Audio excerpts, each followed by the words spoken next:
Alright, what's going on, guys? Alright, so we're going to get things started with the Stream-Snezhnaya quest part 4. So remember, rules are in chat, guys, and these rules are strictly enforced. Do not forget that if you have not done the quest, you do have the right to back out if you do not want to be spoiled. Because if you wish to do the quest yourself, you have the right to back out. So I just want to throw that out there and let you guys know. Alright, so I do want to say that I want to get the dailies out of the way and get it over with. But yeah, I am legit doing this like early afternoon stream right now, so like if I can get through at least like the first 2 acts of the Stream-Snezhnaya quest, then maybe I can actually have some room for Neverness to Everness. Like from there, I'm gonna be doing the quest there as well, and try to build up some Morphons as well. And try to get the costumes at least though, because I want to get the costumes. So I got 235. Let's see. I think I did a few pulls the other day, so I think most of the stuff is in Fontaine. Yep, it's in Fontaine. Let's see. Do I really want to do the...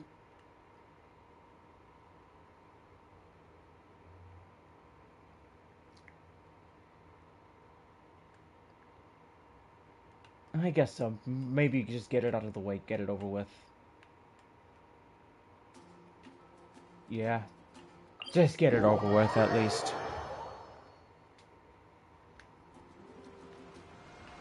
Alright.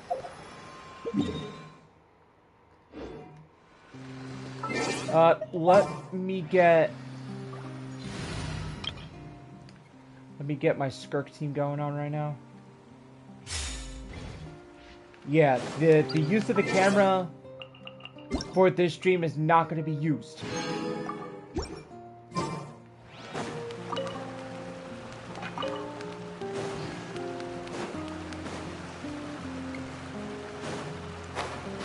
So just throwing that out there. Actually, I'm a bit tired, so yeah, I'm kind of extremely tired.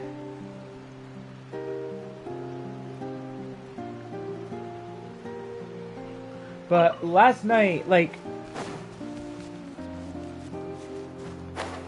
had a severe thunderstorm, and it was not a joke at all. Like, we had tornado warnings in the area, especially Long Island. Long Island had a tornado warning going, and so did South Jersey around where's it around? It was around the Egg Harbor Township near Atlantic City.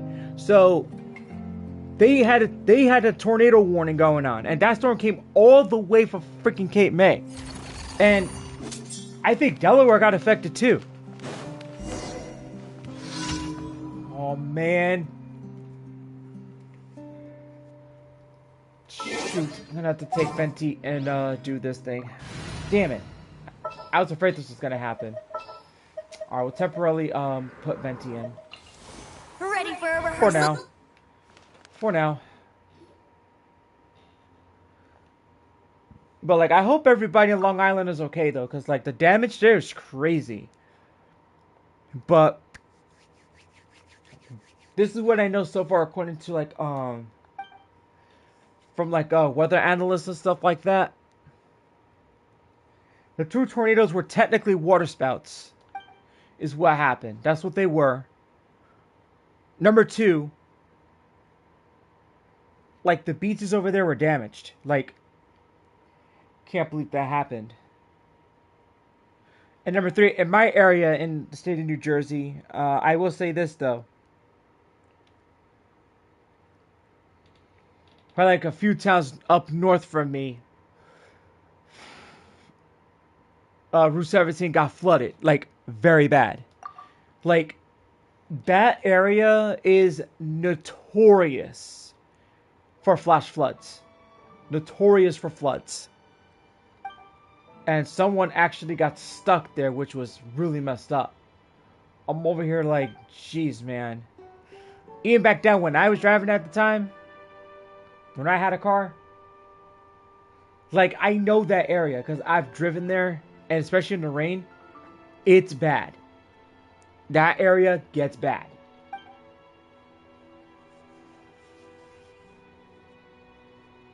Like, never in my life I will actually see that area get freaking flooded. Oh, man. Well, yeah, I've seen it get flooded multiple times, but like, it was terrible. This weather came out of nowhere. Like, I didn't even think that we were gonna get a severe thunderstorm. Like, I was in the gym when this freaking happened. I was in the gym when this happened. I was working on legs. Like, I think, like, after I got off work, it was drizzling. Okay, I was like, alright, it's just gonna drizzle. That's not a problem. Next thing you know, it just instantly just downpoured out of nowhere. And I'm over here like, why does it have to happen? Why? So basically, I thought I was going to be stuck there. No, I was not.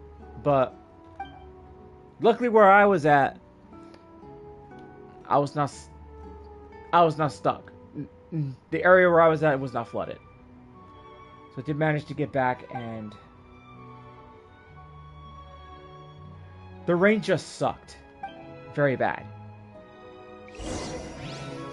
It was so bad.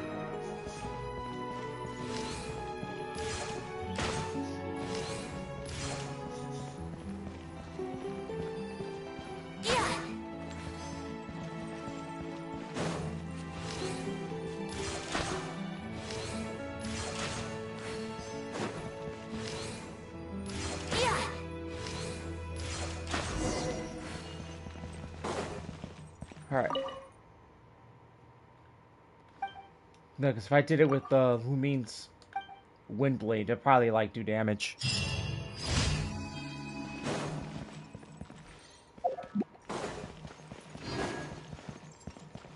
Alright, let's go down.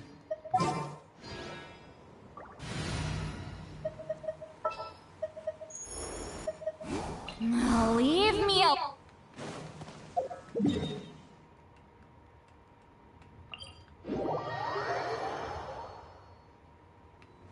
We're gonna do this real quick before.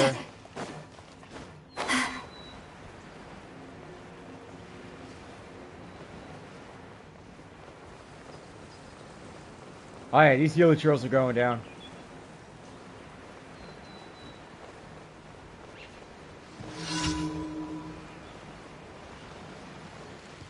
Watch out! Yoo-hoo! A little amuse-bouche. Extinguished.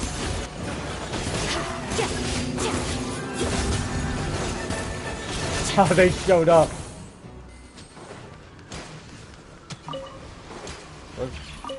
Where are the other losers at? Oh, they're gone. The Helichurls are gone. That was actually pretty funny. Like, I actually killed them.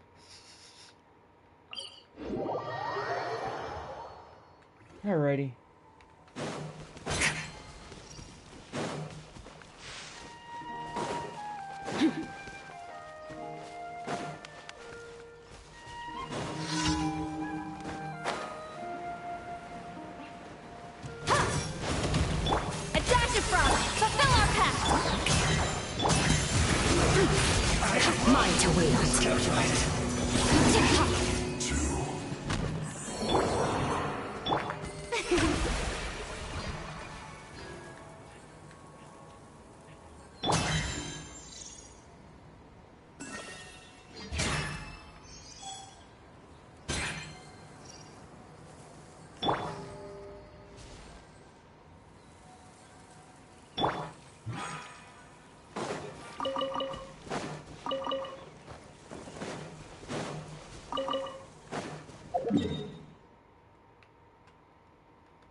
That was number... what?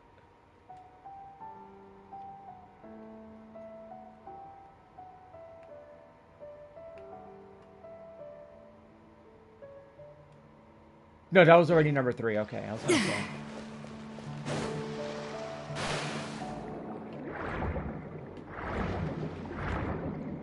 That's number 3.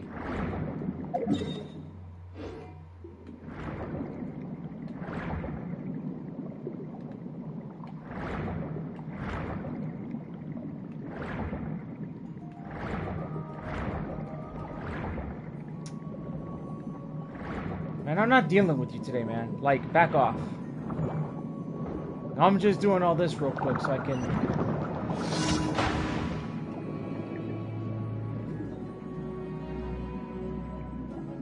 Aha, that's what I thought.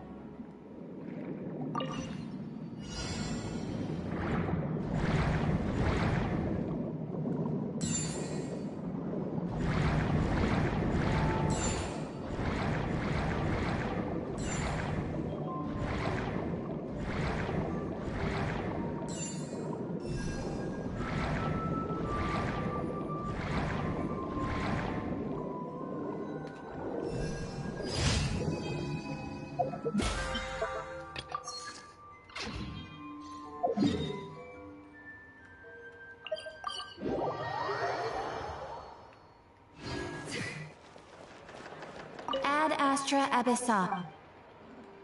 Thank you for completing today's commissions. Alright, there we go. Okay, so that's done.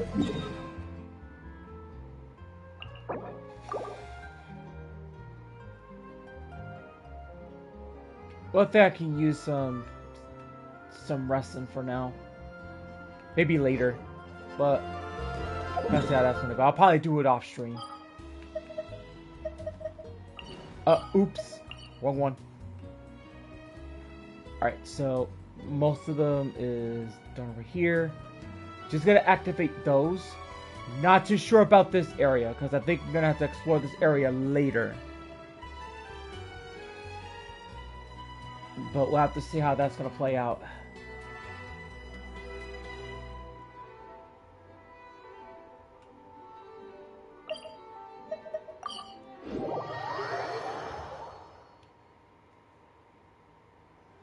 I thought I could put ingredients in the snow instead of a freezer. We're gonna switch to...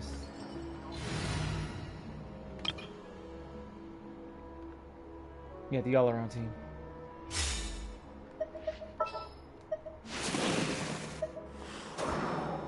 I think I'll put the Rider Shogun back in.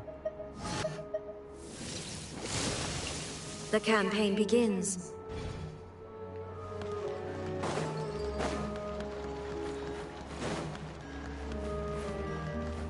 Okay, guys.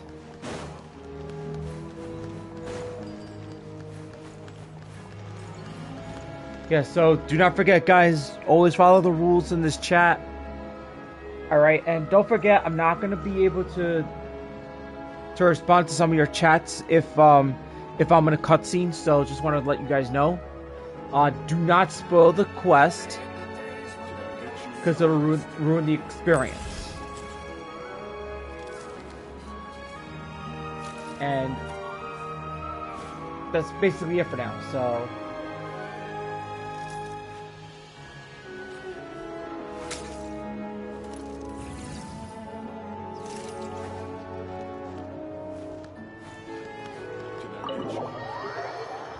Alright. Alright, my mic's gonna go off right now.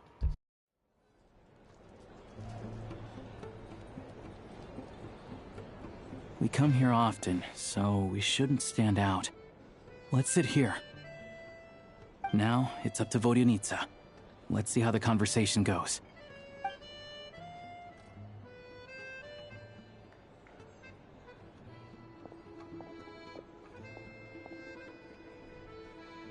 Mr. Mitya! Over here! Over here! Oh, sorry. I got a little held up on my way here. Now we have even less time than we planned.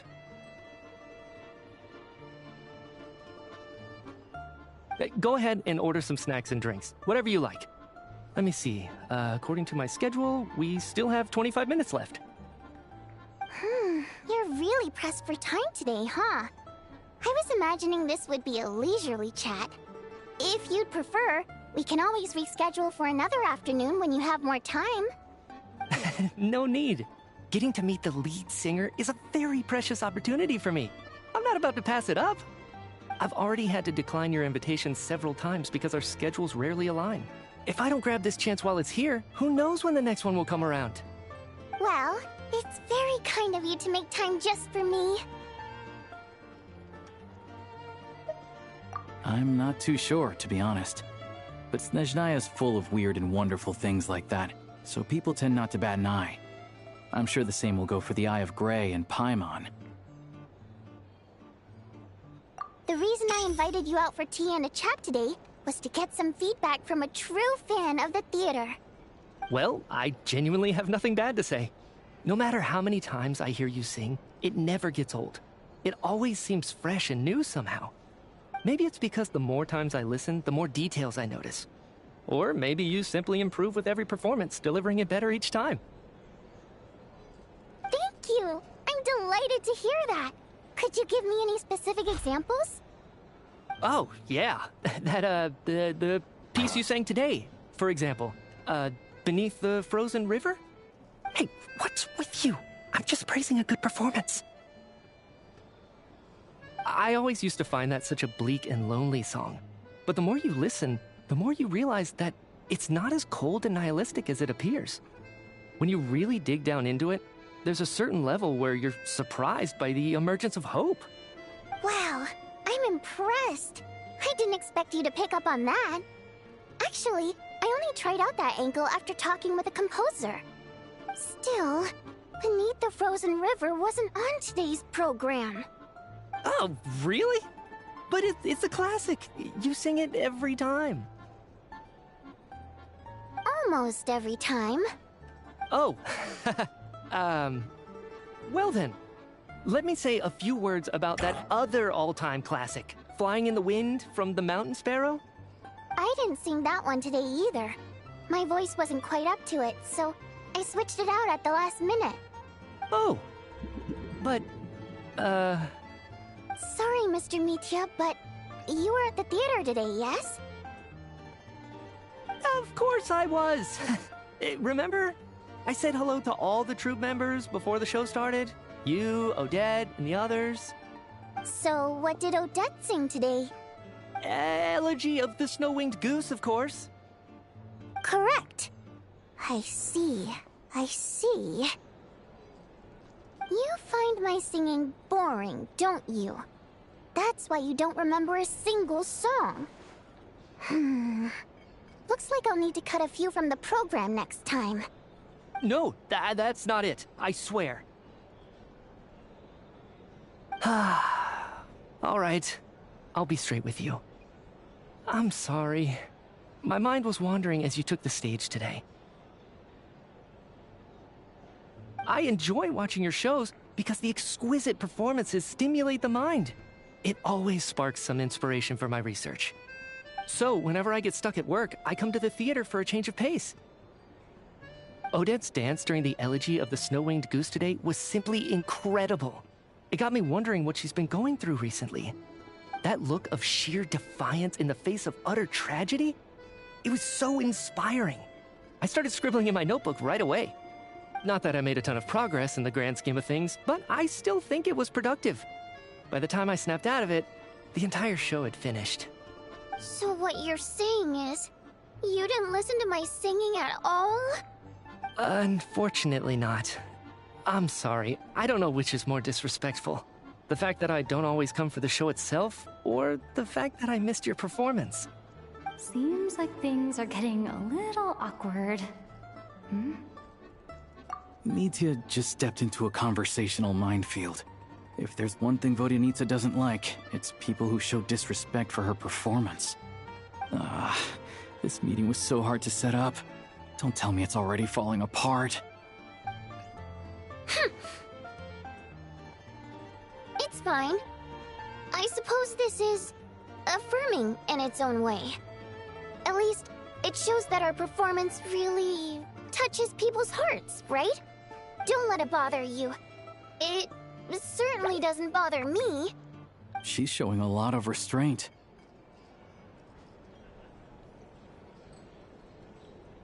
Well, I'll be sure to let Odette know how much you adored her performance. Please don't say that. I always love your performances too. It's just that inspiration struck at the wrong time today. I'm usually all ears. I know, I can tell. That's why I value your opinion. I'm sure some people can't stand it when others praise their coworkers right to their face, but not me. No, sir. Fair enough. I still feel kinda bad though. But you know what I really can't stand? People who only show up to the theater to pretend that they're cultured. Makes me sick to my stomach. Oh yeah, 100%. There are too many of those people around. By the time they're walking out the door, they've forgotten all about the show. What's wrong? You look furious. I don't know if you've heard about the boss of the Iskra manufacturing plant. He isn't even a theater investor, but he always demands the same privileges as actual investors. Box tickets only, premium drinks, even the right to request specific songs. Well played, Vodyanitsa. Seems like she's harnessing her rage to steer the conversation back on track. Now that you mention it, I've interacted with that guy before. I gotta say, everyone holds him up as an example of a benevolent businessman, but I don't know. I don't see it. Yeah, he couldn't care less about what's happening on stage.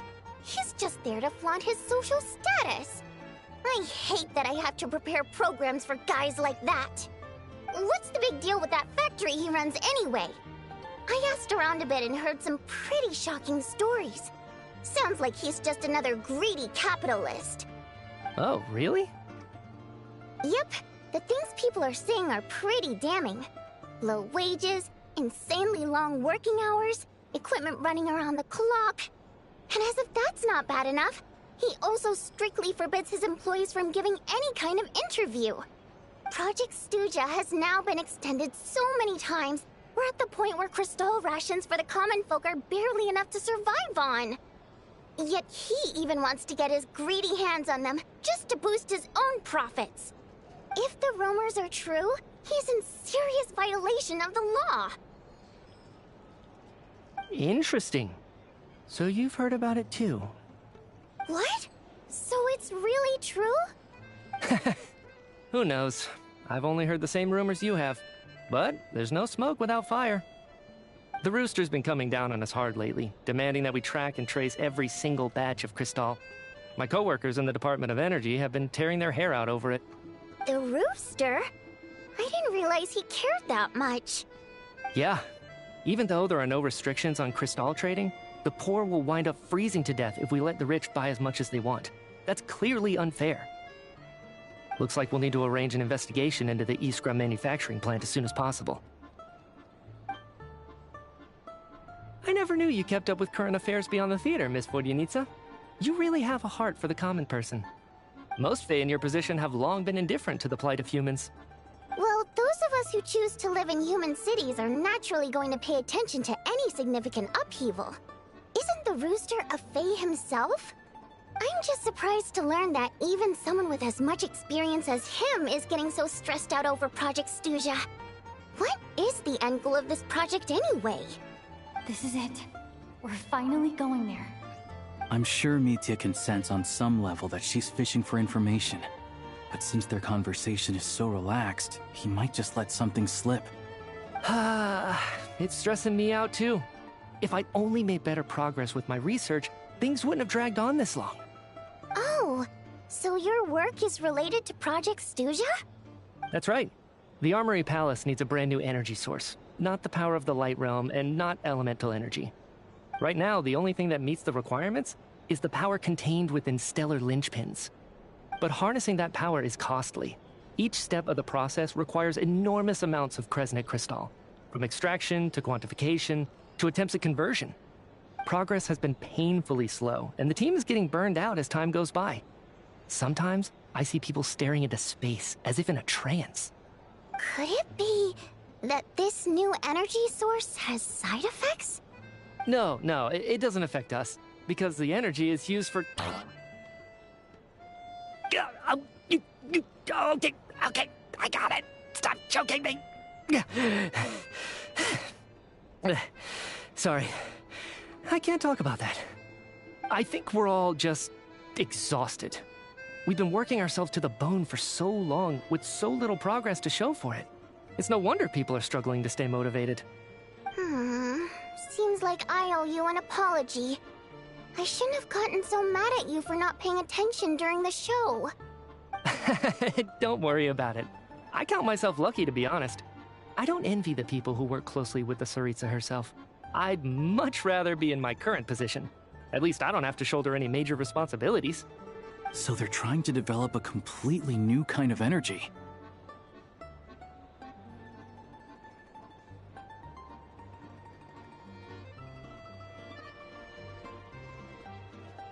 Yeah, censored by a scarf. Who would have thought?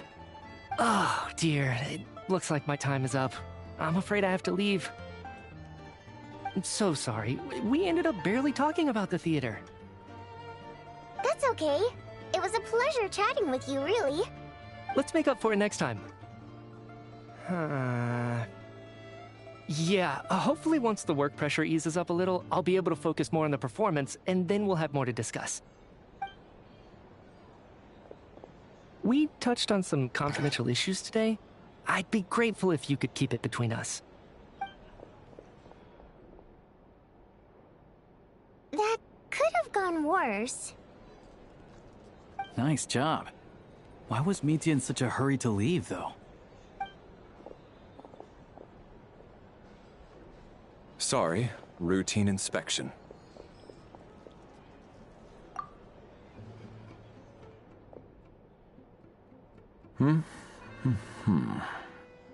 Okay, let's go. So he wasn't rushing to get back to work. He must have calculated that Valeri would find him here in exactly 25 minutes. That's frighteningly accurate. One of the main duties of the Special Assignments Battalion is to ensure that important figures stick to their schedules.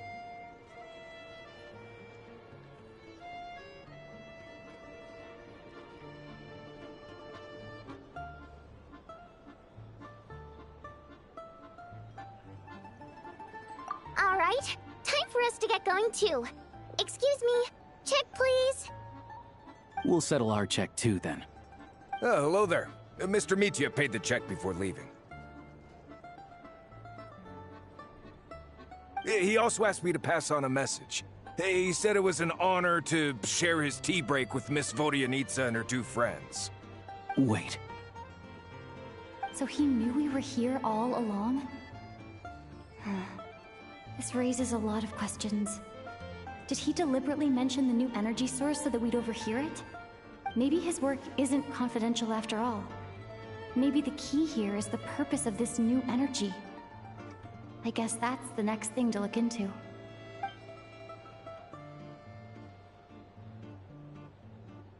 Vodyanitsa and Alosha have both left. Time to head back and call it a day.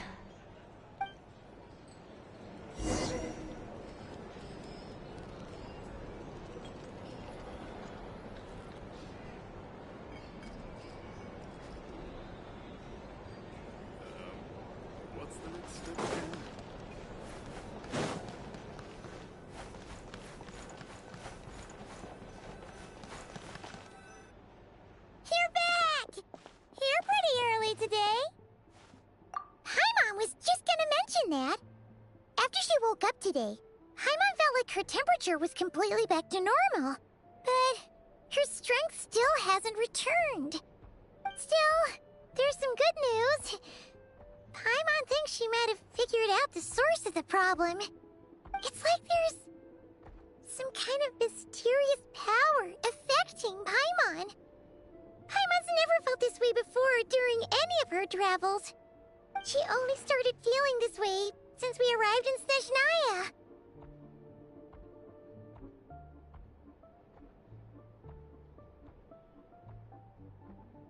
That's right. The Armory Palace needs a brand new energy source. Could that have something to do with this? What is it? You're making that face again. You know, the one you get whenever you have a light bulb moment?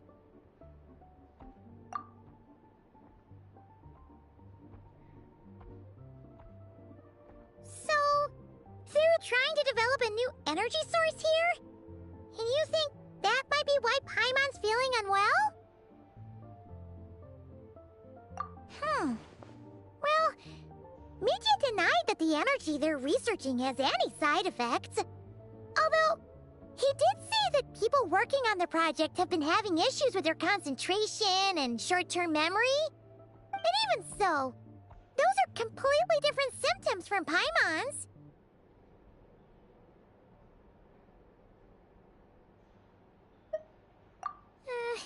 It's pretty faint, so it's kind of hard to tell. But if anything, it seems like it's coming from roughly the same direction as the Armory Palace. Sure, Paimon's with you there. But how, though? The robot only has a limited amount of intel.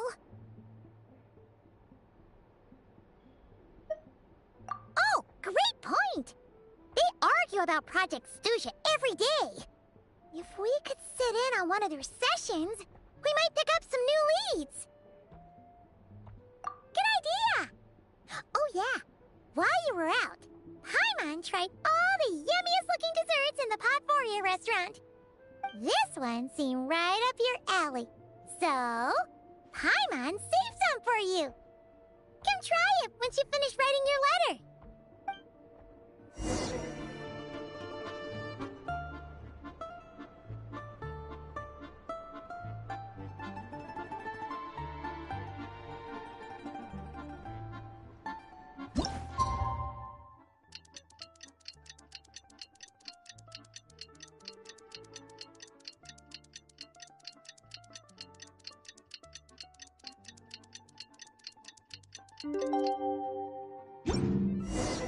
Alosha replied.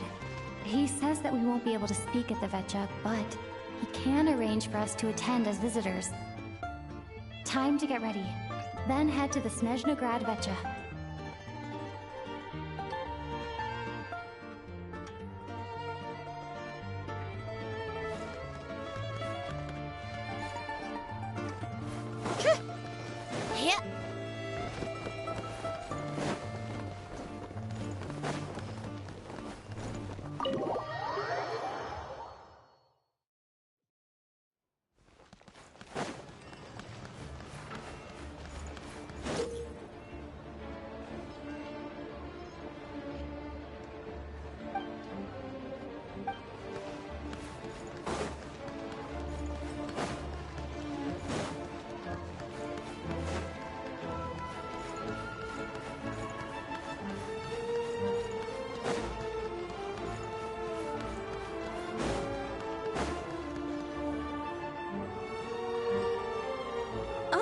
Miss Vodyanitsa, prima donna of the Korolievsky troupe.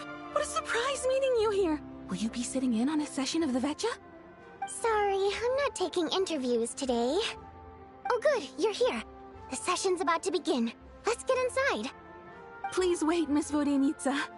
Could you introduce me to your new friend?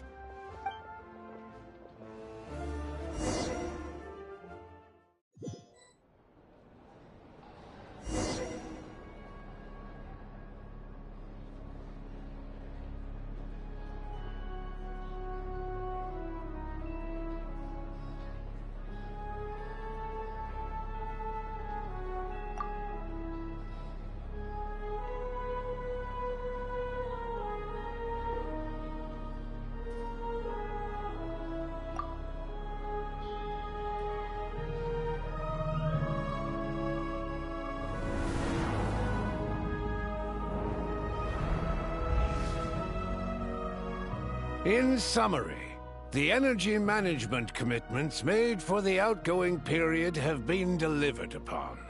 Furthermore, both the production and consumption of Kresnik Crystal show clear signs of stabilizing. The relevant agencies have assessed the present circumstances and determined that the status quo can be sustained until the next period. For detailed statistics, I would refer you to the industry reports that have been distributed to all persons present. It should also be noted that while the recent blizzards have led to a significant increase in people's energy expenses, this is strictly a short-term phenomenon associated with a remotely located monster. Her Majesty the Tsaritsa is giving her full attention to this matter. We should have every confidence that it will be dealt with swiftly and conclusively. A financial report on disaster relief is also present in this report, courtesy of Pantalone. They cover the same old ground every single time. The rooster never seems to mind, but everyone else is getting tired of it. There's a general lack of trust. People aren't seeing any tangible benefits that affect them directly. Of course, none of that will be reflected in any of the reports on the table. Yeah, if it weren't for these hard copy documents, I could have at least made something up.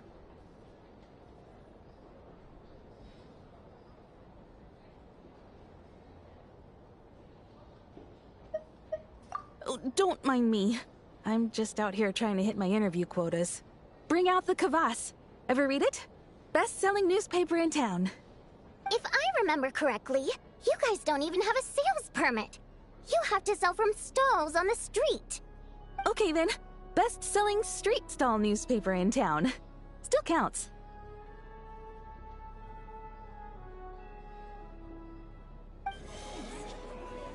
Order! We will now open the floor to the representatives. If there are no further substantive issues to discuss, we will then proceed to a vote on this motion. Snezhnaya has a long tradition of treating members of the Fatui armed forces and their dependents favorably. But recent surveys shows that Fatui families in remote areas have access to 15% less crystal than the average civilian family in Snezhnograd. It's been said many times before, but it bears repeating now. There needs to be a clear and consistent rationale behind how crystal is allocated, or we will soon face immense public backlash. Perhaps you wouldn't need to keep repeating yourself if you would hear me out for once. I say again, true consistency exists only in principle. In the real world, fairness is relative. You appear to treat resource allocation as a simple function of production and population. So what about when the equipment used in production breaks down? Have you factored that into your equation? And do you even know how long it's been since Snezhnaya last conducted a census? If I knew the answers to questions like that, I'm sure I'd be a very wealthy man. And I doubt I'd be going by child. I'd like to bring the focus back to the specific issue I raised. Or do you wish to deny that favorable treatment for Fatui dependents is our long-standing policy? It's easy to be a critic when there's no accountability. That seems to be a running theme in the anti-Project Stuzha cohort. Defeat the ringleader and all other problems will magically resolve themselves. That's what they seem to think. But in case you aren't aware, not one jot in my report would change whether Project Stuzha continues or not. So you have no intention whatsoever of finding a solution to this problem? On the contrary, I'm the only one here who ever brings solutions. Child opened by speaking up for the armed forces. Regraders struck back with style and a war of words ensued.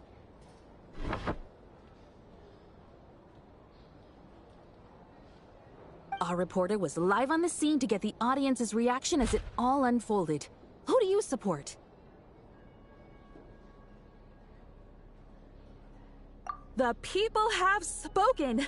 Child received raucous applause from the crowd as he pushed Regrader onto his back foot with a relentless barrage of questions. It had to be seen to be believed. Now you see why they don't have a sales permit. However this reporter wants to spin things, I haven't forgotten that Tartaglia was representing the Northland Bank when we first met in Liyue. So, surely their relationship can't always have been this strained. You two are getting off topic. Let's focus on what the data is saying. Mr. Pantalone, may I speak on your behalf? Oh, please do. I'm more than happy to save my breath. Crystal distribution policy undergoes modifications with each new period. The ultimate goal being to find the most reasonable method of allocation, which I believe is what Mr. Tartaglia also seeks. But I fear many may have been misled on this topic by extremist activists. To clarify, Project Stuja is not the root cause of the problem. It is merely a framework for resource distribution. The most recent reports all point to Snezhnaya's resilience and adaptability during this period of fine-tuning, and give clear indications that a distribution framework is improving with each iteration. To make drastic adjustments without first considering the risks would likely do more harm than good. It would be a waste of the hard-won experience we've gained to date. Renowned scholar of finance, Arapov spoke up to clarify the fiscal logic, clearly alluding to social organizations like the Rokot in his words.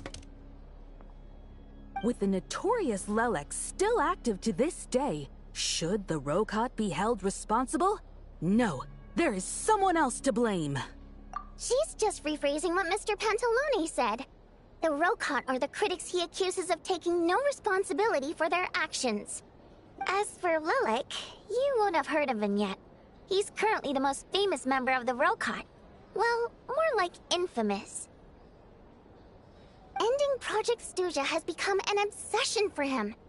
Unlike the more decent ones among us, he believes that votes in the Vetcha are all that matter.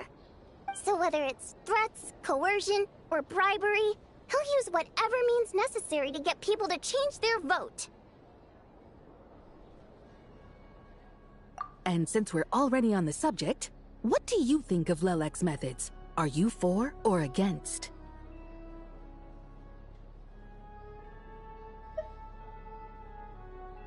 Well, whatever the story is, his actions benefit us all. We stand with Lelec. At least someone here wants to take this discussion seriously. I've been considering that issue myself. What you really need is more precise regional data, right? I think it would be easiest to let the Fatui handle it, since they're already in charge of Crystal shipments anyway. We may as well get them to collect some data while they're at it. Whatever you need, you can ask the Fatui to look into it for you. In terms of supervision, I think the Druzhna would be a good fit. I had hoped to discuss this with Miss Vesna, but sadly, she's not present. I will be happy to take a note of your suggestions and present them to Commander Vesna for a decision upon her return. The Commander has always taken a keen interest in Project Stuja. However, given the Druzhna's demanding workload, I'm afraid it may prove difficult for them to provide any practical support. Let us refrain from jumping to conclusions until a concrete and actionable plan is in place. My apologies, Lord Rooster. There are numerous issues to address here, including manpower, time sensitivity, and reporting lines. Nevertheless, I support drafting a proposal. Follow the usual procedure, and it can be raised as a new motion for all parties to evaluate at the appropriate time. In that case, I'd like to share one thought before the proposal is drafted. The issue of time sensitivity was raised just now, which I presume relates to the official reports. In fact, the Energy Commission already collects regular statistics on each urban center and its surrounding area. Would these be of any use? That's a good idea. I read every issue of Sviet Lolaidovka's report, and although my focus is mostly on the section about equipment operation, the energy consumption statistics also yield a lot of insights. Be that as it may, does no one see an issue with using local data to determine Crystal quotas? In the long term, it seems like a very risky solution. Not if they are used purely for reference. So long as we have the report from the Northland Bank's headquarters to corroborate it, no one will be able to fool me. Very well then. It appears that this arrangement is acceptable to all parties. Yeah, sounds good to me. The members reached a provisional consensus on the issue of improving treatment for Fatui soldiers.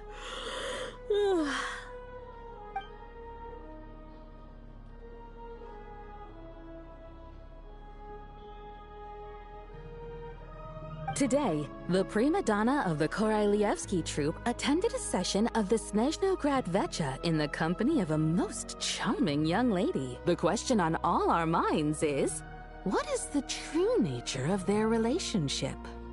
Write anything like that again, and I'm revoking your permission to interview the troupe. Got it?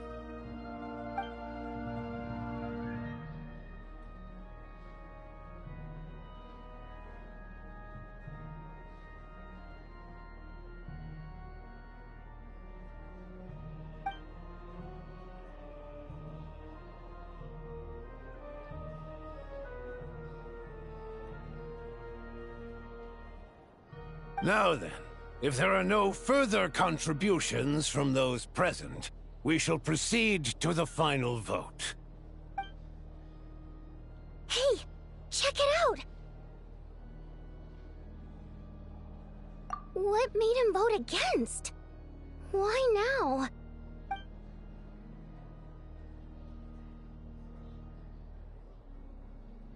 The votes have been tallied.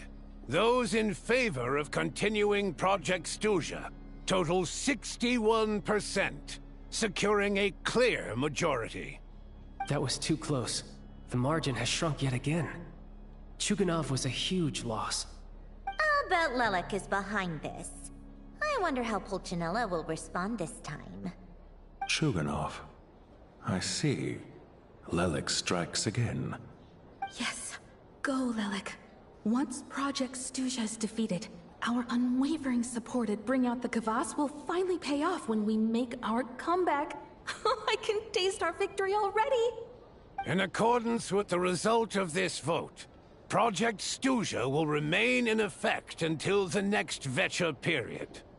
Finally, may I remind us all, we debate only for the greater glory and solidarity of our nation. May the aurora shine ever on, and the tundra always stand firm. The session is concluded.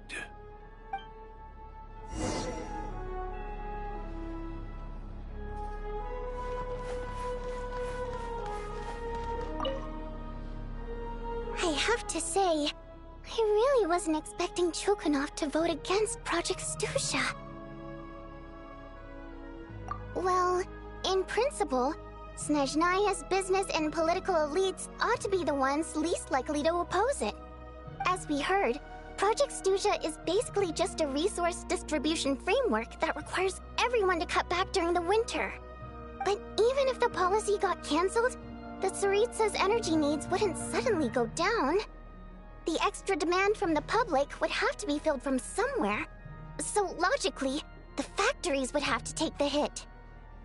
I got a letter from Mr. Mitya just before today's session. He said he's confirmed that there are issues around overtime and excessive energy consumption at the Iskra manufacturing plant. In a situation like this, once the Rooster receives the report, he'll order the factory to halt production and submit to an investigation before issuing a penalty. But that's a week-long process, and thus didn't make it onto the Vecha agenda this time. I don't think he suspects anything so far. Exactly.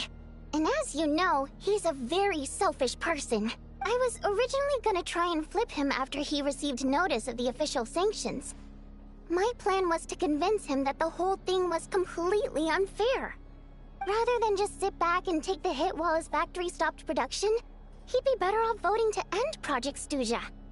At least that way, no one else would be able to make any money either, because all the factories would suddenly have more limited energy to work with.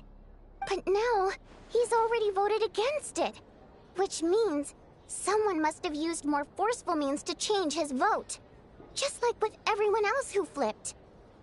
Yeah, no one knows why Lelek is so obsessed with ending Project Stuzha, but by the looks of it, he's inching closer and closer to success. Lelek must have strong motivations, given how he'll stop at nothing to achieve his goal.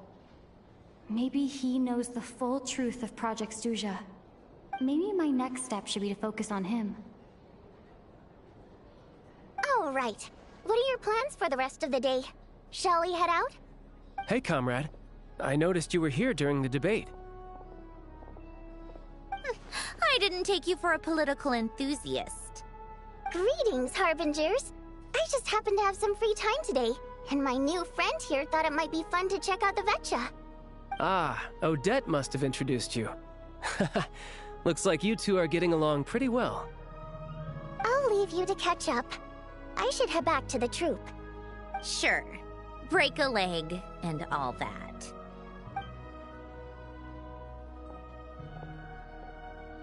Thought it might be fun to check out the Vetcha, did you? Things are never that simple with you, Traveler. There's no way you're here for kicks and giggles. Tell me I'm wrong. Oh, yeah. To some, he's a captivating enigma. To others, he's the bane of their existence. No one ever thought that some anonymous nobody from the Rokot could cause such a stir. Huh? You want to look into Lelik? Then I'm sure his days of anonymity are numbered. What do you think, Sandrone? Fine by me, I guess. If the Traveler actually manages to expose Lelik, it'll be doing Pulcinella a favor. In return, it seems fair to let her in on what we've learned so far. My thoughts exactly. Sharing is caring, after all. Head back to Glupov and grab the files on Lelik. It's easier to just pull the records than go through the rigmarole of getting the Traveler a visitor's permit. As you command, child, sir. In that case, since we're going to be waiting anyway, I'll have someone brew a pot of black tea.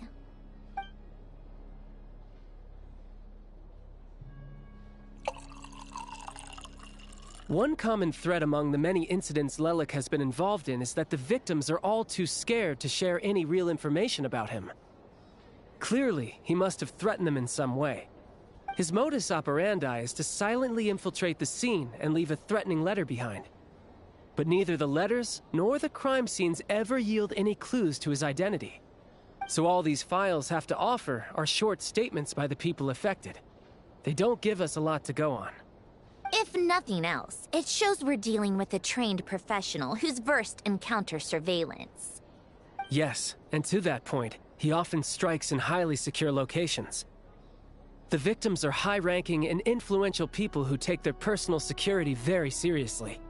Somehow, Lelik slips right into their rooms without making a sound. There's never any eyewitnesses, nor the slightest trace of a break-in. If he can get in and out undetected, it means he can strike without warning. Not that that's ever happened so far, but the thought is enough to scare these people sleepless. It's hard to believe that a human being could pull this off flawlessly every time, so they switched the focus of the investigation to Faye. Unfortunately, no one's found anything yet. Careful, don't underestimate me. Although truth be told, I'd probably find it hard not to blow my cover. Direct confrontation is more my style. We haven't ruled out the possibility of Lelik being human. It's just, there can only be a handful of people in all of Teyvat who'd fit the profile.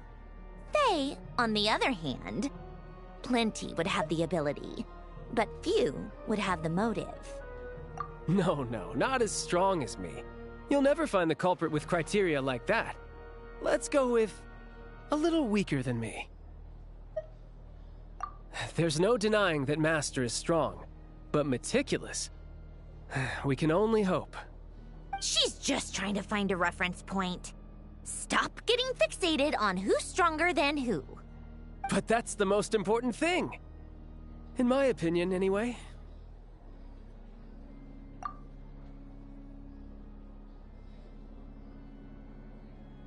Odette? Yeah, that seems about right. Her skills are solid, and she's always calm under pressure. Except she's Fatui, so the likelihood of her working against us is pretty low. But yeah, much more accurate than your previous example, at least. No, wait a moment. Maybe we should interrogate that assumption. What do you mean? Which assumption? Her Fatui identity doesn't necessarily exonerate her. And when you think about it, the Rokot would be precisely what she needs to conceal her identity. Plus, she wouldn't need to be such a pro at covering her tracks. She'd already know where the Fatui will be and when, so she could choose the perfect time to act. Oh, yikes. I was just thinking out loud. Why is this starting to sound like such a convincing theory? Still, what reason could Odette possibly have for trying to call off Project Stuzha? Arlecchino would be the best person to ask. She knows Odette best. Unfortunately, she isn't back yet.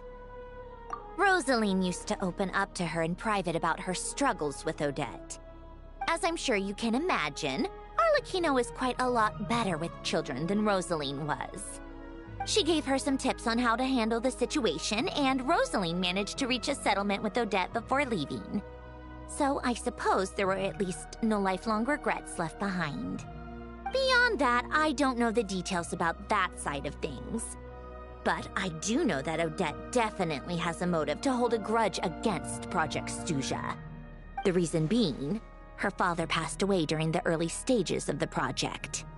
That was back before it had been named Project Stuzha, when things were still being worked out. But in essence, it's remained the same ever since. Huh. The more you know. Rosaline was always so self-centered. I never understood why she started paying so much attention to Odette. Is that such a surprise? If you cast your mind back, you may remember that Rosaline and I weren't exactly close. We had tea together a few times, but that was about it. Odette's past is no secret. Her father was a fatus and her mother was a very famous ballerina. On the surface, it looks like she followed right in her parents' footsteps. But the truth is quite a different story. After her father passed away on a mission, her mother was overcome with grief. She broke her leg during a performance and could never dance again. Odette was only interested in ballet at the time, but this tragedy left the family with both breadwinners gone. They could barely make ends meet. Per Capitano's policy, family members of Fatui who died in the line of duty had to be appropriately accommodated and provided with adequate assistance. So, regardless of how Rosaline may have felt about it, it fell to her to resolve the issue of Odette's family's livelihood. In the end, the solution they agreed upon was to have Odette join the Fatui. Right, because the alternative would have been a one-off compensation payment, I guess. In that sense, joining up was definitely the better option. Still, she must have had mixed feelings about it, right? If she doesn't even like the Fatui. It's just a theory. A possibility. But as a motive for Odette to become Lelik, it holds up. That said, I have no idea where Odette's head is at right now, or what her conflict with Rosaline was about. Plenty of people were on bad terms with Rosaline. I have no intention of trying to figure it all out. Yes, but there's not much point in discussing that now. Yeah, back to Lelik. Since our investigations so far have turned up next to nothing, we've got nothing to lose by trying a new angle. Funnily enough, Tonya and I had actually made plans to go to the theater tomorrow to watch Odette's rehearsal. Unfortunately, thanks to this Lelik situation, I'll be stuck working overtime again. Which means you can go in my place. No point wasting the ticket, plus you'll get to meet Tonya. Spirit Seeker. Quite the classic ballet. It was passed down through Odette's mother's family for generations, though it hasn't been performed in years. But Odette's been practicing it diligently, and it's finally ready for a return to the stage. Excitement is through the roof. Tickets for the official performance sold out long ago. Tonya's excited for it too. She's desperate to see it no matter what. Personally, it's not really my kind of thing, but since she's my little sister, I had to figure something out. I've actually seen it several times before. The story's pretty straightforward. The lead character follows a trail of clues left behind by a spirit, gradually recovering her memories along the way. It's a tale of love and regret. So not exactly reinventing the wheel, at least by today's standards. But when that classic melody kicks in and the lead character begins to dance, it always gets me. It really is beautiful. Not an easy dance to do justice to, though. I know it's always been Odette's dream to perform this piece, but I'm not sure she's really ready. In that case, I think that even if she is Lelik, we should wait until her performance is over before we respond. I'll let you take it from here, comrade.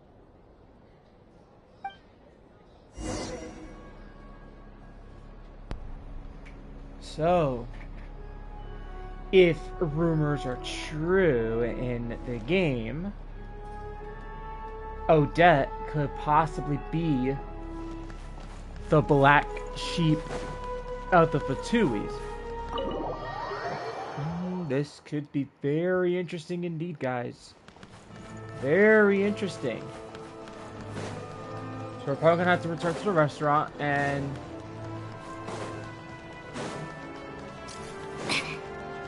see where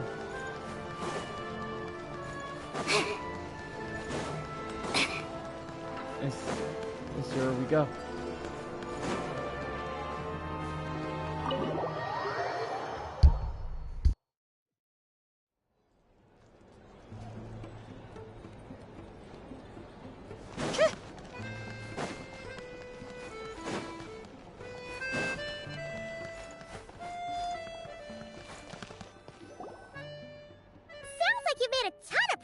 Today. It's good that everything's going so smoothly. Next step is to head back to the theater and get a clear answer from Odette.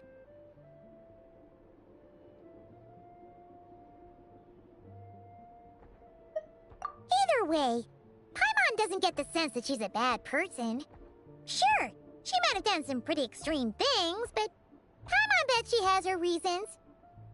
Maybe this is going too far, but like, with everything she's managed to do so far, wouldn't it make more sense in theory to be even more, you know, heavy-handed? Why leave a letter when she could, well, we know there are plenty of other ways to keep people in line, right?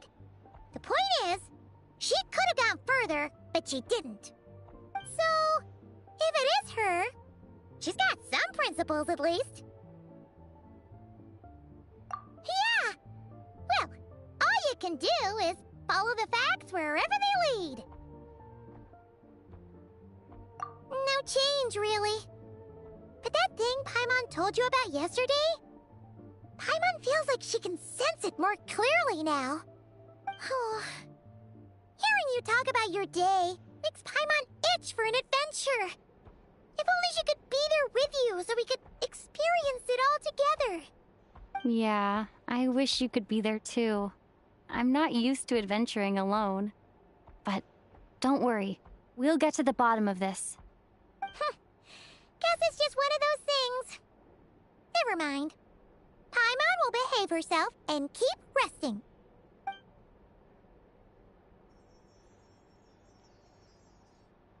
If Odette is Lelek, she may well have inside information on Project Stuja. Her father was involved with the project's early implementation and tragically died in the process. Now, she's dedicated herself to bringing it to an end. It's hard to imagine she could have gotten this far without knowing anything at all about the Tsaritsa's true intentions. When she spoke to us as a member of the Fatui, how much did she let on? And how much was she hiding? Only time will tell. Maybe tomorrow everything will be answered. Hey look! It's snowing! Could be a tough day ahead. Make sure you wrap up warm tomorrow.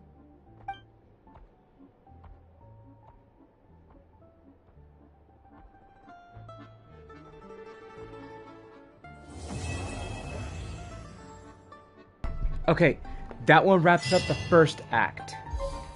So...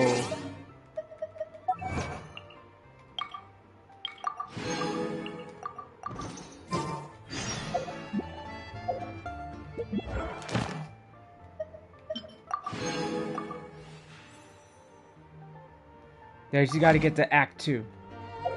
That is I'm triggering right away. Which I have said before that I did say that I was actually going to trigger it. I did 5, so it should be at like page 9, to say the least, right? Page 9? Because my guarantee was on page 8 the last time, so... yeah. So at this rate, once it hits page 10, I should only be able to do 2 temples. So I think there's a spend of $50 next week, if I'm not mistaken. Yeah. Sorry, it's just thinking out loud. But then again, I think the reset... Called back to the Zeppel-Yarny Palace again? Ugh, seriously. What's the point in all these endless meetings? Let me check the calendar real quick. Give me a minute. Hold on. Now that I've mentioned it, let's see. Once, I think the reset is in September. So am I looking at... oh no, I gotta do pulls by next week. So I can try to get Odette. Because I don't think Odette's not going to be around until the second half of the banner shows up. So she'll be leaving by September 1st. So this unfortunately makes me miss the deadline basically by much. But I'll have to see where that's going to go.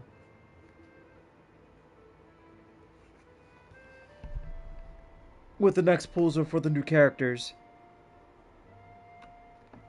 So, I don't want to be pulling yet, but the $100, this sucker right over here, I might have to use that next week. It's about time we threw another tea party, don't you think? I wonder... So, I think that... yeah, I do believe that's gonna help out. It's gonna help out a lot. Because I could try to get my guarantee in case I lose my 50-50. But then again, I do have to rely on the capture radiance, because I've already lost 2 50-50s already. So, I don't know when capture radiance is going to be coming. So, if I get capture radiance on Odette, then I could just save the rest of the wishes for somebody else. Or for a new character. Put it that way.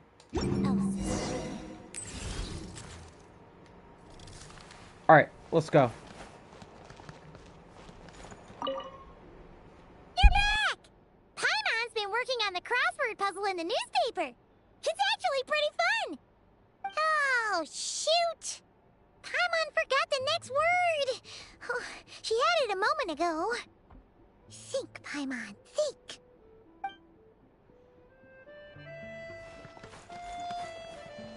Alright, let's go.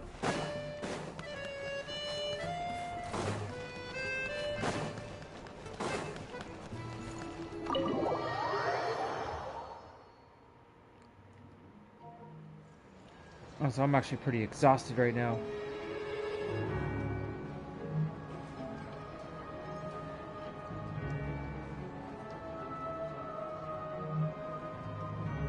Alright. Okay, let's go this way. What the heck?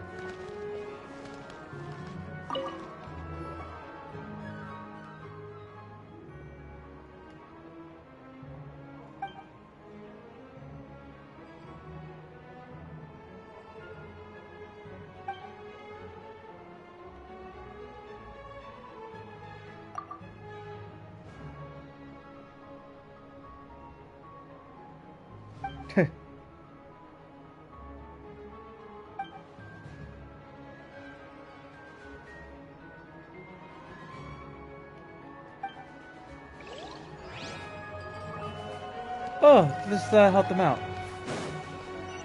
Alright, let's go.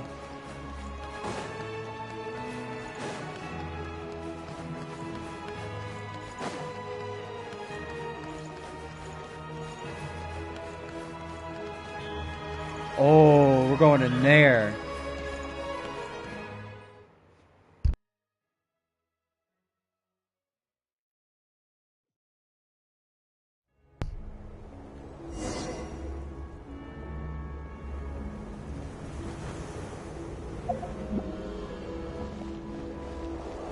Dang, it's a blizzard going on.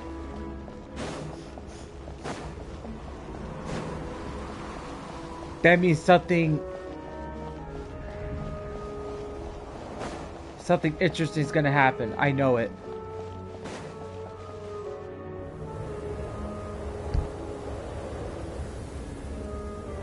Ooh, it sure is cold today. I wonder how much heavier the snow's gonna get. Here to see Odette? I just need to see your tickets for the preview. Perfect. Thank you. I'll hold on to your tickets. Come on in. It's freezing outside.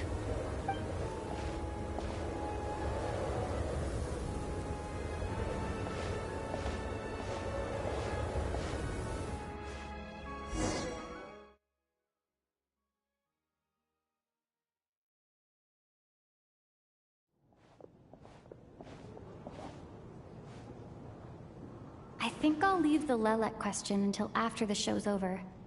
Then I'll go find Odette.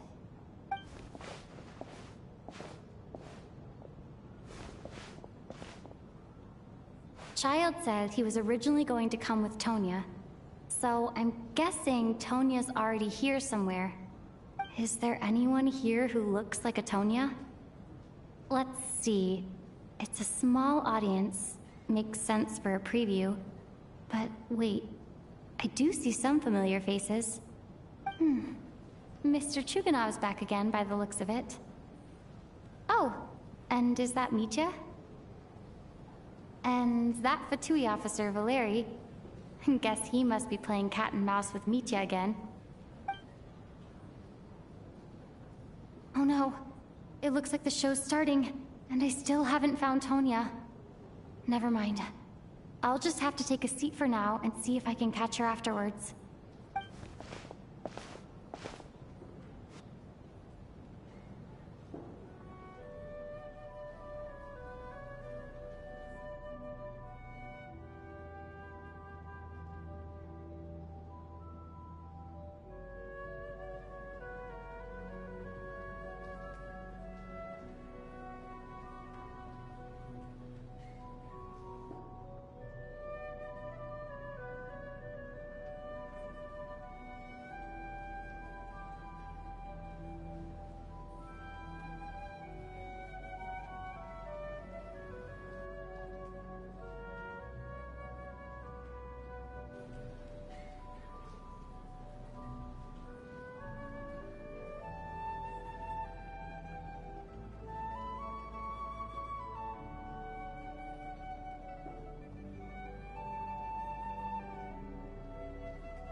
Members of the audience, I'm a staff member here at the theater.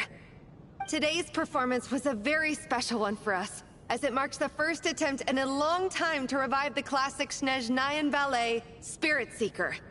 To commemorate this occasion, we would love to take a group photo of the cast, crew, and audience members present today. Could I kindly ask the audience to please come up onto the stage?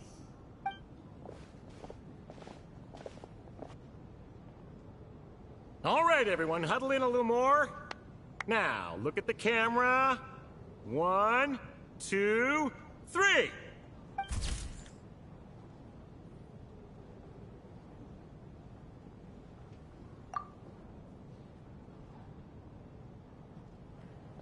Are you quite satisfied, Mr. Energy Scientist? I rather hope you don't have any other escape plans to add to my workload today. What are you talking about, Sarge? This was simply my way of inviting you to watch Miss Odette's new show with me. And wasn't the performance spectacular? In the future, I heartily encourage you to take a leaf out of my book. Find some soul-nourishing pastimes to enrich your time outside of work.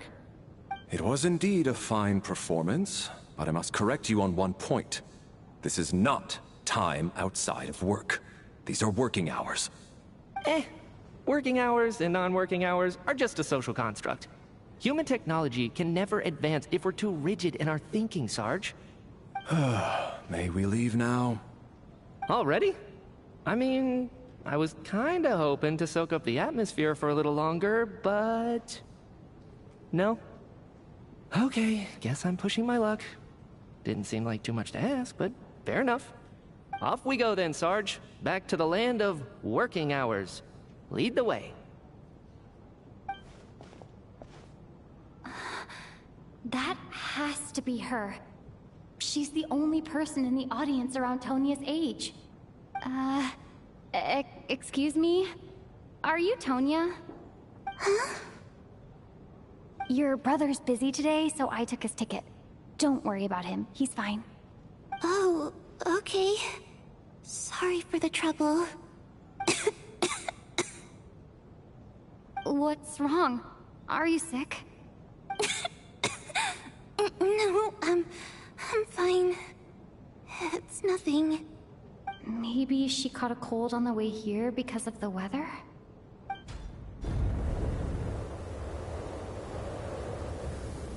I haven't seen snow like this in a long, long time. It's most unusual. I know. It's completely white out there. You can barely see a thing. I've never seen such heavy snow in my life. Let's wait it out for now. You'd be lucky not to freeze to death in this weather, let alone find your way. Well, look at that. Maybe we shouldn't be in such a rush to get back after all. What do you think? Let's wait and see. Why do you need to take it so seriously? Fate has given us this wonderful chance to take a break. We owe it to ourselves to make the most of it. Come to think of it, there's a small inn not far from here that always keeps plenty of extra blankets on hand for guests. I know the route well. Shall I head over and borrow a few blankets? That way, anyone in a hurry can wrap up warm for the journey back. Just remember to return them next time you're over this way. Sir, there's really no need to go to all that trouble. Hey, it's no trouble at all. Wait here, I'll be right back. What a kind gentleman. Very good. My wife and daughter are waiting for me at home, so I shall be heading back as soon as I get my blanket. So... are you expecting us to go back to the Armory Palace wrapped in blankets too? Don't worry about that. I made arrangements in advance. Should I not return to the Armory Palace within 3.5 hours after Operation Showtime begins, an armed squad will be sent to collect us. They will escort us back. You are one of our key military personnel, so any weather-related risks must be eliminated. Operation Showtime? So, wait. Every single time you drag me back to work when I sneak out, it's a whole official operation? I gotta say, you've really turned this into quite a moral dilemma for me. It's snowing pretty hard out there. I think you should stay here for now. You seem a little under the weather. Sure. My brother might come pick me up in a bit anyway. Time to get to work. I should head backstage and find Odette. I need to look her in the eye and ask her about Lelek. Excuse me, are you looking for someone? Ah, a fan, I'm guessing? Today is just a dress rehearsal, so Miss Odette won't be meeting with fans. She's taking a well-earned rest right now. Sorry, but that area is currently off limits to everyone except the cast and crew. Huh. Bad timing, I guess. Well, I might as well stick around. I doubt Odette will be leaving before the snow lets up in any case.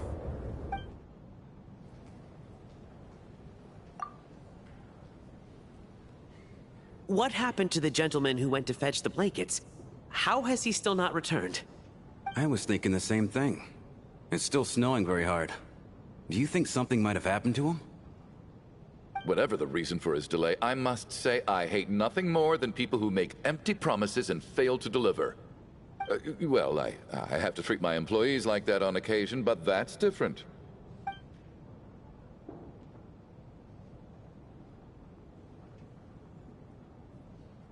You seem anxious, Mr. Valeri. It's been nearly 4 hours since I left the armory. The army should have arrived to extract us by now. They know how much I despise tardiness and disrupted plans. There's simply no reason that they shouldn't have shown up by now, barring exceptional circumstances. Surely a snowstorm like this one counts as such. Few things in this world can stop the Snezhnayan army, Mr. Mitya. And a snowstorm is certainly not one of them. Why don't you go out and take a look? They might be right outside, waiting for your orders before they dare come in. An absurd hypothesis. I have no intention of leaving your side for even a moment until I have escorted you back to the Armory Palace. This doesn't look like an ordinary snowstorm to me. That guy who left earlier, it looked like he just vanished into thin air. Either that, or my eyes were playing tricks on me. A man-eating snowstorm? Come on. Night hasn't even fallen yet. Spare us the ghost stories.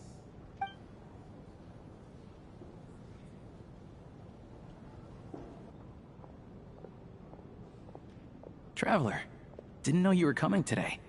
How come you didn't say anything? Oh, right. I assumed you were looking for me and Vodyanitsa. Odette's still backstage. Whoa, that's quite a snowstorm out there. I've been working backstage this whole time, so I didn't even notice. No wonder the audience hasn't left yet. Huh. Is weather like this rare even in Snezhnaya? Yeah, snow like this. I'm sure I've seen it out in the wild before, but never in the city. Actually, I take that back. I don't think I've seen snow this bad even in the wild.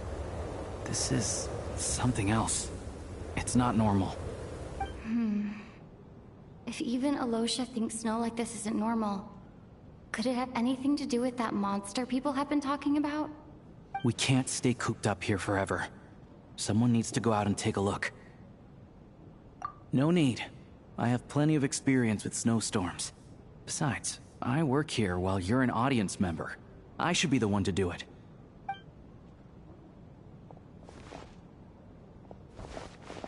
Everyone by the door. Careful not to let the snow soak into your shoes. In a snowstorm, you gotta look after your toes above all else. Heading out, my man? Be careful. I've been told the snowstorm eats people alive. Thanks for the advice. I am planning to be careful. I just want to take a quick look at the situation out there.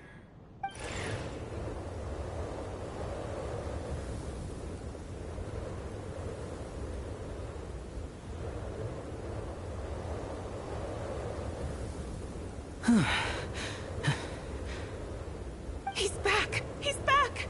How was it? What's going on out there? Did you see any soldiers patrolling the area? Something about this storm isn't right.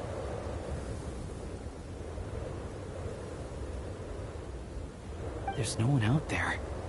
I didn't see a single soul. And something in the air gives me the creeps. This isn't your average snowstorm. I suspect it might be related to recent events in our nation. I strongly advise everyone to stay here until the snow dies down. Are you serious? So all of us are trapped here now? That sounds a little far-fetched to me. You want to go outside and see? I, for one, am not risking my neck in that weather. This just turned from a minor delay into a major hassle. We can only hope that our friend who went to fetch the blankets just ditched us and went home. Is it really that bad? But my daughter, I won't be able to read her a bedtime story tonight. Huh? What are you all still doing here? Whoa! It's snowing hard! So now we're stuck here? Oh, this is terrible! Luckily, it was just a dress rehearsal today, so there aren't too many people here. On the bright side, the theater's always well stocked with supplies. If the snow still doesn't let up as we get into the evening, you can spend the night here, everyone. At least, I assume that's alright? Odette? Fine by me. This seems like a sensible backup plan under the circumstances. My thanks to the theater for being so accommodating. What are you staring outside and praying for, my man? You anxious to get home too? Oh, your majesty the Tsaritsa, I beg you, please do not let tonight's snowstorm stop. This is a golden opportunity to spend the night under the same roof as the 2 top stars in all of Snezhnaya. It's a once-in-a-lifetime experience. I think I've changed my mind. Sir, if you so much as look at us funny, you'll be seeing stars in a whole other way. Behave yourself, or you'll be begging for that blizzard. It's getting colder. We need to keep the indoor temperature up. Close the door and lock it tight. Let's head somewhere warmer.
Alright. Hang on one sec. Be back shortly in a couple of minutes. In a minute. Be right back.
Alright, went to get something to drink real quick, so...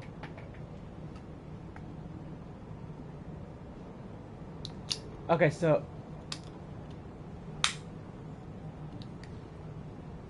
this is what the plan is. We're probably gonna, like... So we checked the group photo, so we're gonna question a few people, I think?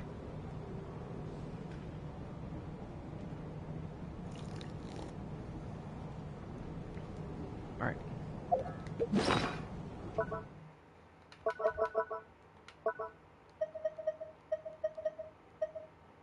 I think this is it here. No, it's that one over here.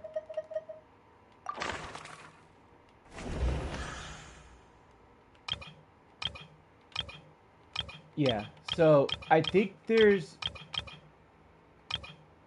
4 people that's with 3 question marks. So I guess we'll take a look with everybody, so see where they're at.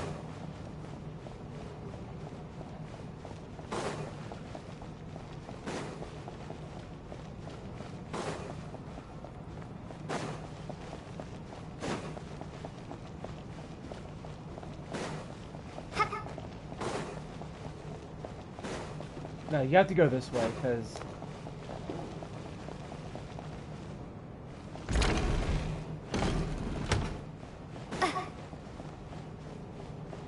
Okay, we're starting with him.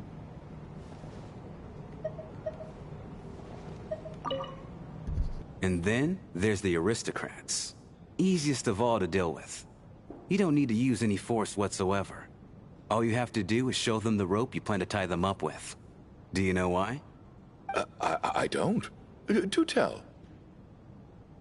Because nothing horrifies them more than the thought of a cheap, coarse rope leaving creases on their precious million more coat.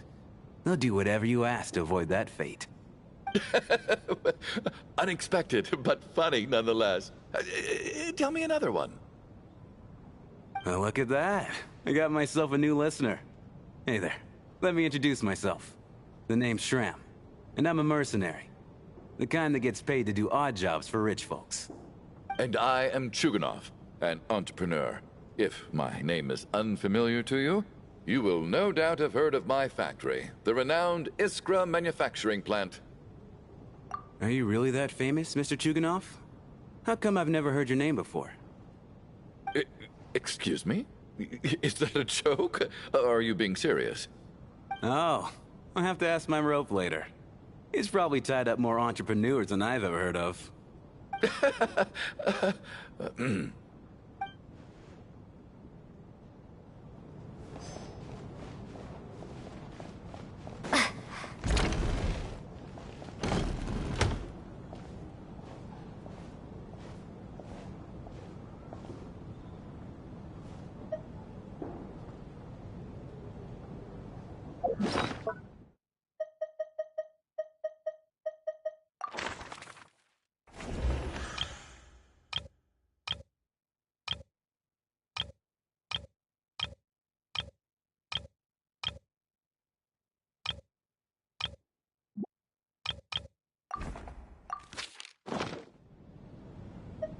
My husband has major trust issues. To him, I doubt even this snowstorm is a good enough excuse for me to stay out all night. That's the price of marrying into wealth. You'll get used to it. I'm not about to stop you if you want to leave. But don't drag me along. Hello? Can I help you?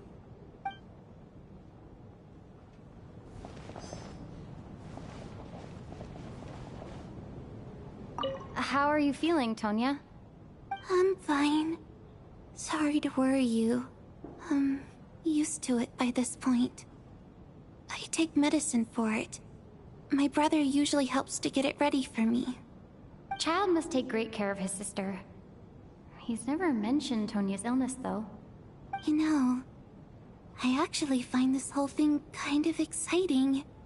Stuck in a strange place thanks to a snowstorm. Having to spend the night with a bunch of interesting characters.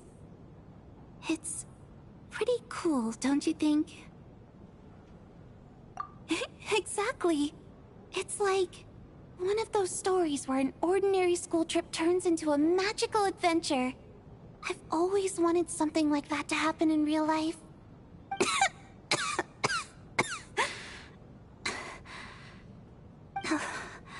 I'm fine, really. Just got a little overexcited. Look after yourself. Otherwise, your brother will come after me.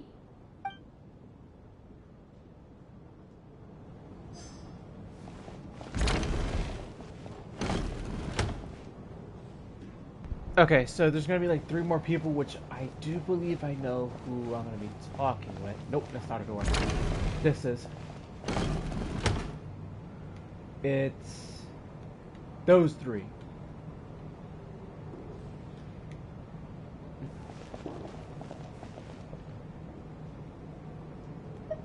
This is highly irregular.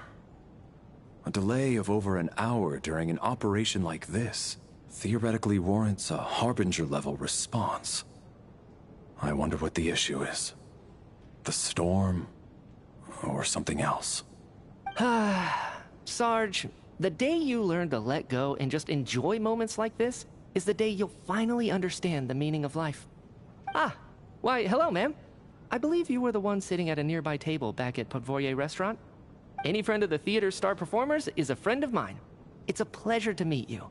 I'm Mitya, from the Energy Commission. Greetings. Major Valeri, head of the Special Assignments Battalion. Armory Palace Royal Grenadier Guards, 1st Regiment. I am here to ensure Mr. Mitya's personal safety. Please let me know if I can be of any assistance.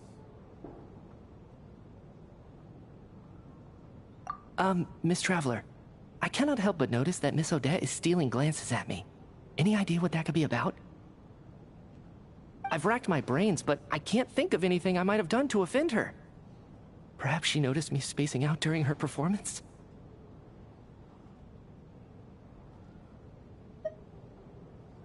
What? You mean I really did do something to upset her?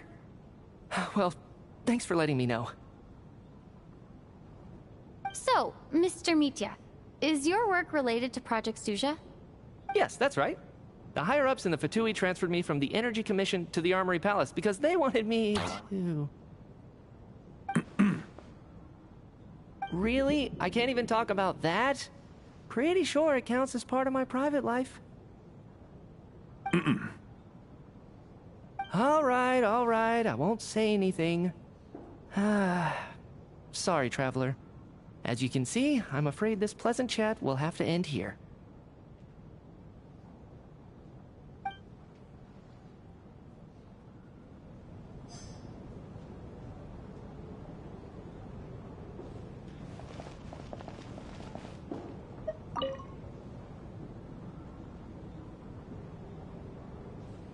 I don't think it's ever been this lively backstage before. I didn't know you were coming today.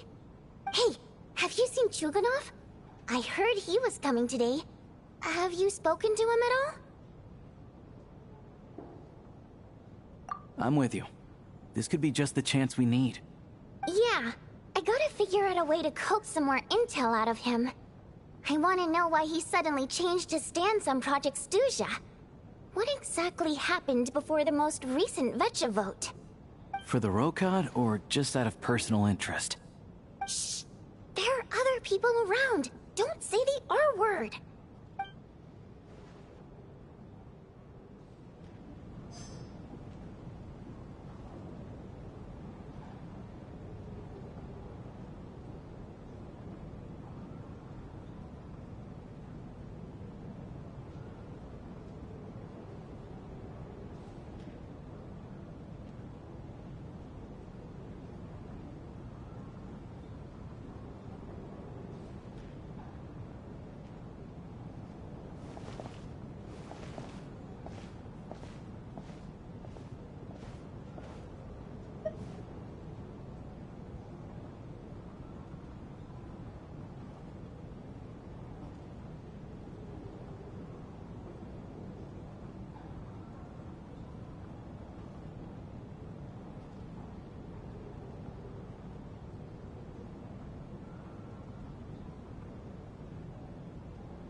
I have to say, even though today was a rehearsal and there were some hiccups along the way, Miss Odette's performance was one of the best I've ever seen, even compared to an actual show.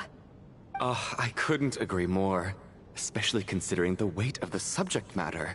It takes a truly seasoned professional to do justice to a theme like love and regret. Do you think we were coming on too strong? Odette's ignoring us again. What about you? What did you think of today's performance?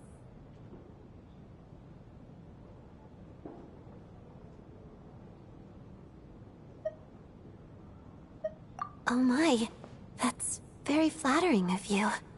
Thank you. I'll make sure to save a ticket for you when the show's performance ready. This doesn't seem like the time or place to bring up the subject of Lelek. I need a chance to speak with her in private. So unfair. Talk about double standards. And now it looks like I've been spotted.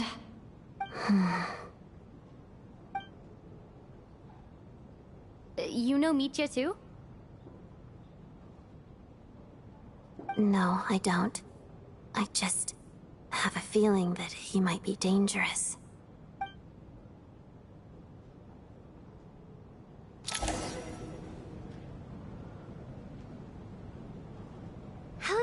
Alosia? No change from this afternoon. Heavy snow with no sign of slowing down. May I have your attention, please? The storm is unlikely to stop tonight, and it'll be even more dangerous outside at night than it was during the day. We at the theater owe everyone here a duty of care. Therefore, we strongly suggest that you stay on site overnight and avoid going outside unless absolutely necessary. In a few short moments, we'll give you a tour of the theater's various quarters. You can choose to sleep in the VIP room, the office, or backstage. Or on the stage if you'd prefer. We won't mind. I'll pass on sleeping on the stage. What if the snow is stopped by tomorrow morning? The early birds in the audience might think we're part of some experimental new show. A drama about sleeping? That could be fun. Maybe we could come up with a title for the production. Not bad. Clear selling point at least. Could be a big hit. Anyone who doesn't wish to sleep on the stage, please follow me. I'll show you to the rooms.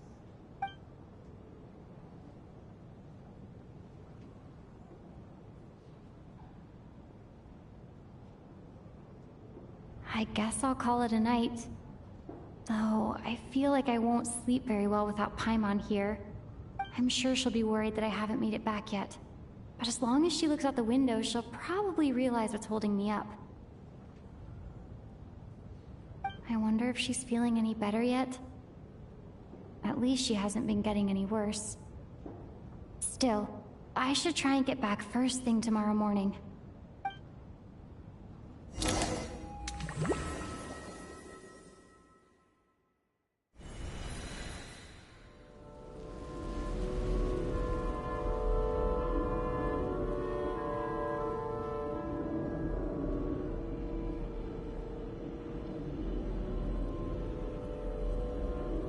Ah, finally. Welcome back to the world of the living, lazy bones. I was about to wake you. The black mist is almost on us. Still waking up, huh? You know, the black mist. It's been chasing us from below ever since we were born. You're just dozy. There's no way you've forgotten. Come on, let's keep heading up. Onwards and upwards is the only way to survive. Don't listen to a word those black mist cultists say. Here we go again. The endless march toward survival. What's going on? That black mist down there is creeping me out. And it's rising. Guess I should head upwards and get away from it. The black mist cultists believe that being swallowed by the black mist leads to everlasting peace. But if you ask me, they're just lying to themselves. We're the only heretics left. The only ones who refuse to give in. We have to keep going. But how do you actually know that they're wrong? Dangerous question there, Torgov. The moment your faith wavers, you start a chain reaction that ends in the collapse of your will. Put the question out of your mind. Stay strong and believe that the black mist means certain death. Okay, but it's not my mind. I can't do this anymore. I've had enough of being forever on the run. What's the point of it all? All this will pass eventually, I promise. Keep fighting. It will be worth it. You accuse the Black Mist cultists of being liars. But you're lying too. There is no end to this path. It keeps going up forever. There was never any hope to begin with. The cult of the Black Mist has poisoned your mind, Sobolova. Are you thinking of giving up as well? I am. I think I'll take my chances with the Black Mist over this perpetual torture. As much as I detest the Black Mist cultists, I'm just too weary. Then I bid you both farewell. Let me put my personal opinions aside for a moment and say, I hope that you both find peace within the Black Mist. Fate always appears so impossibly complicated. But at moments like this, its raw simplicity is laid bare. Their fate was sealed from the instant they entertained doubt. From then on, the outcome was both inevitable and irreversible. Let's go.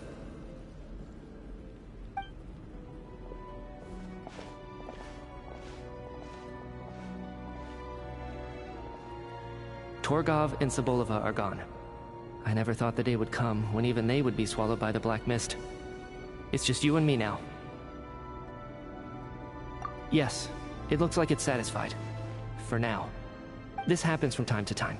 But it won't be long before the black mist starts chasing survivors once again. No one knows how to stop its advance for good. Well, we should make the most of the precious moments of rest that those two bought for us.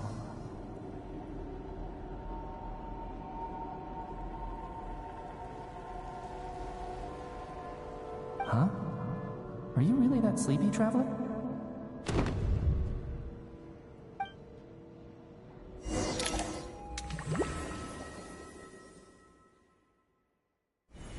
Help! Somebody, come quick! What is it, Chuganov? What's wrong? Huh? Is it morning already? What's all the commotion?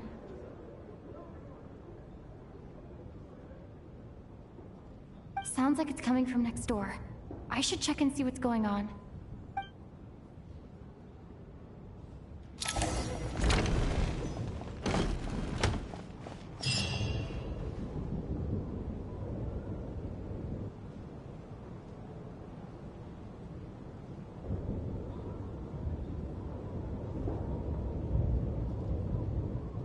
Don't look, Miss Tonya.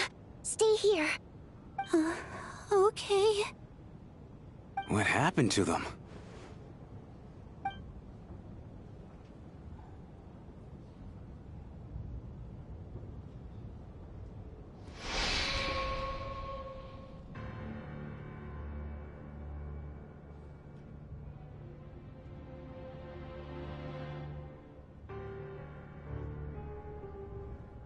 These two people have passed away. And the strange thing is that somehow I knew this was going to happen. I knew that they would be the ones to die. Have I seen this moment before? Or did I have some kind of premonition? I can't remember what it was. Let me take a look.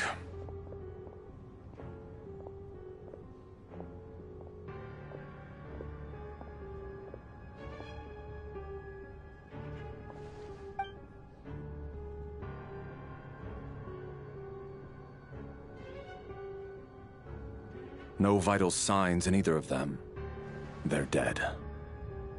The cause of death, however, remains unclear. No wounds on the bodies, no signs of a struggle, and no skin discoloration caused by the buildup of toxins. But just last night, they were chatting and joking away. This is so sudden. Could they have had pre-existing medical conditions? Even then, the odds of them both dying of sudden complications on the same night are extremely low. It's hard to believe that they died of natural causes, nor does this appear to be a suicide. Who was the first to discover the bodies? It was me. But these deaths have nothing to do with me, officer. I got up early because I wanted to see if the snow had stopped. Then I noticed that the door to this room was open, and it looked like there was a man and woman inside. I just went over to see what was going on. I had no idea they were... I can corroborate this. I was doing my morning exercises near the stage. When I saw Mr. Chuganov heading this way, I followed him. I can also confirm that I didn't see a single person approach that room before him. The snowstorm was raging all night, and it's still going now. There's no way someone could have come in from outside, correct? You mean an intruder? No, not possible. I slept by the door last night as a precaution. There's no way I wouldn't have noticed if anyone had tried to open it. Everyone, split into pairs and search the theater for anyone in hiding, or any signs of suspicious activity. I'll follow up with a full search of my own shortly. Go, there is no time to waste.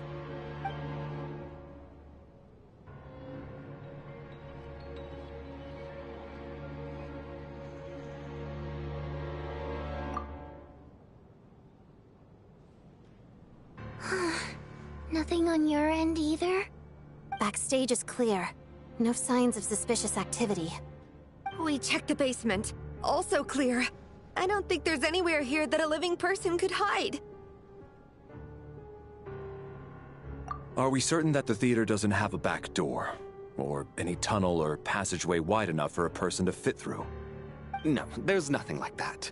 If people were sneaking in through some secret tunnel to avoid buying a ticket, we'd have sealed it off ages ago.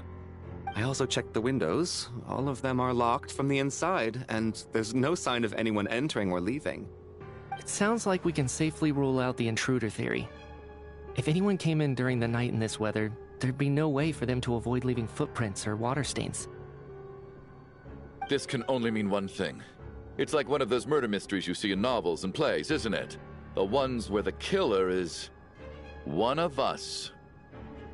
We can't quite jump to that conclusion just yet. Could he be right? It's hard to imagine something like that happening in real life. Set in a theater during a snowstorm, a murder takes place and the killer is among us. It's such a classic trope that it seems unbelievable. Looking at who the killer targeted and the clean entry and exit, it all adds up. I know what this is. It's obvious now that I think about it. What is? What have you figured out? Both victims were wealthy, well-known local merchants. And the door was deliberately left open so I would discover the bodies and witness the crime scene first thing in the morning. Such ruthless methods. This was your doing, wasn't it, Lelik? Lelik? You mean Lelik is among us? And he's the killer? Lelik. I know this code name. Member of the Rokot, anti-Project Stuzha. Always works alone. I've read the case files at the Armory Palace. Walk me through your reasoning, Mr. Chuganov. What do you know about Lelik?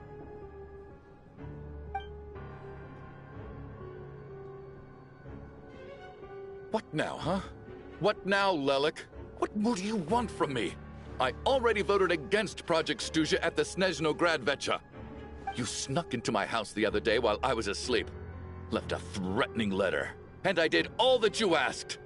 But Project Stuzha cannot be so easily shaken. Not with the rooster in charge.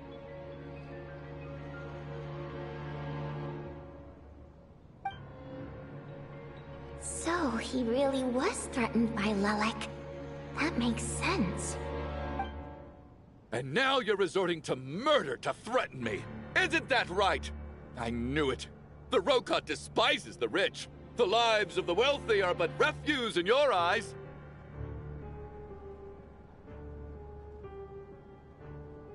Show yourself!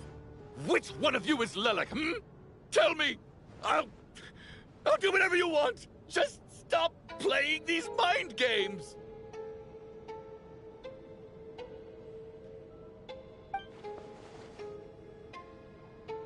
Was this really Lelik's doing? Would Odette really do something like this?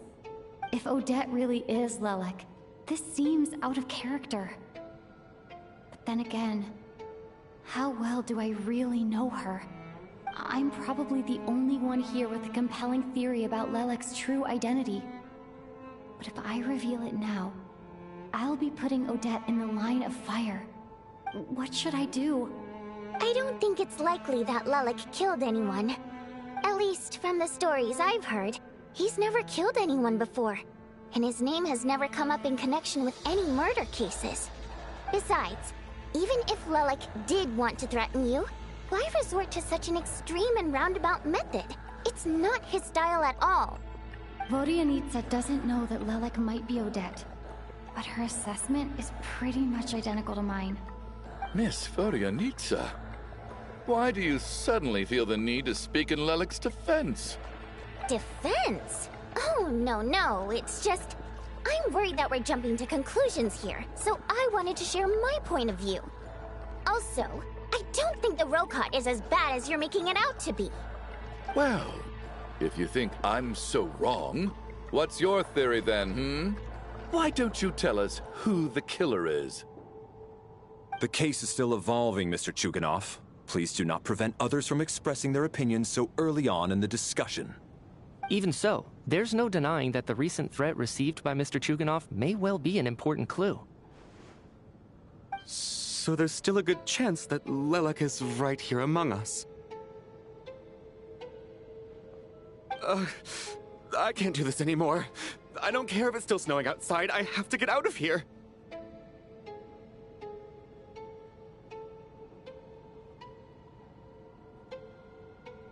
Whoa, take a beat. We all know it's far too dangerous out there. Even the soldiers couldn't get to us. Go out that door, and you might not live to tell the tale. And whoever this Lelik is, they're surely not going to murder anyone in broad daylight. Be sensible, my man. You're safer inside. As much as I regret having to say this, I'd like everyone to cooperate and refrain from exiting the premises until further notice. Because as things stand, every one of us is now a suspect. Unless anyone has further information to share, let's adjourn for now. Feel free to keep searching for clues, but make sure you don't go off alone.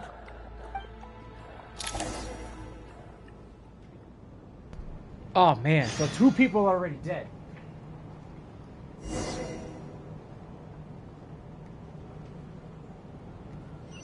This doesn't sound good. Let's keep going.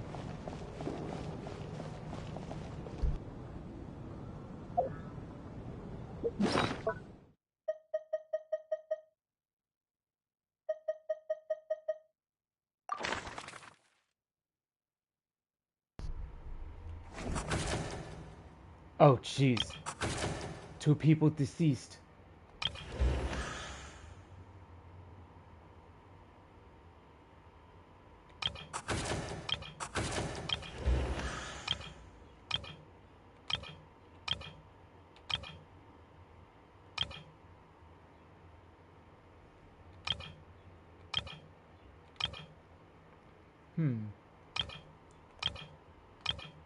I think he might be the one.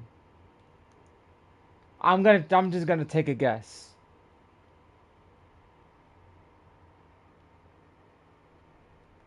That's my theory.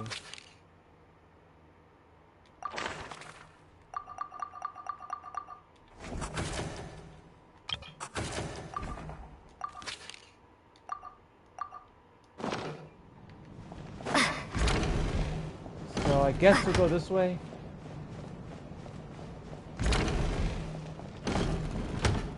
Talk with the 2. You're right. That was my bad. It was a knee-jerk reaction. I didn't think it through. Luckily, no one suspected my identity.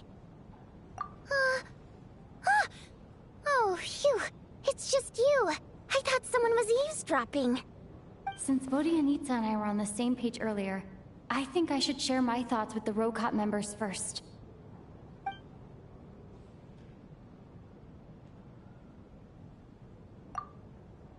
Whoa. Are you serious? I don't know if this counts as gossip, but it's definitely on track to be the juiciest this whole year. Odette? Really? Odette? Oh god, how dumb does this make me look? Lelik has been right under my nose this whole time, and I didn't notice a thing. Actually, it's exactly what you'd expect. Sometimes, hiding in plain sight is the best strategy. And now that you mention it, the more I think about it, the more sense it seems to make. It all adds up. What are we up to now? 1, 2, 3, 4... Odette's identities. She's my coworker, specifically a ballerina, and also a Fatuz, a member of the Rokot. Now, Lelik. It must be so exhausting. I just want to give her a hug. I guess since I've always known her as a member of the Fatui, it never even crossed my mind that she could be involved with the Rokot, let alone be Lelik. I don't understand. If she's with the Fatui, what reason could she have for being so opposed to Project Stusha? Probably best if you ask her that in person. Well, since you waited until now to bring this up instead of announcing it to everyone earlier, does that mean we're all on the same page here? Yeah. Lelik may not follow orders from the Rokot leadership, but as far as I'm concerned, she's never crossed the line. If anything, her actions benefit the poor. We need to confront her face to face. Do you think she'd really admit to being Lelik? I don't know. We'll have to see how it goes. For now, we'll work on the assumption that she didn't kill anyone, and see how much she is willing to tell us.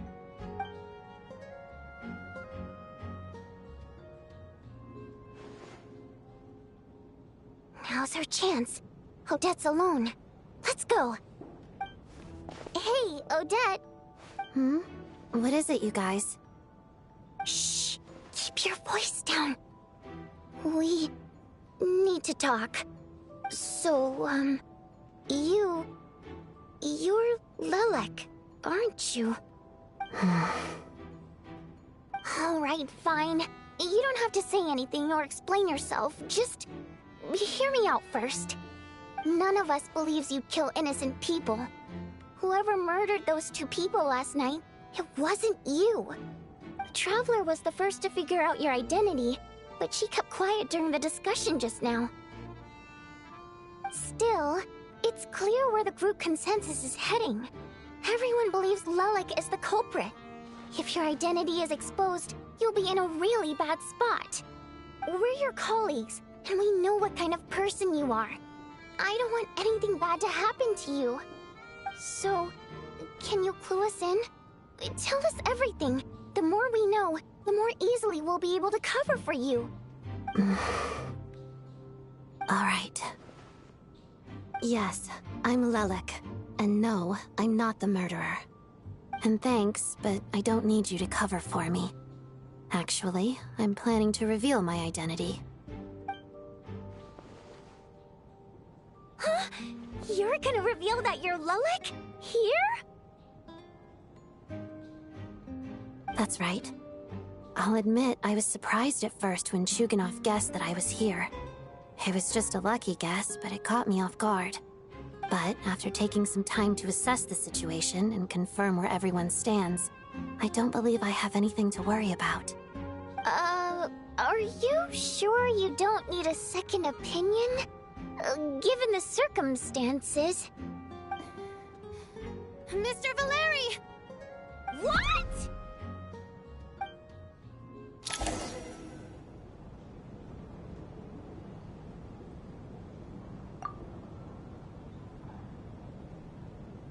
So... Odette is Lelik? I don't know what game you're playing, but you've got a lot of nerve. It's just one identity. So what if it's exposed? I can disappear and adopt a new identity anytime I please. I made my peace with this when I chose to become Lelik. But more importantly, I promise I am not the murderer. Which means that someone else is. So, if anyone still insists that I did this, you'd best produce the evidence now. Otherwise, I suggest that you bite your tongue. Because if you really believe I killed 2 people without making a sound or leaving a trace, pointing fingers at me would surely only make you my next target. Is this really the truth, Miss Odette? That's confidence, all right. I believe you. A real no-nonsense attitude. I can see why Marionette said that she's on track to inherit the title of the Fair Lady. Are you seriously buying this? Hey, officer!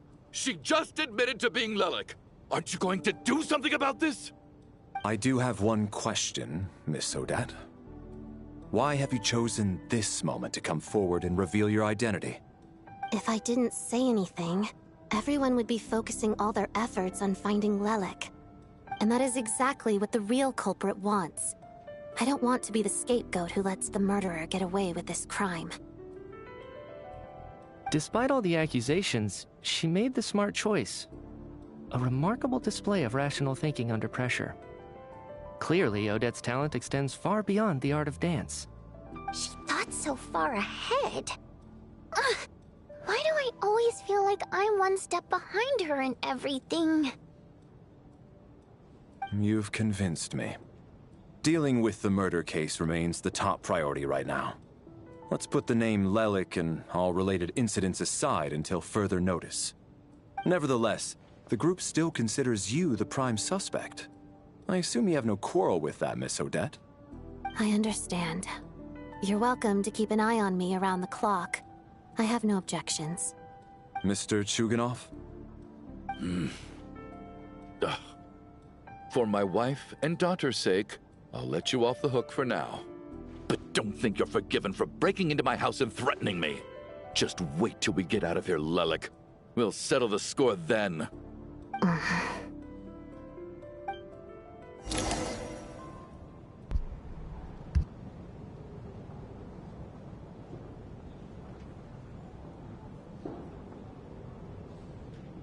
Good work, Lelik guard team.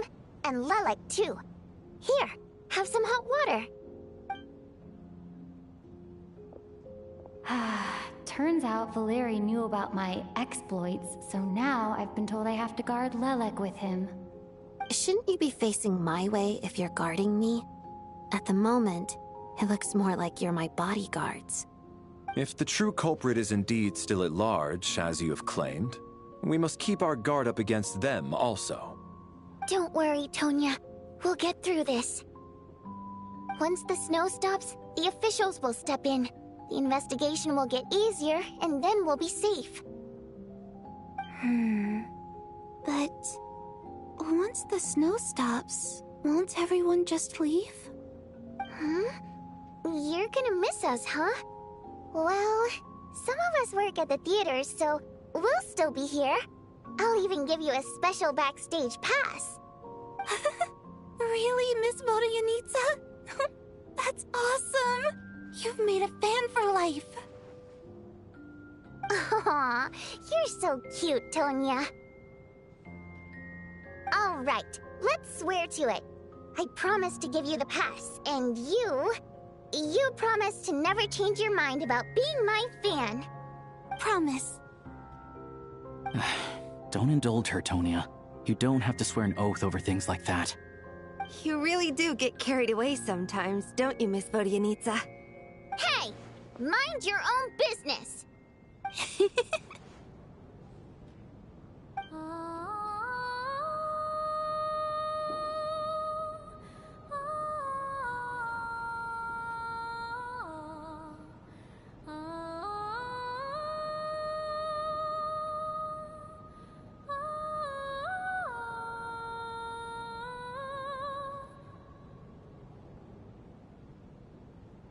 Don't be nervous, Miss Water-Imp.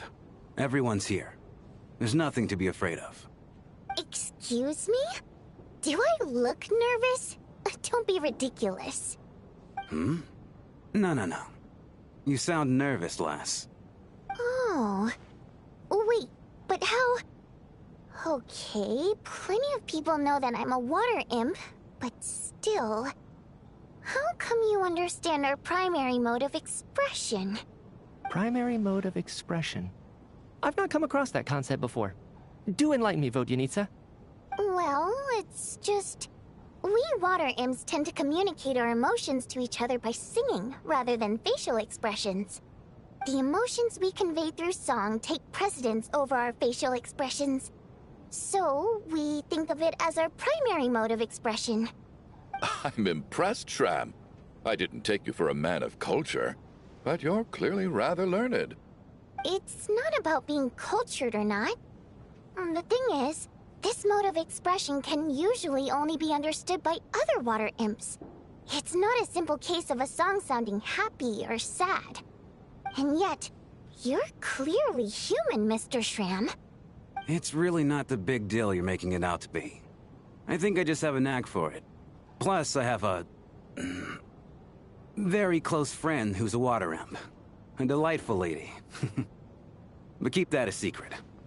Anyway, we spent so much time together that before I knew it, I noticed I could understand her expressions. Oh, I guess that makes sense. Still, the fact that you have a water imp friend is even more surprising. I'd better watch what I'm singing when I'm around you from now on. Hey, what are you implying? You're not secretly insulting the audience in your songs, are you? Heavens! Why would I do a thing like that? It's getting late. We should discuss our sleeping arrangements for tonight. To guard against the killer, someone needs to keep watch. I suggest that we don't sleep in separate quarters tonight. It will be safer if we all stayed together. As long as someone keeps an eye on Lelik, I'm quite sure we won't have any trouble. Are you saying that you wish to bet your life on Miss Odette being the killer? Nonsense. Of course not. Then I propose the following arrangement for tonight. The Traveler, Odette, and I will form the Night Watch. We'll sleep in shifts, but 2 of us must be awake at any given time. An excellent idea. This allows us to handle the Night Watch while also keeping an eye on Lelik. Meanwhile, the rule of taking shifts in pairs resolves the other issue. Namely that we can't necessarily trust the Traveler or Valeri either. I expect that plan took you quite some time to come up with, didn't it? Actually, our field combat manual outlines a similar approach. Although the scenario there involves guarding prisoners overnight during field operations. That being said, I must clarify that I harbor no disrespect towards you personally, Miss Odette. In fact, Lelik's numerous covert operations make fine textbook examples for military agents. I care less about respect and more about the fact that you just robbed me of 2/3 of my sleep tonight. I'm calling dibs on being the first to rest. Good night.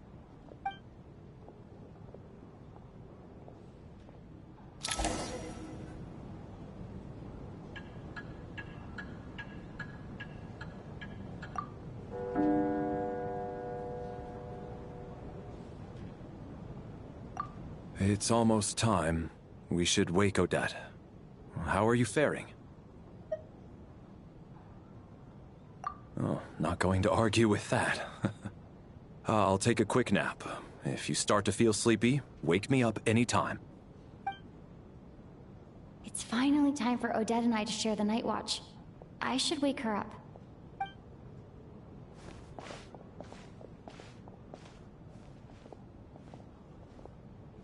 I came here to get information from her in the first place. Maybe I should think about what questions I want to ask before she wakes up. How long are you gonna keep staring at me? Couldn't sleep. My mind's been running haywire. Plus, there's something I've been meaning to talk to you about. I had a hunch that you wanted a conversation too. Let's take this chance to clear the air, shall we?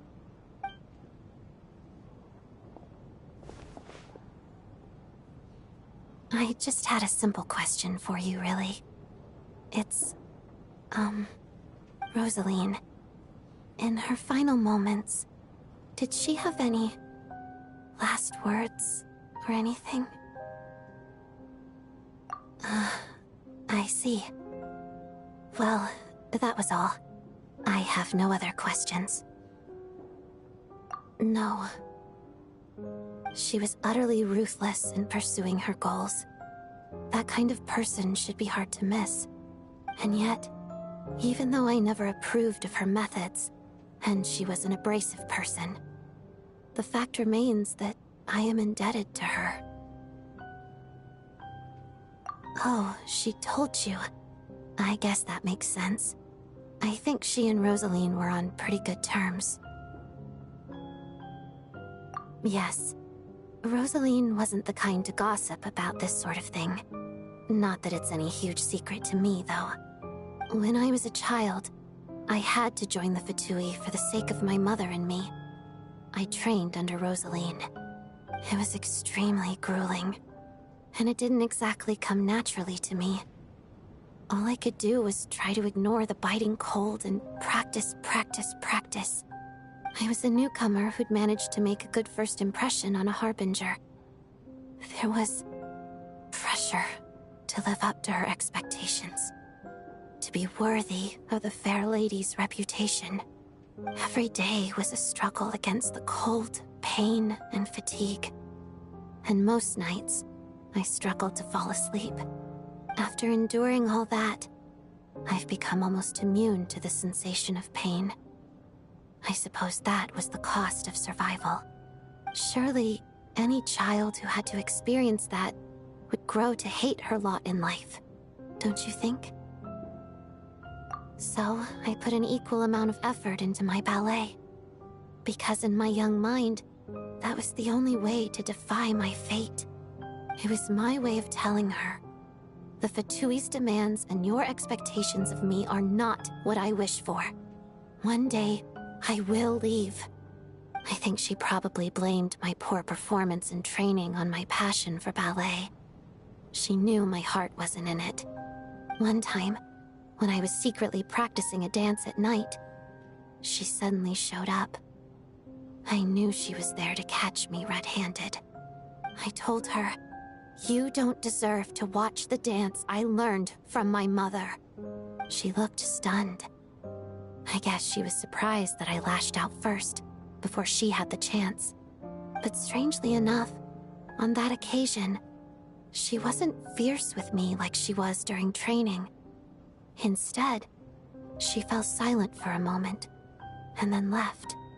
After that, she never interfered with my dancing or asked me how it was going. She never came to watch me dance again either. Not even once. She was. But even now, whenever I take out this core Ignis, I can't help but think of that night. Of the look on her face. Sort of. Although gift might be too kind a term. This is her flame sealed within ice. A symbol of her favor, yes, but also her way of keeping an eye on people. She knew the location of every piece of core Ignis. If any recipient started acting suspiciously, she'd be on to them immediately.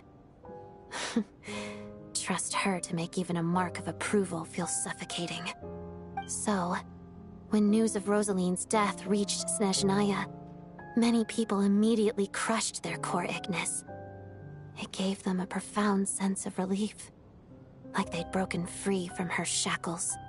But I kept mine. With my sensitivity to pain being as dull as it is, the warmth from this core Ignis is one of the few things I can still feel clearly. I still wonder, did she really come to stop me that night? I wasn't sure, but I was scared, so I said some really awful things. I guess she didn't leave anything behind. Not that I expected her to. It's fine. It's just a bit of a shame that we couldn't settle our differences before the end. She did. Are you sure she was talking about this event?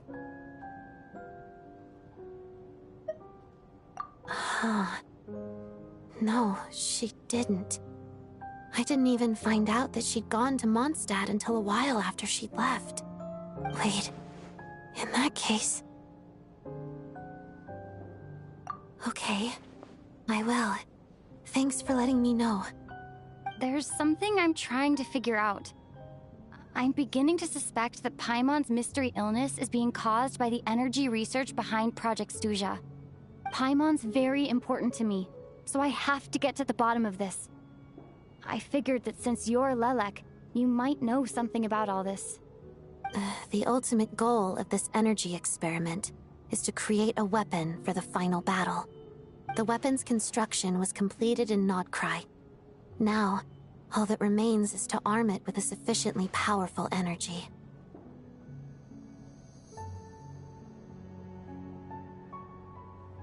Yes.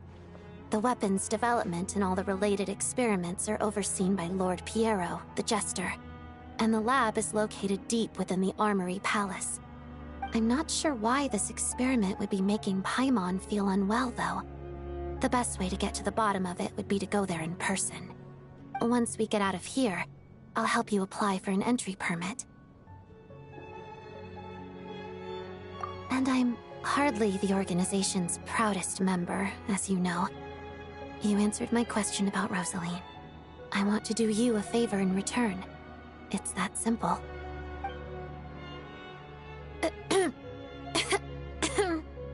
Huh? What's wrong? Are you not feeling well? You two seem to be hitting it off. I thought you were sleeping. Of course I was. In the military, one learns to fall asleep quickly, even in the most inhospitable environments. It's vital to staying alert and energized. Why? Is something wrong? Even if he was awake, he can't have overheard us, right?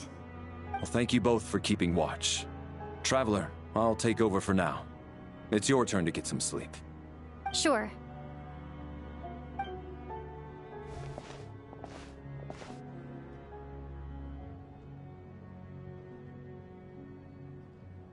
This is our second night here, but at least I found out a little more about Paimon's condition. I hope she's been sleeping well the past couple of days. Why do I feel like I'm being watched?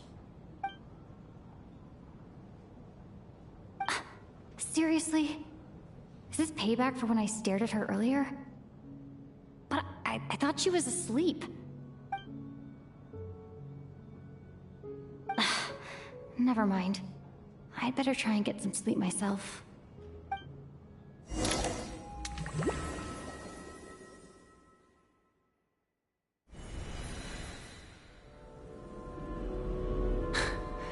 Hey, what are you spacing out for?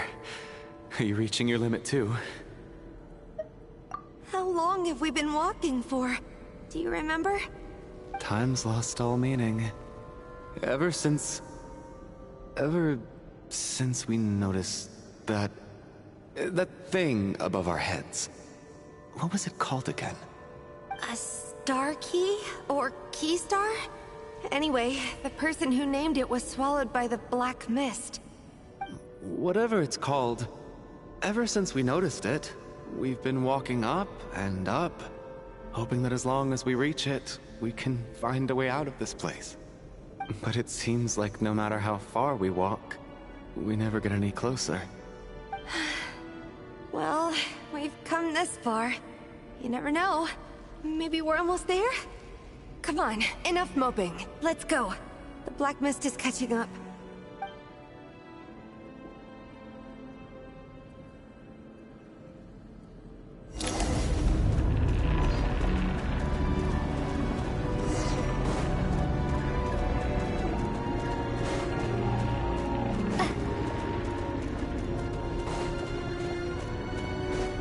We got monsters! Watch out! Not again! I've lost count of how many times we run into them. Be careful! Back up here! What the?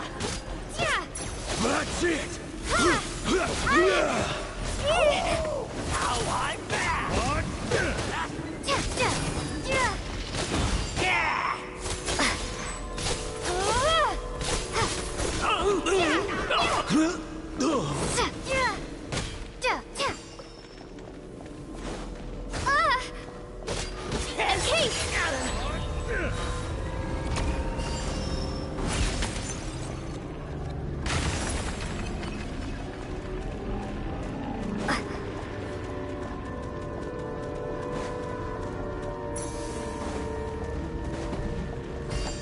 Here they come again! You wanna fight?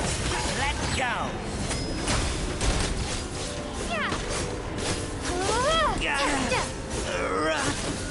What the?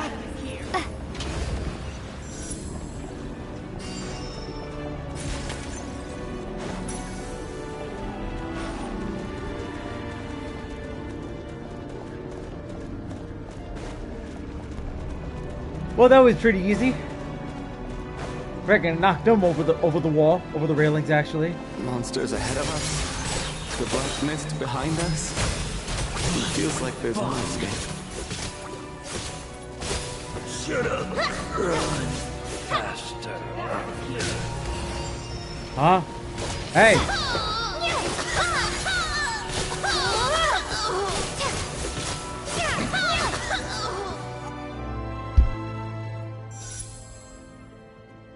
Are you hurt, Coolish?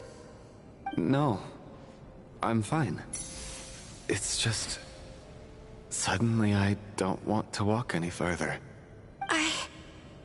I get you. In fact, I reached my limit a long time ago. Sometimes it feels like there's hope where there shouldn't be. Yeah. The hope that the star gives us is the only thing keeping us going. But I'm not sure it's real at all. It may just be a collective illusion. Otherwise, why would it always be out of reach?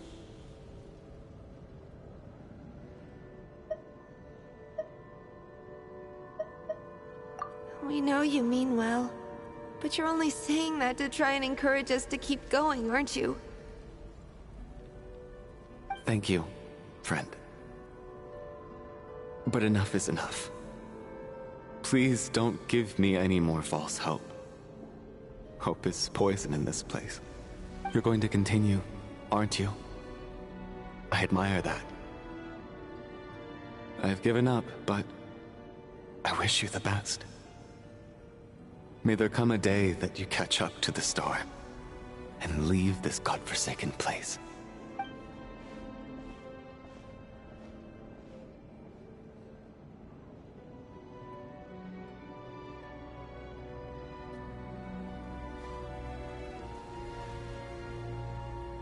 It's not an illusion. We really are getting closer to the star. Congratulations. You're the first person to make it here.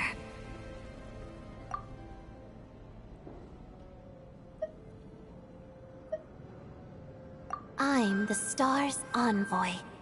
The black mist has stopped rising. Its hunger is satisfied for now, having devoured your two companions. This is a good opportunity. I'll let you get some rest before we continue. What do you mean, leave? The star represents the starting point. It's the waypoint for the beginning. Congratulations on reaching the starting point. Once you are ready, we will head out and walk upwards. I will be right by your side the whole way.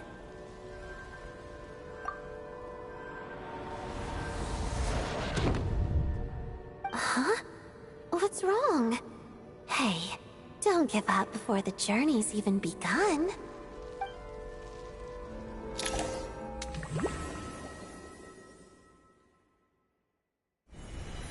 Rampana! Rampana!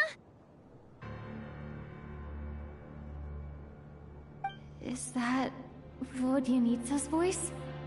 What happened? Coolish, wake up! Please wake up!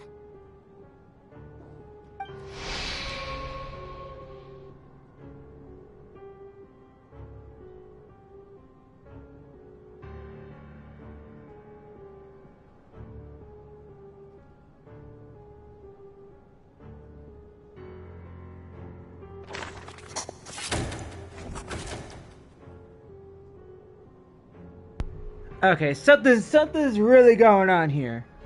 We've already seen Odette, and then all of a sudden she's in the other dimension where the black mist is at. The situation is identical to that of the two casualties yesterday. We cannot ascertain the cause of death. At least there are some elements that we can rule out this time. They slept on the stage with everyone else. So I suppose the surrounding environment can't be a relevant variable. Rampana. Coolish. Weren't some of us keeping watch last night? 3 of us, in fact. How could you not notice something was wrong? I'm as confused as you are. Certainly nothing unusual happened on my watch. Likewise, and from what I've observed so far, both Miss Odette and the Traveler can be trusted. To be honest, I didn't get a wink of sleep last night. I couldn't help but think I was the target, so I just laid there with my eyes closed. I heard the Traveler and Lelik chatting, but otherwise I don't recall hearing any commotion during the night. Me too. I didn't want to wake everyone up, so I was concentrating hard, trying not to cough. I hardly slept at all. If anything had happened, I'm sure I would have noticed. Then, what could possibly be causing this? Once was bad enough. I can't believe it happened again. I worked closely with Rampana and Coolish for so long. I never imagined that one day they'd... And on this stage of all places... Florianitsa... 4 victims in just 2 days, and we still don't have a single lead. I need to get to the bottom of this as soon as possible. And above all, keep Tonya safe. I'd never be able to look Child in the eye again otherwise. Still snowing? Yes, I just checked. Still no sign of anyone outside either. So we only have ourselves to rely on. If you ask me, this killer can clearly strike whenever they please.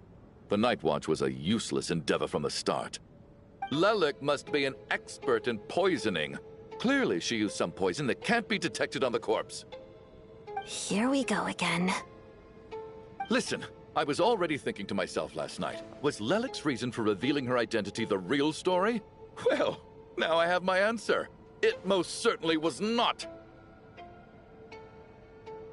She's been playing us for fools. You get off on this, don't you? Revealing your identity, only to carry on with your killing spree? That's a hideous thought. One that only a hideous mind like yours could dream up. How dare you? That's enough! Yesterday, you named Lelik as a suspect because the victims were both wealthy merchants. Lelik might have had a motive then, but today's victims were just ordinary people. Not to mention that they were colleagues of Odette and mine. What reason would she have to murder them? Let me guess. Just to scare you? Who knows? Maybe you don't know her as well as you think. I implore you all to ask yourselves, how many people are there really in this world that have what it takes to kill another person? Not many, I'd wager. Lelik is well known to be a ruthless operator, and now she has revealed her identity. How could it be any more obvious? Everything you've said so far is still just conjecture, which doesn't constitute a concrete lead. You need to back up your claims with some evidence. How can you defend her, officer? What did she say to you while you were on Night Watch? Maybe I shouldn't be so surprised. You military types are always colluding with criminals to target the rich.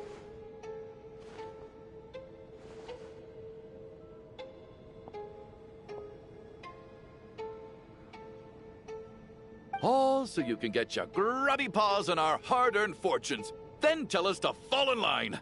The Fatui, the Druzhna, and the Rokot. Thugs, the lot of you!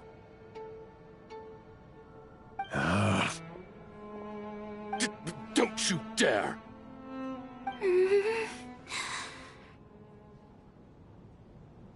Sir, but... You were the one who told us not to stop other people from expressing their opinions yesterday. 4 people have already died. Only yesterday I was chatting with Mr. Coolish. Then we woke up in the morning and he's... Turning against one another is the last thing we should be doing right now. Little girl. Even if Mr. Chuganov is a puffed-up, pig-headed windbag who doesn't have a clue what he's talking about, he's still one of the victims here, isn't he?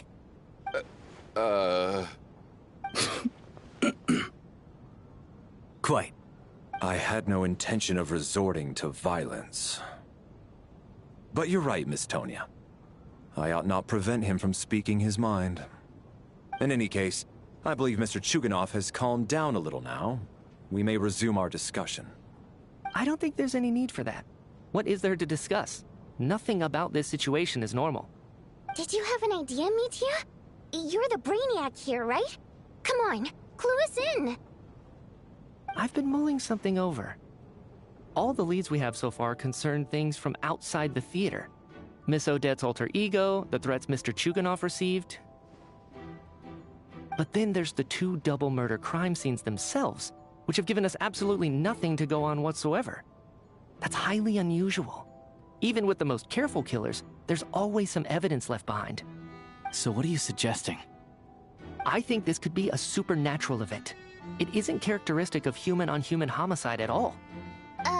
Correct me if I'm wrong, but aren't you supposed to be a scientist? That doesn't sound like a conclusion someone like you is supposed to make. I got into scientific research because of my insatiable curiosity. But if the present situation defies all known scientific explanations, I don't mind shifting my curiosity toward the paranormal instead. Now that you mention it, I remember when I first came to the theater. I heard rumors about this place being haunted. Haunted? Yeah, I think I heard the same thing. But I mean, they're only rumors, right? We've worked here for years. Surely we would have noticed any spooky goings-on by now. Well, this has taken an unexpected turn. A haunted theater? If Paimon were here, she'd probably be hiding behind me in fear right now. Why don't we take this opportunity to look for clues again with a more open mind? Maybe a different perspective will help us see something different. Very well. Whether it's criminals or ghosts we're looking for, the same rules apply. Everyone needs to tread carefully. I'll move the bodies into the same room for now.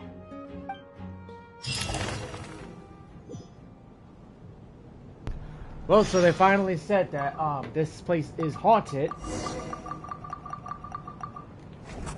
So Coolish has been murdered. He's gone. I think these two are the next victims. Let's see.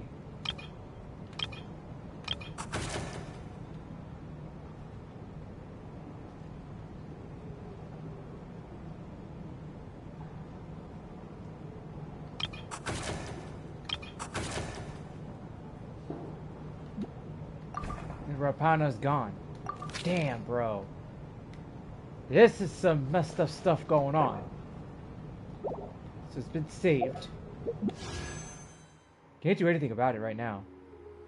Still 305. Got one wish.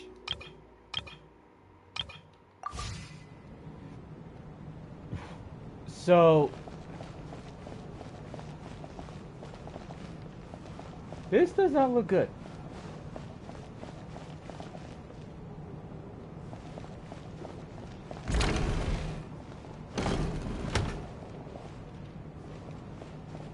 Let's check.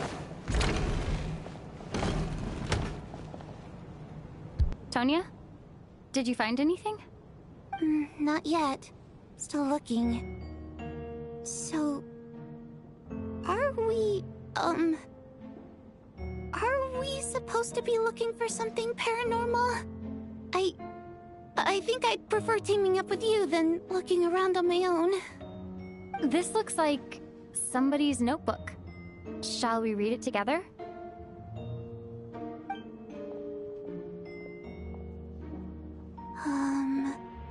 Well, it doesn't look scary or anything, so I guess it should be fine. Alright, let's read it together.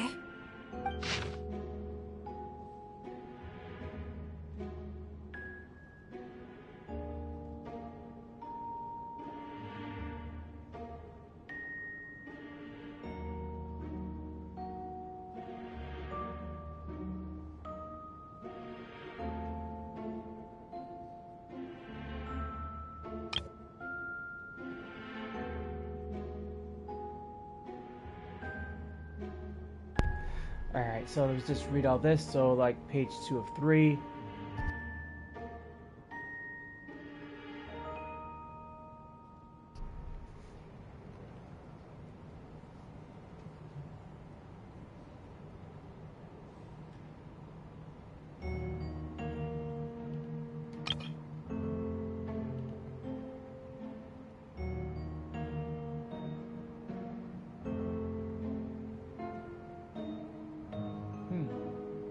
Very interesting, very interesting.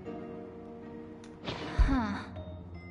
This has to be Vodyanitsa's writing, surely. Maybe it's a little rude for us to peek at this. I feel like I just read someone's secret diary by accident. It sounds like she's writing this for her parents, right? I don't understand. Why put this stuff in a notebook instead of mailing it in a letter? Because her water imp parents belonged to the aristocracy, who were driven out of Snezhnaya by the Tsaritsa long ago. And now they live somewhere new, where the postman can't get to. We're sorry! It's fine. My fault for not storing it properly. I can't leave things lying around and expect them to get ignored when everyone's scouring the place for clues. Alright, give me my notebook back. I'll take over the investigation in this room.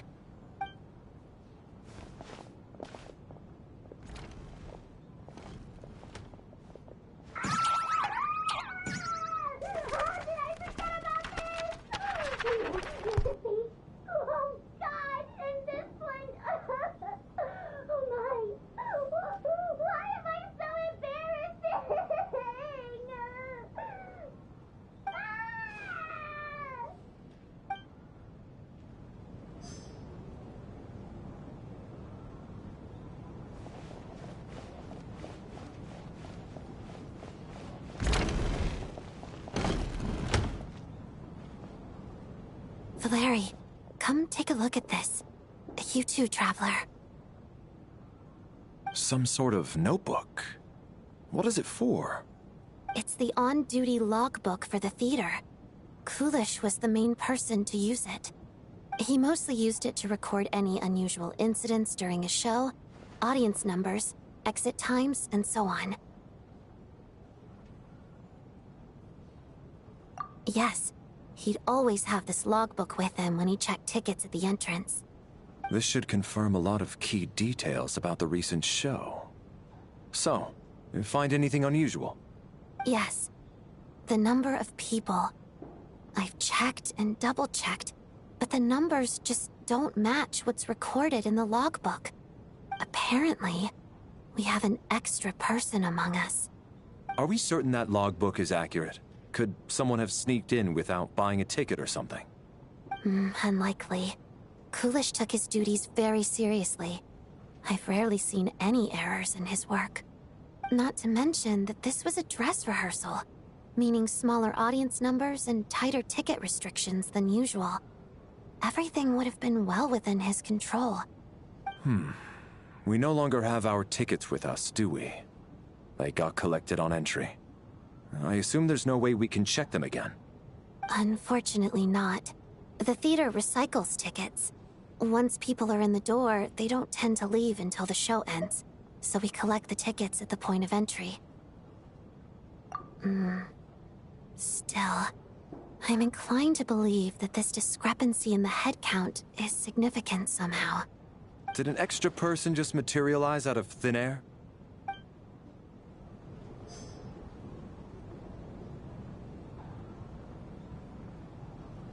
Could be because the place is haunted, so there could be something else there could be something else going on at the time being, so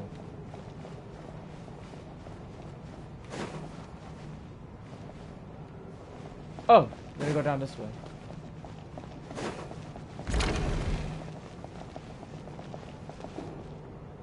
Hello, what's all this? Oh. Ah, Traveler. Since you're here, come take a look at this. Alosha found it. We're both curious to hear your perspective. It appears to be an investigation report. And the focus of the investigation was the rumors of haunting we heard about earlier. Alright, this is interesting. Let's see.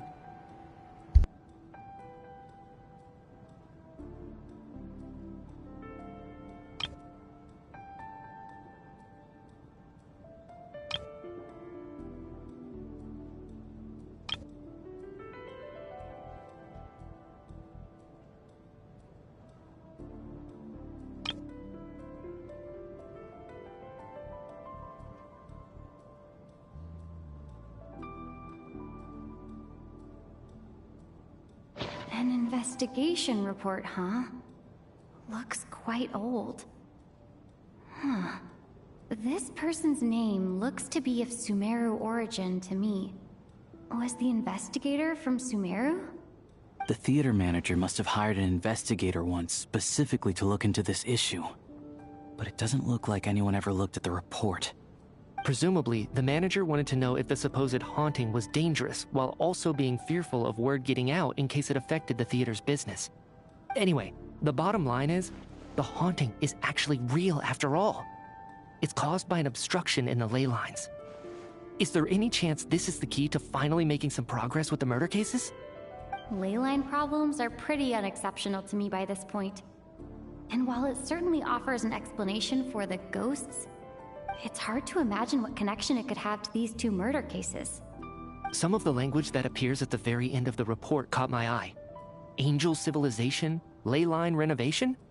My area of research doesn't touch on any of that, so it's completely outside of my wheelhouse. Huh? A piece of paper just fell out from the report. It landed right by your feet.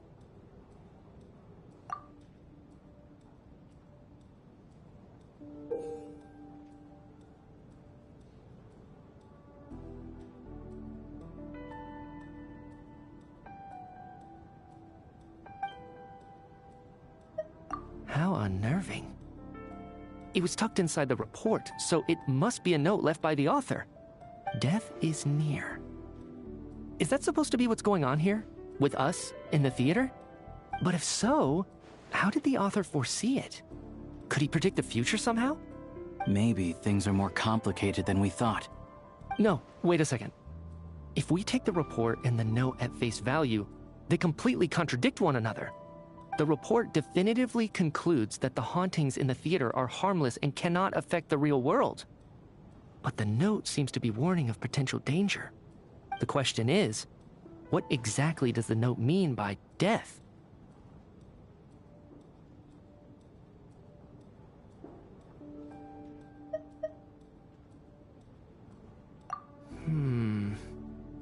The various ways we could interpret this keyword lead in completely different directions.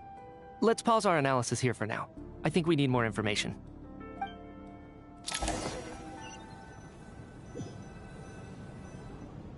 If we take all this together, it's not impossible, is it? If anything, it's the natural conclusion. Oh, I beg to differ. This sounds to me like a product of a researcher's vivid imagination. And perhaps it's because I'm still viewing this through the lens of a typical murder investigation. But still, I'm struggling to be persuaded by your theory. Does it really sound that far-fetched? Alright, well, let's treat that as speculation for now. I do agree with what you've said, so let's go with your idea for now. Good. Okay, now that we finally have some meaningful leads, I think it's time to reconvene. Let's get the others.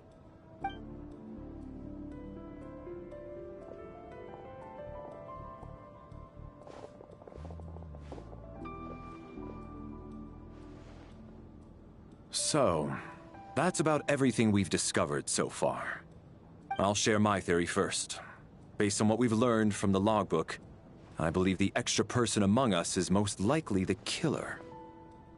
If the killer had simply bought a ticket, it would have greatly increased the risk of their identity being exposed.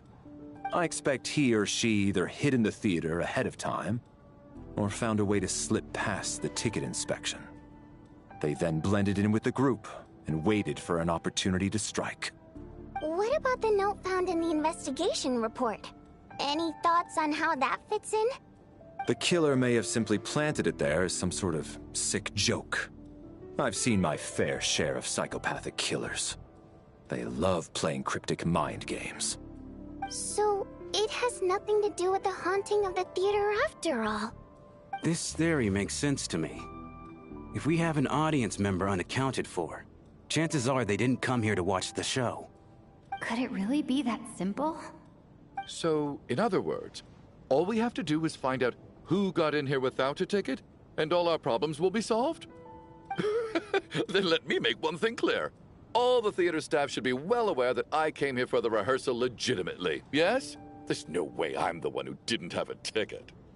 It's true. I hear you used every trick in the book to get a hold of that ticket, too. Everything short of throwing a temper tantrum and rolling around on the floor at the entrance. I most certainly did not degrade myself in such a way. Probably a stupid question, but I might as well ask. Did anyone here get in without having their ticket checked? Hmm? Guess it was naive of me to expect them to just admit to it. Especially after the unprompted Lelik reveal. Once was already a miracle. Twice would be unfathomable.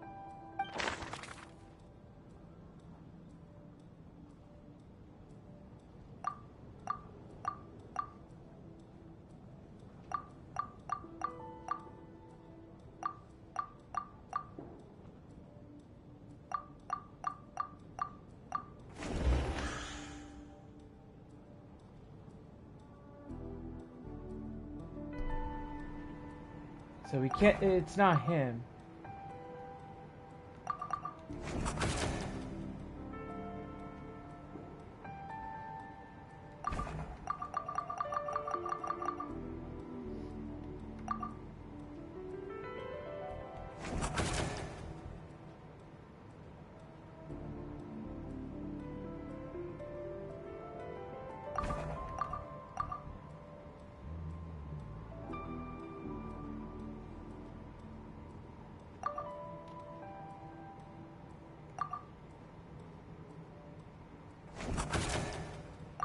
We have to catch this extra person, even if only for the victim's sake.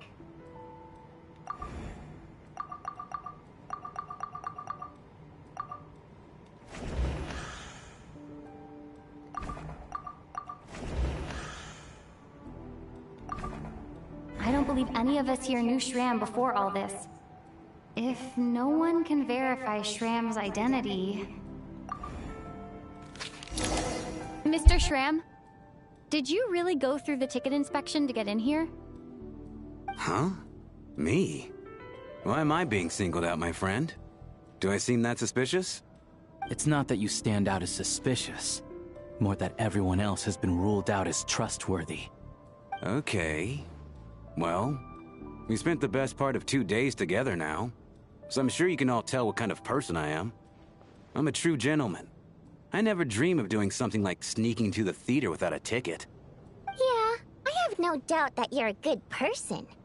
But the problem is, none of us here actually know you, so no one can say for sure that you are who you claim to be. Although, actually, what was it you said last night? Yeah, you're friends with that water imp, which is why you understand our primary mode of expression. Last time I checked, there were barely any of us remaining in Snezhnaya, since most of the water imps left. Could you tell me a little bit more about your friend? There's a good chance I actually know her. And I suppose it's also kind of a way for everyone else to get to know you a little better.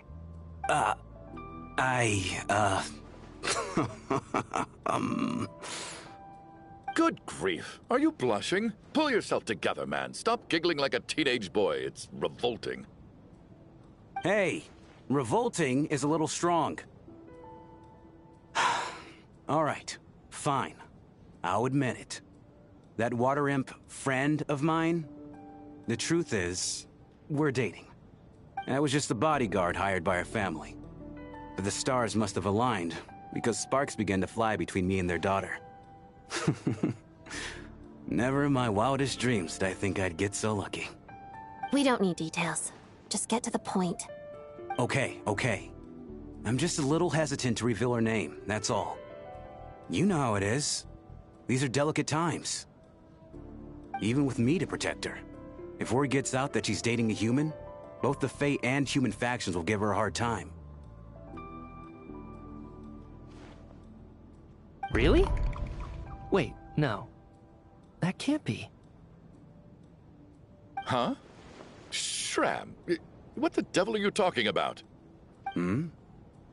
Why is everyone looking at me like that? Surely you can understand where I'm coming from. Delicate times? Factions? Yes. You know, the Civil War. Last time I checked, the Fae and the humans were still at each other's throats. If I'm not mistaken, The last significant civil war in Snezhnaya history was over 400 years ago, when Her Majesty the Tsaritsa had just taken the throne and was consolidating her reign. What do you mean, 400 years ago? What's going on here? Is Shram from the past? All right, Mr. Mitya, you win this round. As far-fetched as it is, it appears that your theory may be correct. I'm just as amazed as you are. I didn't even believe it myself, to be honest. Is someone going to explain what's going on here? From the look on your face, you figured it out too, haven't you, Traveler?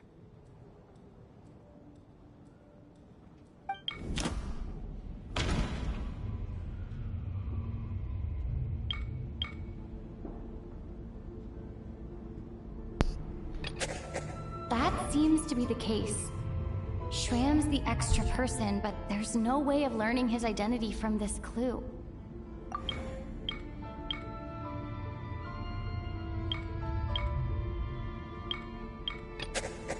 Vodyanitsa's private letter touches upon the history of the Water Imp aristocracy's exile, but reveals nothing about Shram's identity. The theater's ley lines have been modified to block souls within its grounds from returning to them. Some souls can even wander this place forever. Mr. Shram's statement proves he's from hundreds of years ago, and according to the investigation report on the theater hauntings, Mr. Shram is very likely a lost soul wandering the theater.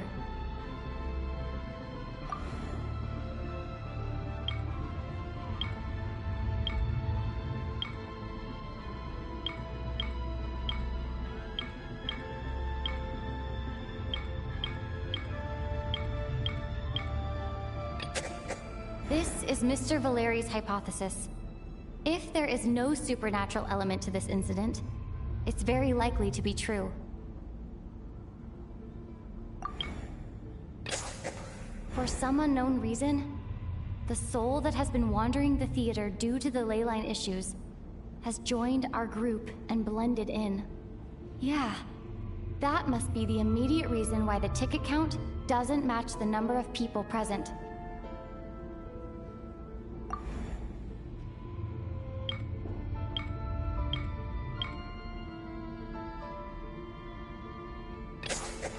The contents of the investigation report have been verified. There are indeed ley line issues and wandering souls in the theater. Death likely symbolizes the deceased. Mr. Shram, for instance.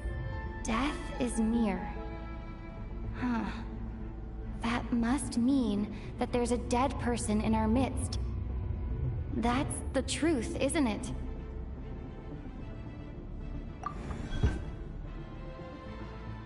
Yeah, the logic is clear now. The investigation report said that there would be souls stuck wandering around the theater because the ley lines were cut off. Mr. Shram must be one such soul who died in the theater a long time ago. In which case, that also makes him our extra person. So when the note said death is near, it must have been referring to death as in the deceased, people who died a long time ago. Someone who died a long time ago. In short, there's a dead person among us. The extra person we've been searching for is a ghost from the past. You mean I'm a ghost? No. Don't make jokes like that, my man. There must be some mistake.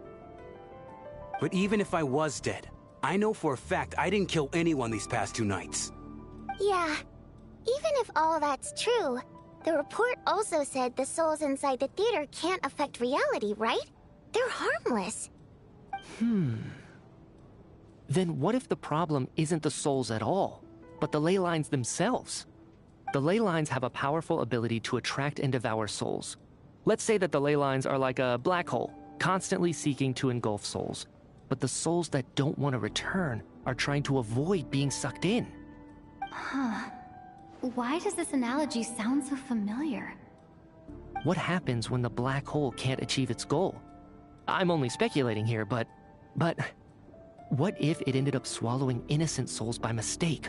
Or intentionally taking other souls to compensate? That could explain why we weren't able to determine a cause of death. If you're right, and their souls were devoured by the ley lines. It does make some sense. It does seem to explain a lot of the things we couldn't make sense of. Does that mean it's true? Except there's no concrete evidence. Mitya is relying on a lot of logical leaps. Still, it seems like the best explanation we have under the circumstances. Alright, so how could Shram not know that he's dead? Seems a little unlikely that he hasn't noticed anything unusual even after several days interacting with us. On the contrary, it's perfectly normal for a soul to wander the theater for centuries without questioning their existence or reason for being there. It's simply what's natural for them.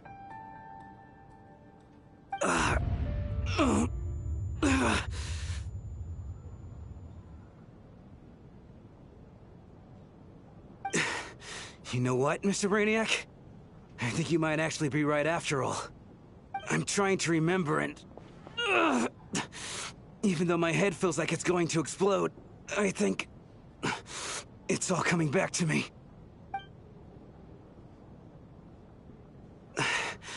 I was the one who didn't want to remember my own death, so I forced myself to forget. Well, I'm sure those are painful memories. My lady and I snuck out to go on a date one day. We bought tickets for the theater. It wasn't really my thing, but I was just happy to be together. All of a sudden, a group of people burst into the theater, shouting for all the water imps to get out, performers and audience members included. It was clear the conflict between humans and Fae had reached a boiling point. This time, the extremists were even coming after the water imps who had nothing to do with the war. I thought I could pull one over on them, so I took off my jacket, draped it over my lady, and tried to sneak out amid the chaos. But I got caught. They started shouting, calling me a traitor to humanity. But I was going to do whatever it took to buy our chance to escape, no matter how many people stood in my way. I had to, both as their bodyguard and out of love. It's all right, friend. You can stop there if you want. You don't need to dig all that up again. It's just... even now, I'm still struggling to accept the truth. How could I be dead? I'm sorry, everyone. If I'd known I was a dead man walking, I wouldn't have dragged you down with me. If I'm the cause of all this death, then punish me however you see fit. But, Mr. Shram... No. I refuse to be a burden. I know what I have to do. You said I've been wandering the theater for centuries, right?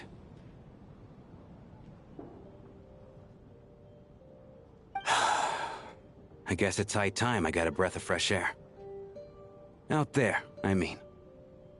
I'll leave this place, and take all this death with me. Go out on my own terms. Mr. Shram, I'm sure we can figure out a different course of action. My good sir, we both know I'm not supposed to be here. I should have accepted my death long ago.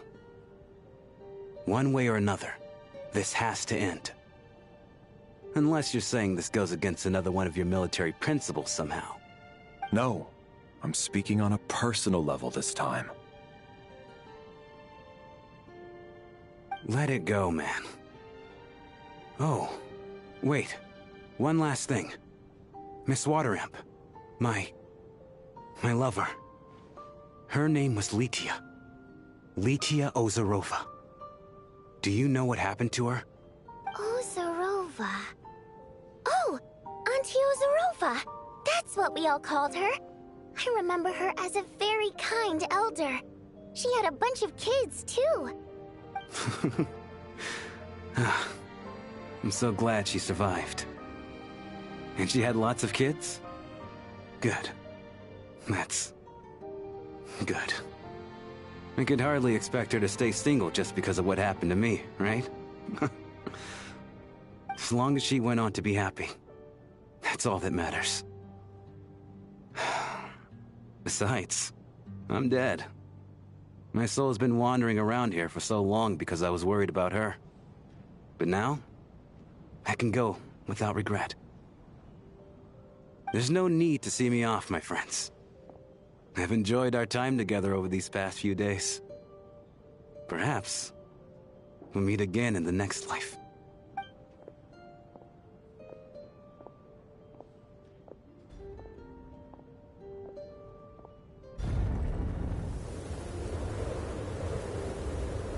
Take care, my man. I knew Mr. Shram was already dead, but I still feel so sad. Death is cruel, no matter how we might try to make sense of it. So, was the conflict between Fae and humans really that bad back then? I was only little, so I don't remember much. It's terrible to think that so many innocent people had their lives turned upside down. Even the historical records about that time period don't say much about it. All people know is that the Tsaritsa founded the Fatui, drove out most of the Fae aristocracy without explanation, then used her terrifying power to suppress the humans. It seems to me like the Tsaritsa chose to make herself the enemy. She downplayed the conflict, directing whatever animosity both sides had for each other at herself instead. That's also why, despite how brutal the conflict was at the time, there hasn't been much lingering tension between humans and Fae since. Things have been fairly harmonious for the past few centuries. So, the Tsaritsa banished the Fae to protect the Fae living in the city? She offered herself up to be hated in exchange for peace.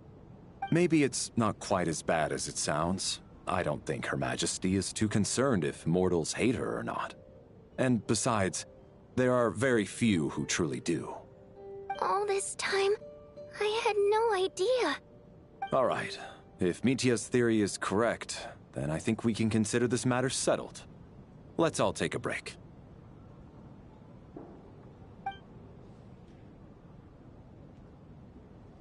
Ugh, if only this blasted storm wasn't still raging on.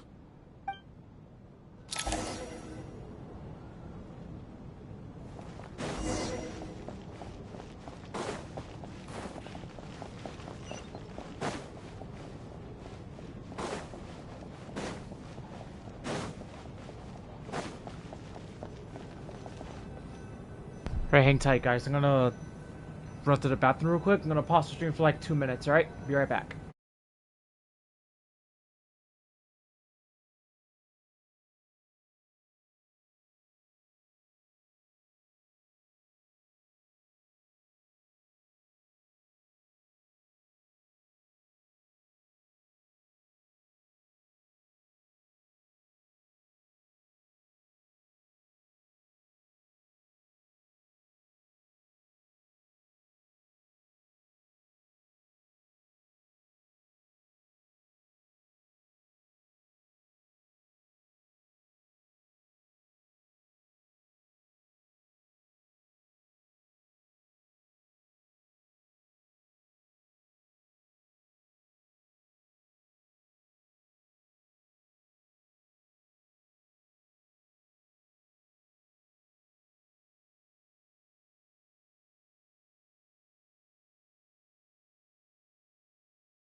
Alright.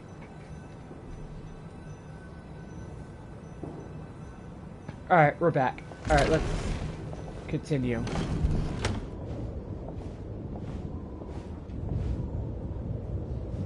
Looks like now we can just rest until the snowstorm stops. I still can't believe Shram turned out to be a ghost who'd been in the theater for hundreds of years. To think he was dead this whole time. What a strange turn of events. Knock, knock. Hmm? Knock, knock. You know the door isn't closed, right? You don't have to knock. Think of it as a signal, then. When I'm entering someone else's room and I knock, I'm here as Odette. If I don't knock, it's Lelik. Thanks. So, why did you come to find me? Is there something I can help with? Vodyanitsa said you knew about my secret identity from the start. But when everyone was discussing who Lelik could be, you were worried that revealing what you knew would be unfair to me. So you kept it to yourself, right? Yes. I'm extremely grateful for that. It's nothing. I mean, you didn't hold what happened to the Senora against me, so I should thank you for that as well. Actually, there's something else as well. I found myself in a situation similar to the one you were in when you helped conceal my identity. So I thought I'd come and ask you for advice. It's about Mitya. Before all of this, the last time I saw him, he was dead. As I'm sure you know, my goal as Lelik was to stop Project Stuzha. Well, when I found out the tech lead for the experiment behind Project Stuzha was Mitya, I immediately started planning to track him down and threaten him to back out. I often saw him around the theater, but I soon concluded that making my move there would risk exposing my identity. So I decided to infiltrate the Armory Palace and go directly to his lab. That way, the threat would be much more effective. Well, I suppose there was a bit of luck involved. But I am a Fatus, so I already had some familiarity with the building's layout. But when I finally made it to his lab, Mitya seemed to be dead. I checked his breathing and his pulse. He had no vital signs whatsoever. I'm certain of that. I thought maybe another anti-Project Stuzha activist had beaten me to it, and chosen a much more brutal method. So I made myself scarce. That's why you were so on guard around Mitya that first night here. Yes. When I saw him sitting in the audience during the performance, I could barely contain the shock. To me, it was a miracle. Somehow, he'd come back from the dead.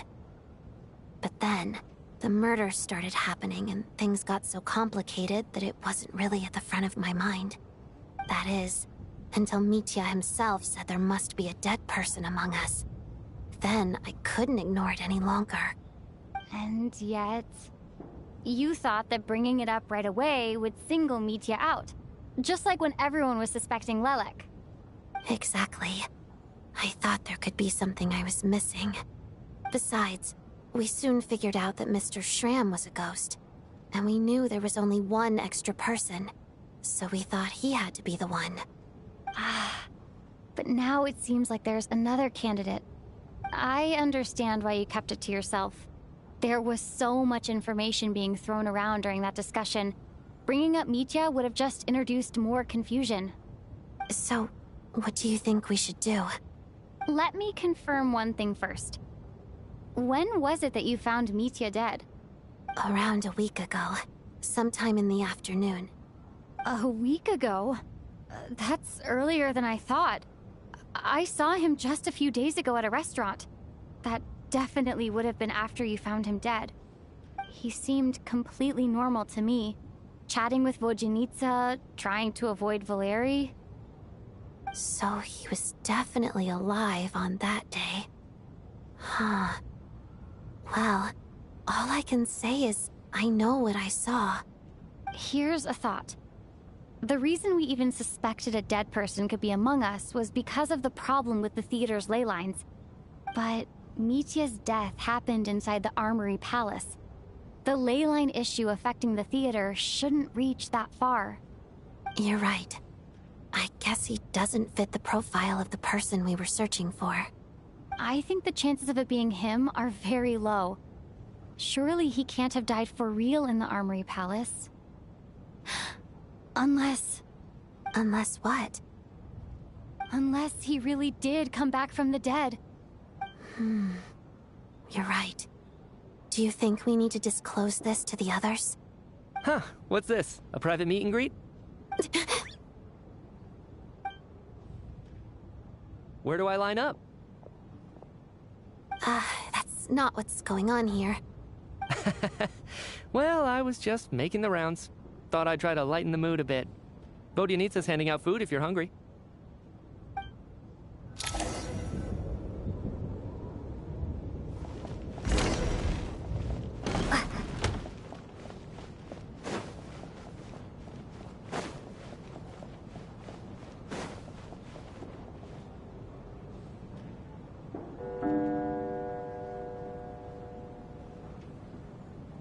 What is going on with this storm?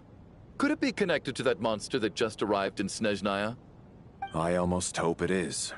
Her Majesty the Tsaritsa left to vanquish that beast herself. We just need to wait for her triumphant return. Do you think people still feel the cold after they die? I'm wondering about Shram. Oh, maybe we should have given him a coat before he went out there. Death itself is cold, isn't it? I'm sure the storm will embrace him. Well, I hope he has a safe journey. I'm going to miss him, I think.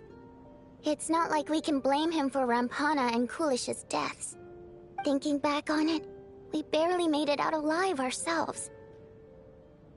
Once we get out of here, how are we going to explain what happened to their families?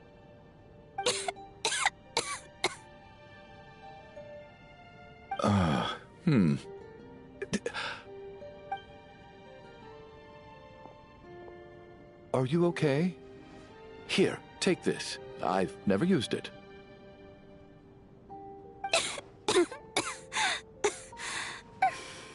Thanks. Look who's Mr. Nice Guy all of a sudden. Is it because Tonya stood up for you this morning? At least you know how to return a favor. Yeah, without Tonya, who knows how badly he would have been hurt. I told you already, I never intended to resort to violence. Duh, bunch of rascals. Little girl? I was rather surprised when you spoke up for me this morning. I didn't think I had many admirers here, so, thank you. Oh, no need to thank me. I said some bad stuff about you too. I've been, too embarrassed to admit it, but, you remind me a lot of my daughter. So kind to everyone, but never lets her old man off the hook. Unless my wife and I are having a fight, then she's always on my side. Especially when she was little. Every time I took her out...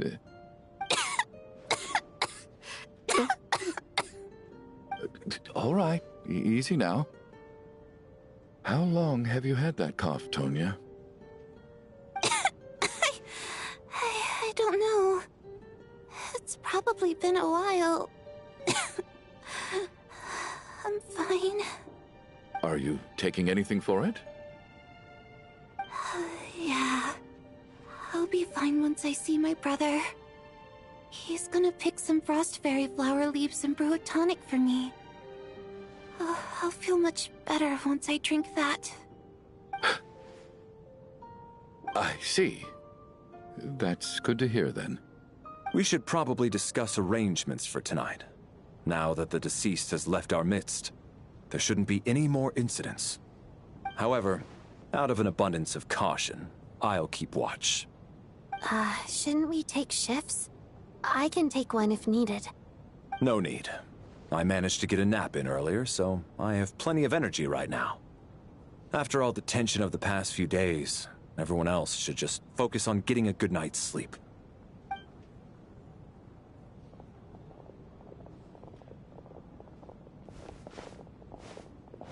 What a long day.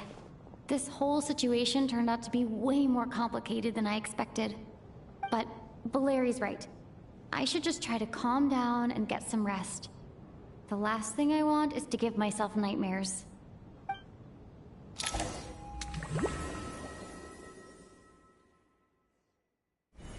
She's awake. She's awake! Get over here, you big lug, and take a look! If you must call me something, call me Mr. Door. The Black Mist is coming.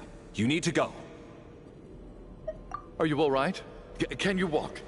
We just got attacked by monsters on our way up. That Mr. Door fellow protected us.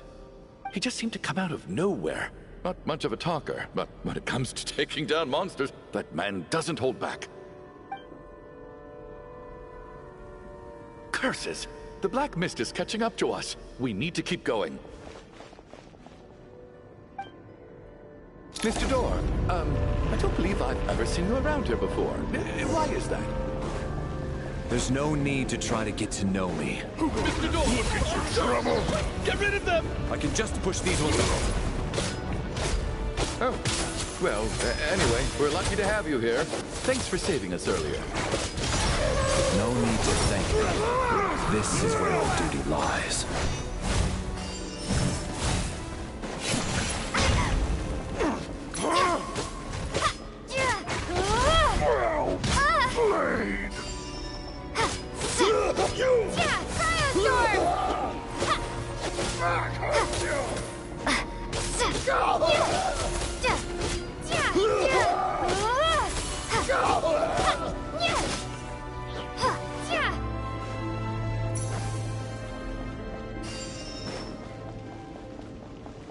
I basically almost lost HP there. Shoot.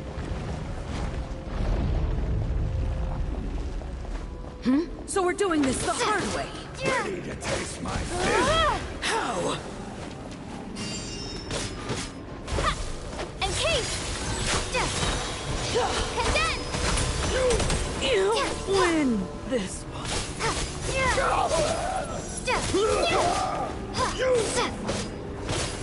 Oh, remarkable work, Mr. Door.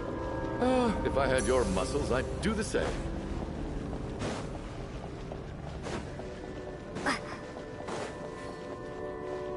Are none of these doors the one you're looking for? No.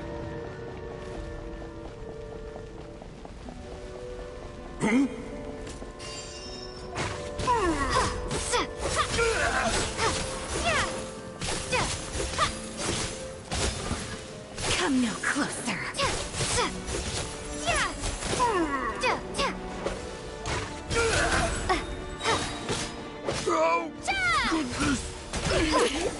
Impossible. I'm so exhausted. And the Black Mist is still rising. Oh. Wait, look! There's more monsters down there. Are they coming from within the Black Mist?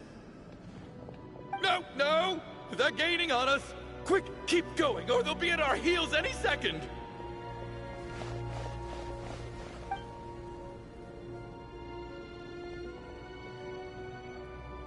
Mr. Door, what are you doing? We need to get out of here. They're coming! Found it. This is my door. What? You mean you're going to stay here? I am a door. This is where my duty lies. No! You saved us. We can't leave you behind. You must keep going. A door can only keep things out for so long. You must make haste.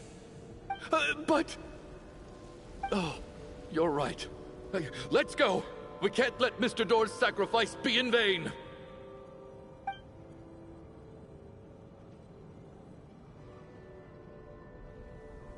The Black Mist isn't moving anymore. Looks like both the monsters and Mr. Door are gone. I didn't just imagine all that, did I? Surely I wasn't so scared out of my mind that I hallucinated a door as a human being? Oh, okay, good. There's no way we both hallucinated the same thing. Getting sleepy? Well, looks like we're safe for now. Go ahead. Let's get some rest.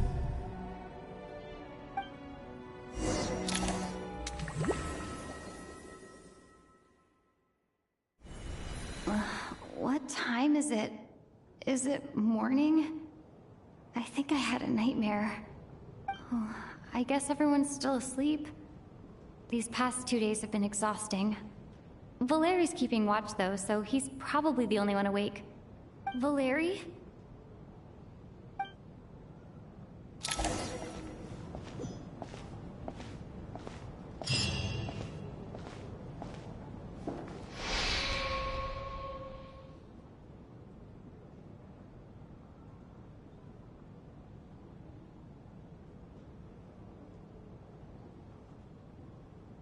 Wake up! Everyone needs to wake up!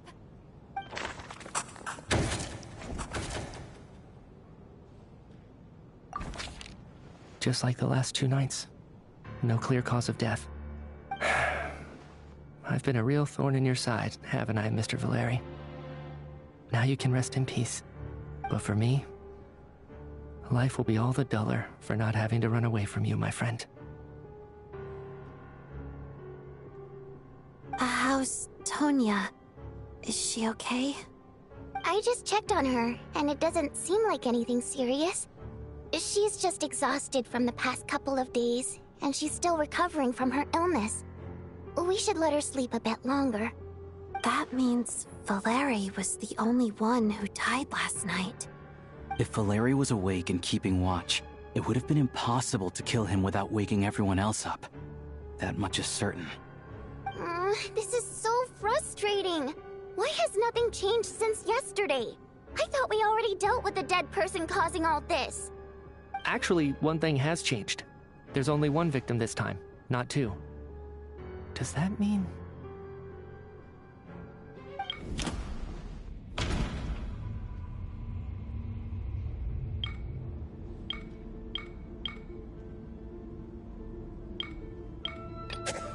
Can a death at night even be defended against? This logic seems baseless to me. After the deceased Shram left, there was one less victim last night. That more or less tracks. It's a reasonable conclusion, considering the only variable that changed. Oh. The number of people who die each night is equivalent to the number of dead among us. That's your theory, right? Exactly. We identified Mr. Shram, and the night after he left, the death toll dropped from 2 to 1. By that logic, there must be one more dead person left among us. Another one? But there was only one person unaccounted for in the ticket checks, right? The head count should match up now. Having an extra person was definitely a cause for alarm, but being one person short isn't nearly as unusual. Someone could have left in the middle of the show, or made it out before the storm hit. One more dead person among us. If Mitya's theory is right, then what Odette told me seems a lot more relevant. It's just, at the time, we had no reason to think there was more than one dead person. If only we'd taken it more seriously as a possibility, maybe this could have been avoided. I'm sorry. This is my fault. I had information that could have been helpful, but I held back. I should have brought it up right away. I'm partly to blame as well. I was too quick to dismiss Odette's concerns. What is this about? What have you two been getting up to behind my back? Sounds like there's some big news you've been keeping from the rest of us. Well, we're all ears.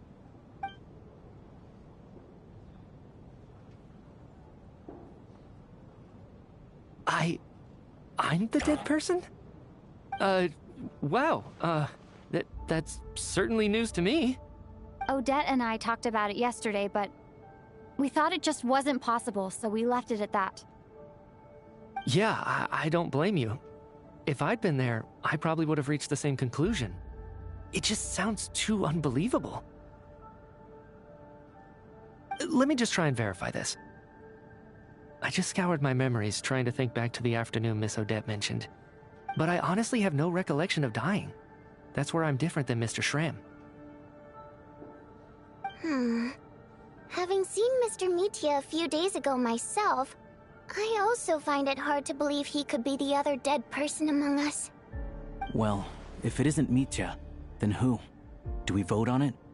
If you don't mind me asking, Traveler, I believe you mentioned that you know Tonya's brother. Had you ever met her before all this? No, never. Wait, are you saying... Now just 1 minute. I know where this is going. You can't just randomly point a finger at anyone you want. You're in the hot seat, and all of a sudden you want to divert our suspicions onto somebody else? Trying to pick a fight, Mr. Chuganov? Whenever you open your mouth, all you do is attack people, and I've had enough of it. If you don't want to engage in a civil discussion, you can shut up. You little brat! Did Mitya ask about Tonya because he suspects her? I suppose I only identified her by age and nothing else. Could that mean... I'm just saying. You're going around casting suspicion on people for no reason. How could Tonya be dead? I can vouch for her, if nothing else. I've seen her before. She's the sister of that Harbinger, isn't she? The one called Child. Oh, really? You're telling the truth? Since being here, I don't think I ever mentioned she was Child's sister specifically. Does Chuganov actually know her? If Chuganov can vouch for her, then it can't be Tonya either. In which case, it seems unlikely that there's another dead person among us at all. Miss Odette, could you go over that afternoon with me one more time, when you found me dead? No problem.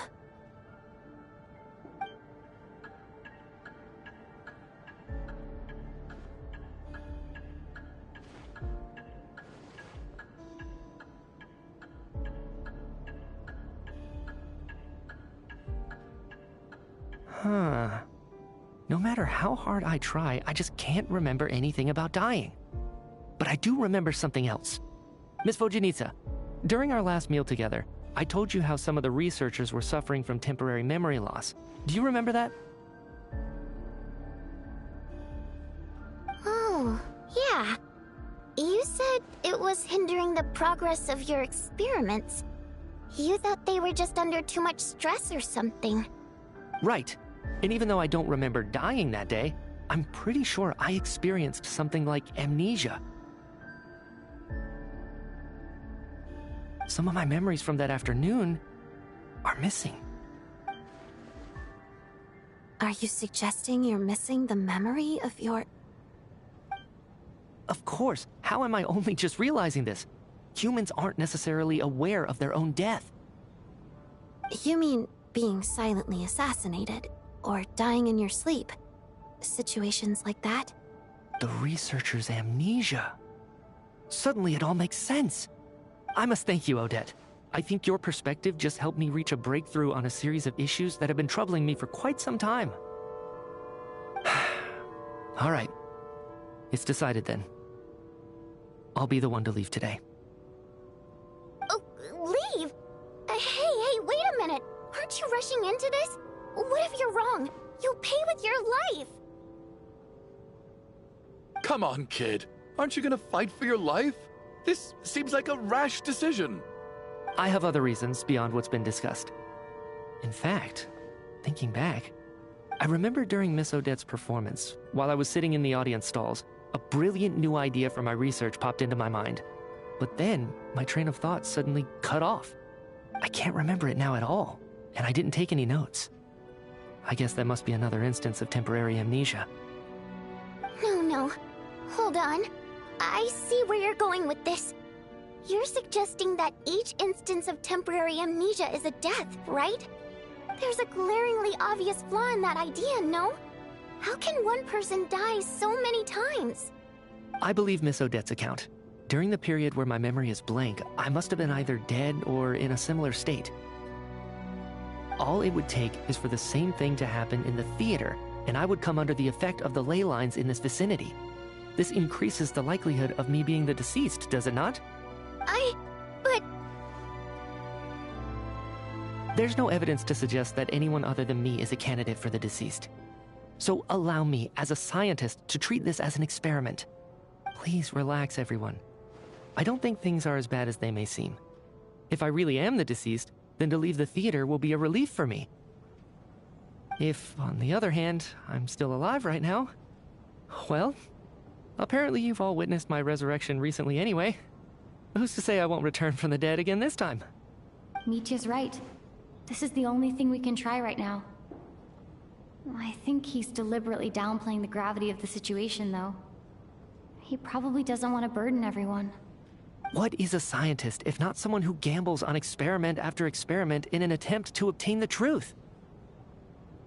With this snowstorm, the ley line phenomenon, ghosts of the dead, and my amnesia, we've been paralyzed by not knowing and powerless to do anything about it.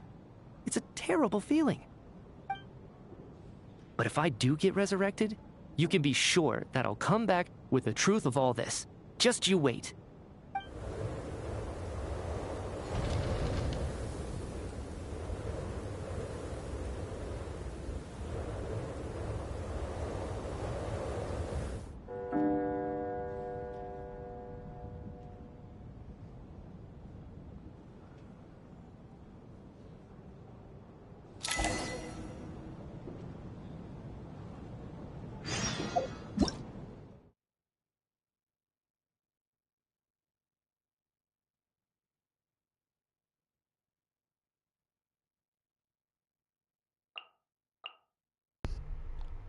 Ah, so it's a new enemy. I've never seen this guy before. I'll say this though, he's gonna be pretty interesting though. Alright. We're looking at a 3-hour, 41-minute stream here, guys, and like 80% done with this act. Oh my god, man. I can't believe I'm saying this, but this is some pretty next level stuff here.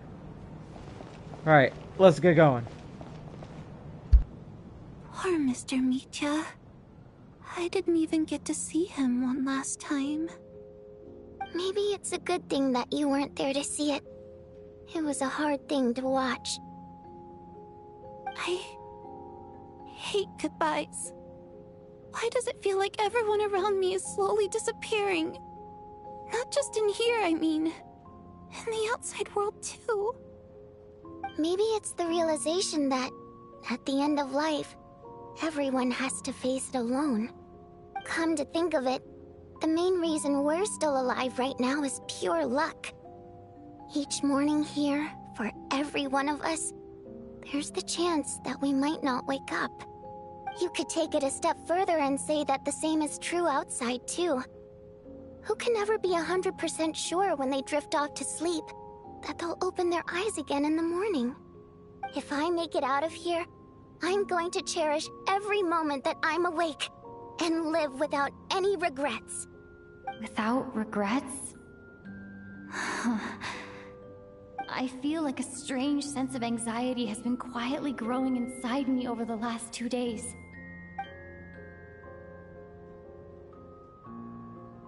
Are you okay? You look really glum. If something's bugging you, let's talk about it. There's only a few of us left here now. After everything we've been through, what's the point in keeping things bottled up? I have a travel companion named Paimon. Alosha and Odette have met her before. She's been feeling unwell recently. You're worried about her, aren't you? That makes sense. We've been trapped in here for days.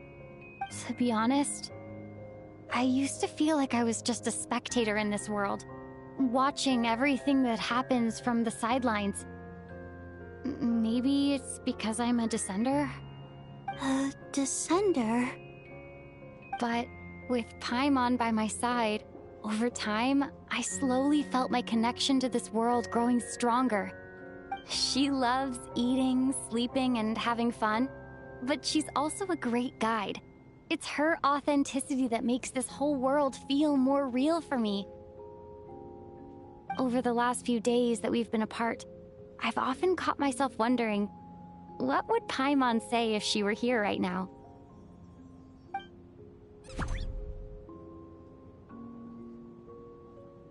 But by the time I snap out of it, the conversation has already moved on and I'm still in my own little world. I'm trying to overcome this sense of detachment, but I really miss Paimon. I guess, in a way, she means the whole world to me. I bet she misses you when you're not there as well. Maybe you're her entire world too. I don't know if this will make you feel any better, but back when the water imps left Snezhnagrad in droves, I also felt like the whole world was suddenly empty. I could be surrounded by people all smiling and having fun, and still feel completely separate from it. So, I totally understand how you feel. Later on, I started to think, maybe accepting the fact that our loved ones won't always be with us is something that takes a lifetime. All we can do is cherish their companionship from moment to moment. So, once we get out of here, you better hurry back to our side as fast as you can. You can't let your story end in regret. That's the trope I hate the most. Thank you. That's exactly what I needed to hear. But Vodyanitsa, if you hate goodbyes too, why didn't you leave with your people? That's just the choice I made. I used to regret it, but I don't anymore. Like I said before, singing is a water imp's primary mode of expression. It's how we convey our emotions. Our songs have echoed through this theater for hundreds of years, each one a story pieced together through moments of joy and sorrow. But does a story exist without someone to read it? To me, the answer is no. So I made the choice to stay. That way, there would still be someone left to sing these songs and listen to their stories. Otherwise, they could have been lost forever. Could you teach me how to understand your people's songs sometime? I want to be able to truly hear them, like Mr. Shram. A fan after my own heart. Thank you, Tonya. How about I sing something for you, and you tell me what you hear? Okay, I'll do my best.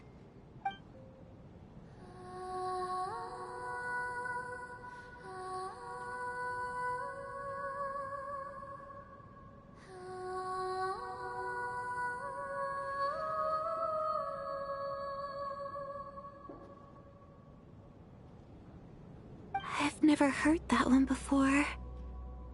I feel like I can hear a sense of longing somehow. I wonder why that is. Color me impressed, Tonya. You're a keen listener. Most people can only tell if a song is happy or sad. I didn't think you'd be able to pick up on such specific details. So, what's the song about then? Come on, tell me! I've actually never performed this song in the theater before, because it has more of a ceremonial purpose for our people. It's not meant for the stage.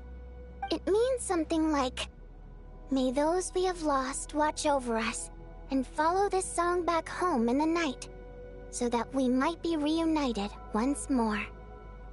No wonder I could hear that sense of longing. You sing it for loved ones who have passed away. I hope it reaches them. It's getting late, Tonya, and you're not well. We should all turn in early. I suppose there's no reason to keep watch tonight. Okay. But, before I go to bed, could you sing that song a couple more times for me, Vodyanitsa? Of course. anything for my #1 fan.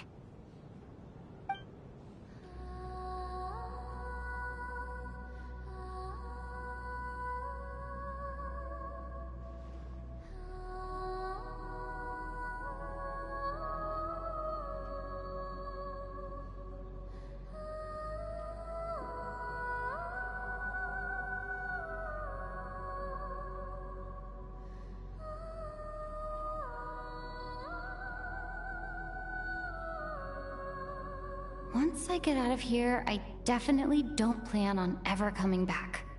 But I guess that means I'll never get to hear Vodyanitsa sing again. That's a sad thought.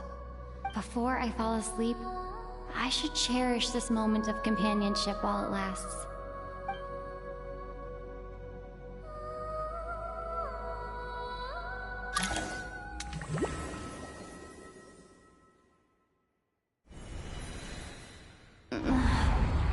Where am I? It's so dark in here, and I feel kind of dizzy. Am I alone? Huh? What was that noise?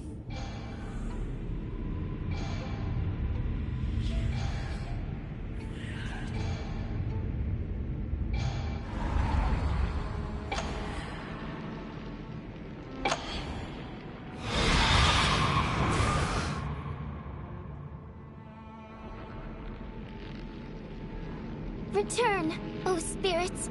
Fulfill your oath of protection.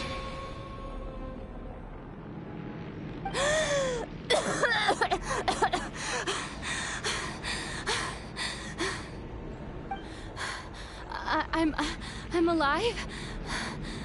What just happened? No time for questions. Quick, over here. Turn on the switch. We need to bring back the light.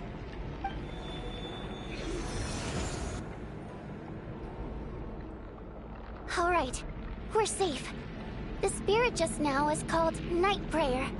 The light subdues her, but she'll attack without a second thought in the dark. Sort of. I know it's hard, but you can't let this place go dark, or she'll kill you again.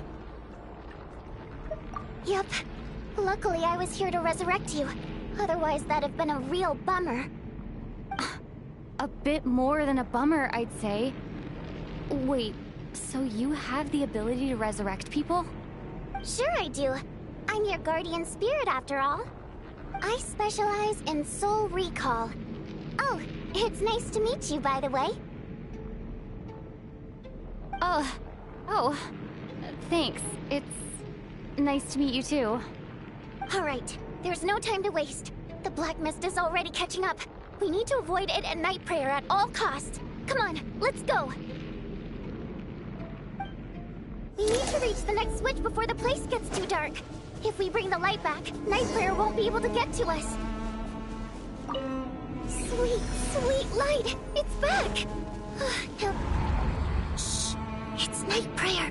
We need to move quick, but don't let her notice you.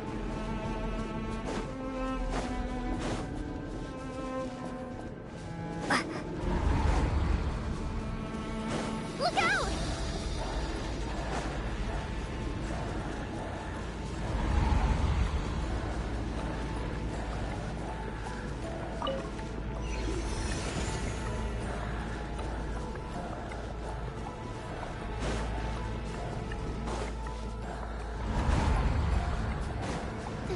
Which is over there.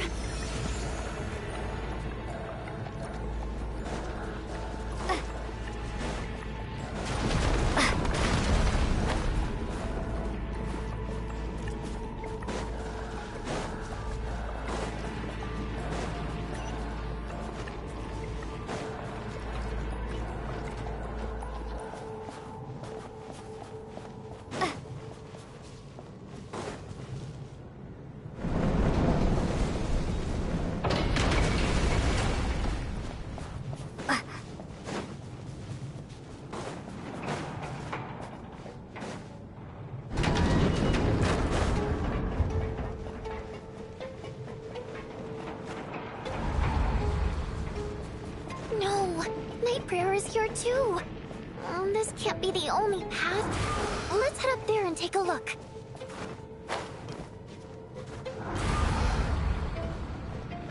The switch is just up ahead! Hurry!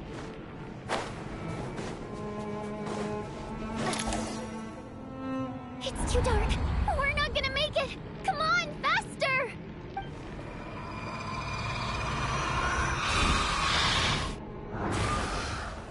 Traveler! I won't let you die like this. Not on my watch.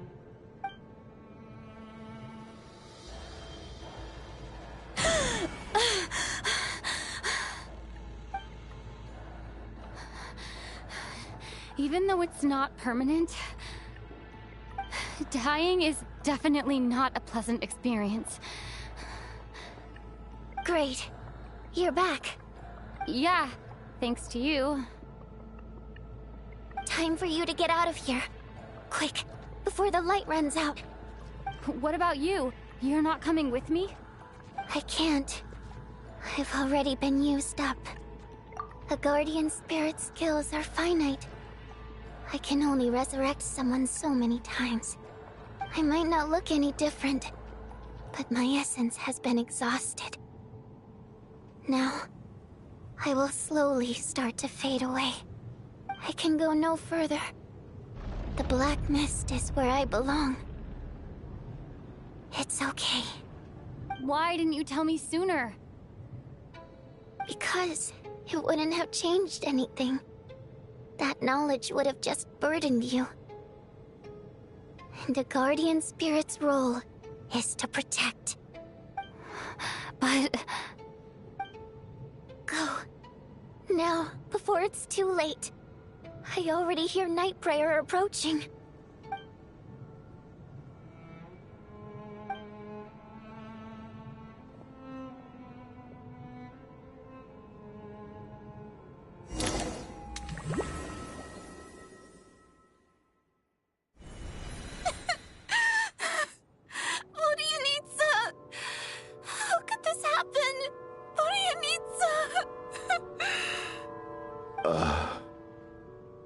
Well, I guess there's no need to inspect the body.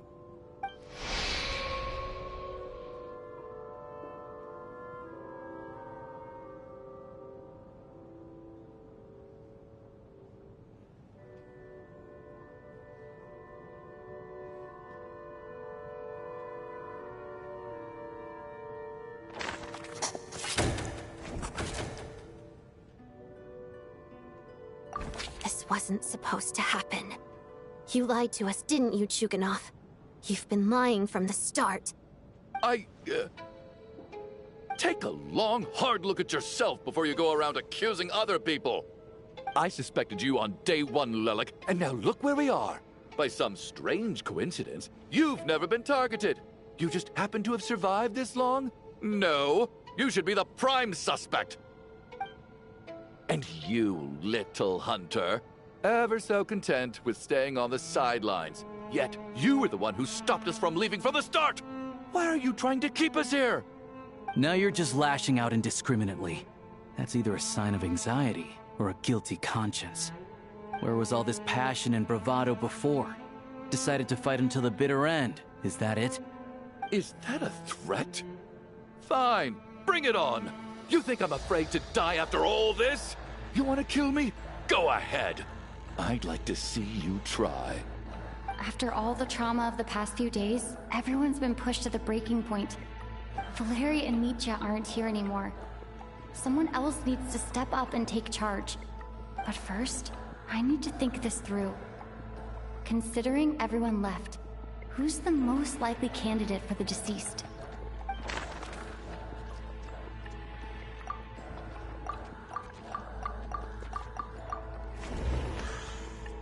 I clearly remember Mr. Chuganov from the first time I visited the theater. He made quite an impression. That was just a few days ago, so he's unlikely to be the deceased.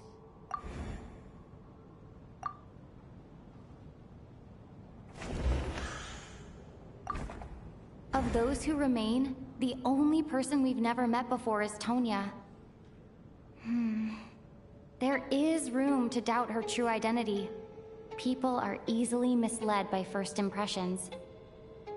Now that I think about it, Child's sister was in fact a label I imposed on her due to my own assumptions. But Mr. Chuganov vouched for Tonya's identity yesterday, with basically no other possibilities left. Could it be...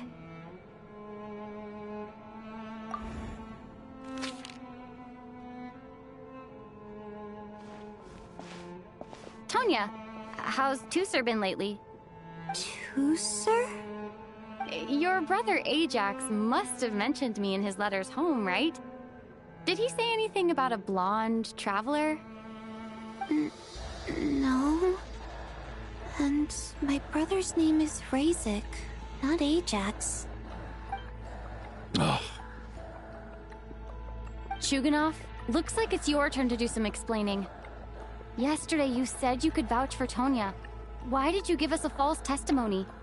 I knew you were behind this, Chuganov. You've been lying through your teeth from the start. Everything about you is fake, down to the wife and daughter you're always talking about. Your entire family man persona is a charade, isn't it? That night, when I infiltrated your place as Lelik, I noticed you were home alone. Didn't think much of it at the time, just thought everyone else was out.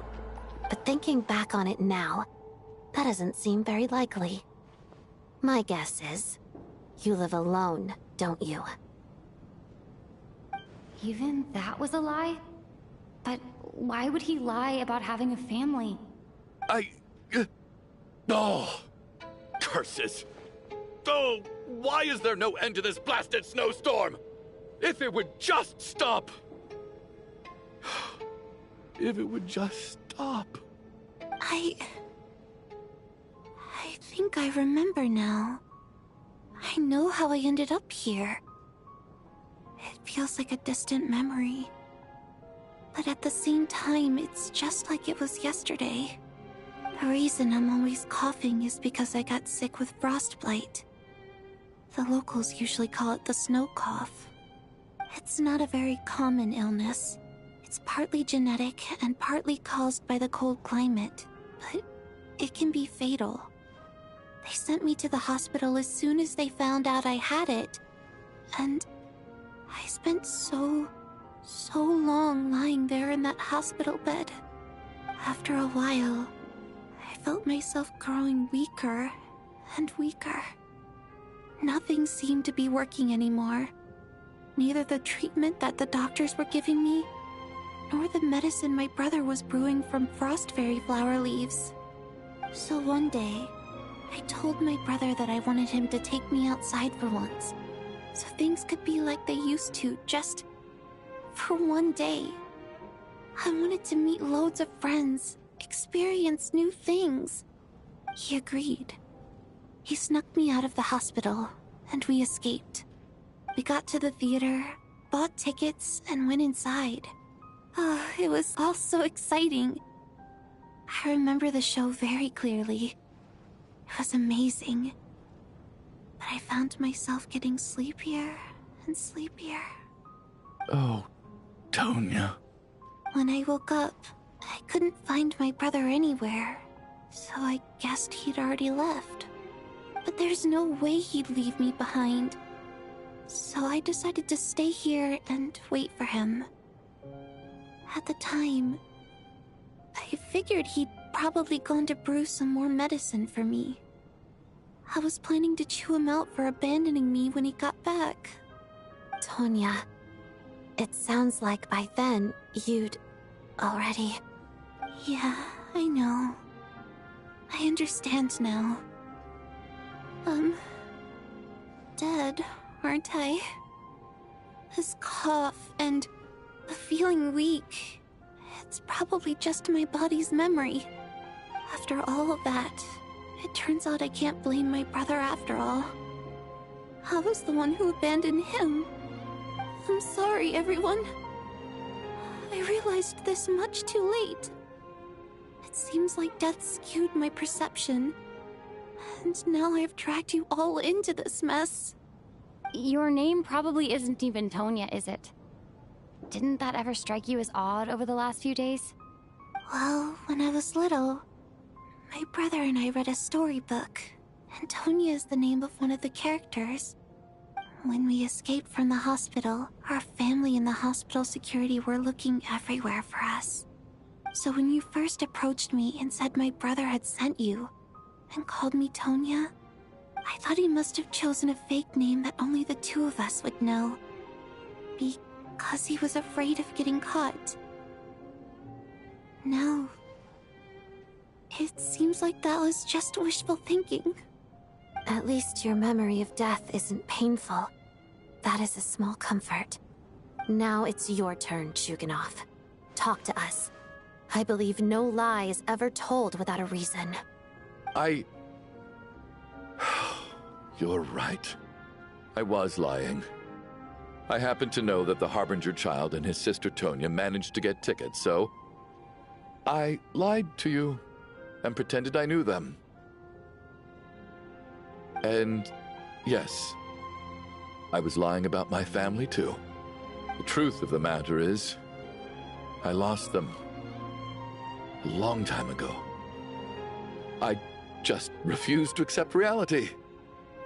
And now I've spent the second half of my life living a lie.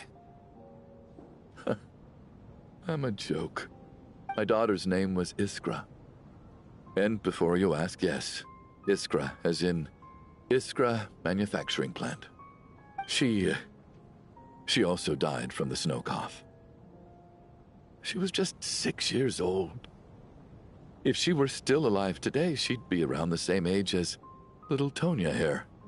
After Iskra passed, my wife couldn't bear to face those memories either. So she chose to start a new life without me. One day when I came home from work and saw the empty room, I felt like I couldn't breathe. Subconsciously, I started to imagine that they were still there.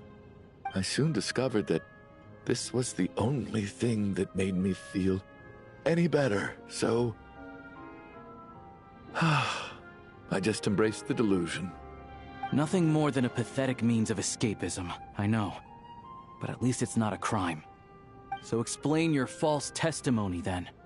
The night before last, when I was chatting with Tonya, she mentioned that her brother would brew medicine for her from frost fairy flower leaves. Combined with her various symptoms, I suddenly understood everything, including the fact that she was deceased. The snow cough used to be an incurable illness. I would pick frost fairy flower leaves to brew medicine for Iskra too. It took hours and hours on the stove. But the year after my daughter passed away, the Jester of the Fatui announced that a cure for frost blight, also known as the snow cough, had finally been developed. It turned out that all previous treatments were completely ineffective. No better than random concoctions. That was the final straw for me. I just couldn't take it anymore. Just one more year. One more year, and everything would have been okay. So, more than anyone, I know full well that in this day and age, no one in their right mind would still be using frost flower leaves to brew medicine for the snow cough. Poor Miss Tonya, therefore, had to have been from an era when snow cough was still a terminal illness. So, you projected your daughter onto her? Even though you knew she was one of the dead? That doesn't make any sense. You knew she was already dead. What did you hope to achieve by protecting her? I just don't believe in your crackpot theories. Nor do I approve of your actions. How can you just declare a living person dead and throw them out into that snowstorm? Nitya's gone. My good buddy Shram's gone. And now it's Tonya's turn, isn't it? The others I can make my peace with, but little Miss Tonya, here she is, standing right in front of us, alive and breathing, and fighting her own battles. Yet you're quite happy to say she's dead? I just want her to live. Once this snowstorm is over, the very moment it stops, I'm going to march out that door and find someone who can fetch the very best medicine for her snow cough. I'll be damned if I'm gonna let you cast her out into the snowstorm before I have the chance to cure her. Not again. Not this time. Not when the cure is right within our grasp. I'd never be able to forgive myself. Mr. Chuganov, stop. I can't let you do this. Tonya. By the sounds of it, you've known I was dead since the night before last, right? I really liked Mr. Valeri, Mr. Mitya, and Miss Vodyanitsa. And now they're all dead because of me. I'm not happy about that. The reality is, you've been trying to fight your own demons through me. But all you've really done is trap me inside your delusion along with you. No! Listen to me. I want to save you. I do! Well, at this point, I'm quite sure that I'm dead. I don't need to be saved. The time I got to spend with all of you is more than enough for me. Despite all the bad things that kept happening, I got to meet so many interesting people and spend so many days and nights by your side. Since the day I escaped that hospital until now, this has been an adventure I never even dared to dream of. I'm very fond of you all. If it were only possible, I'd trade my soul to bring back the ones who died. If it meant things didn't have to end like this. And that's why I'm not fond of you at all, Mr. Chuganov. I'm sorry. It's them that you owe an apology to, sir. Not me. Well then, I suppose this is it. It's time for my adventure to end. I've caused enough trouble. You're leaving already? It's still early. Don't you want to stay a little longer? No thank you. Oh, and by the way, my name is Patashka. It was nice meeting you all. Feels strange that we're only being properly introduced now that it's time to say goodbye. Patashka.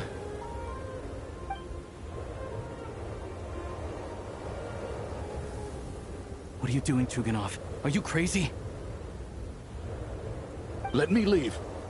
I can't keep lying to myself anymore. In your dreams. Don't think you're getting off that easy when you had a hand in the deaths of so many people. The Fatui have honed quite an array of enhanced interrogation techniques since they were founded. Once we're out of here, Lelik will personally give you a taste of every last one.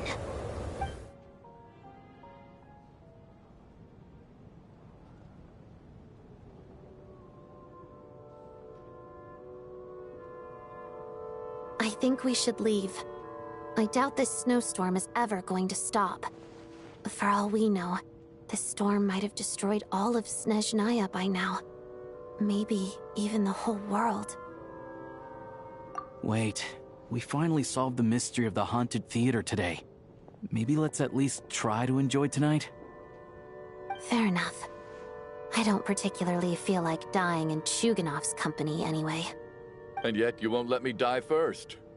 Hey, Chuganov, on a serious note, if we do make it out of here, you should close down that factory of yours. A lot of people are freezing thanks to you. Is this really the time to be discussing my factory? All right, fine. I'll shut it down. Doesn't matter to me anymore. Am I hearing things? Or was that a knock at the door?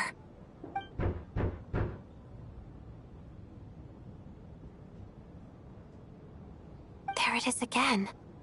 But I don't understand. The snowstorm hasn't stopped, has it? Should we open the door? Is this it? Is this nightmare finally over? If the last few days are anything to go by, I probably shouldn't be getting my hopes up. Whatever lies beyond that door at this moment, it could be something even more terrifying than everything we've been through so far.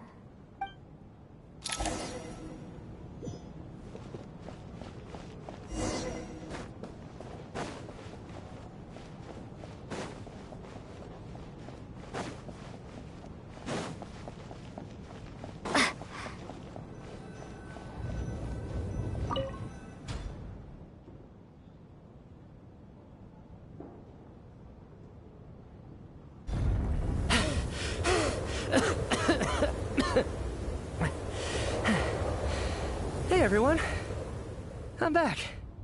How are you doing? Feeling any better? Much better, thanks. Whew, it is so good to have you guys here. I was a little worried that the theater would be empty by the time I got back. Let me see. Tonya and Vodyanitsa are missing, which means... Vodyanitsa died last night. And then you discovered that Tonya was the other dead person. Am I right? Not Tonya. Pitashka. First, tell us how you made it back here. Given the conditions outside, no one should be able to return alive. You're right. The thing that got me back safely was... a song. I heard someone singing. After walking into the snowstorm, my mind grew hazy. I don't know how long I walked through the storm before my mind completely slipped away. Then, suddenly, I heard the sound of singing. The voice instantly brought me back to my senses, and I regained consciousness. So I followed the voice, searching for the source of the singing. I searched and searched, until finally, just a few moments ago, there was the entrance to the theater, right in front of me. I've actually never performed this song in the theater before, because it has more of a ceremonial purpose for our people. It's not meant for the stage. It means something like, "May those we have lost watch over us, and follow this song back home in the night, so that we might be reunited once more." That must have been Vodyanitsa's Requiem. Who knew it actually worked? That song is meant to guide the souls of the dead. Mitya, that must mean that you... Huh. No kidding. Seemed like I guessed right then. This is what I've been so desperate to tell you about. When I first stepped out of the theater, I was still quite lucid. My memory of it is still pretty intact. I remember the outside world being completely different than what I'd expected. It was like this was a world where only the snowstorm existed. There wasn't a trace of any humans or buildings ever having been there. I don't know how else to describe it, except to say that it just didn't seem like the real world. And as for the Requiem, if I was guided here by Vodyanitsa's song, it can only mean that I must already be dead. And this is my soul, not my body.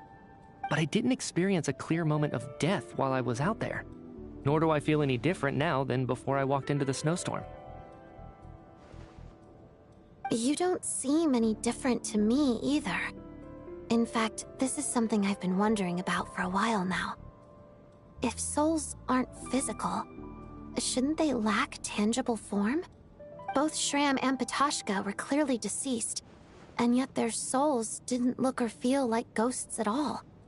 They were visible, tangible, no different than you or me. This raises a truly terrible thought. Is that really what Mitya is suggesting?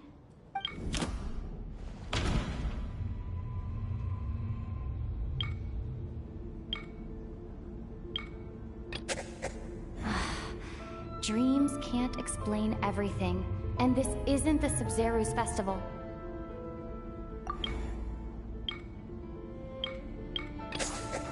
Mitya's soul was summoned back by the Requiem, confirming that he is indeed already dead. And yet, he looks no different from us.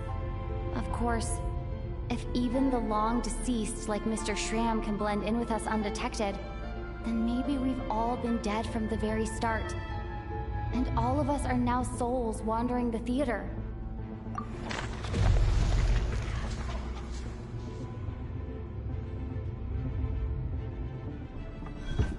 Yes.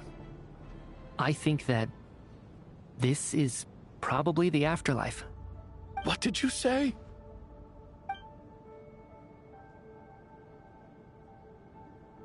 You heard me. We died in the theater. All of us did. But due to an obstruction in the theater's ley lines, our souls are trapped here, while an endless, infinite snowstorm rages outside. It's ironic, really. All that time, we were working so hard to figure out who the deceased among us were, when the truth was, we were all deceased. The only difference being some of us died more recently than others. Do you remember that note, "Death is near"? Seems like we misunderstood what it meant after all. Death was nearer than we wanted to think all along. The note simply meant that all of us were already dead.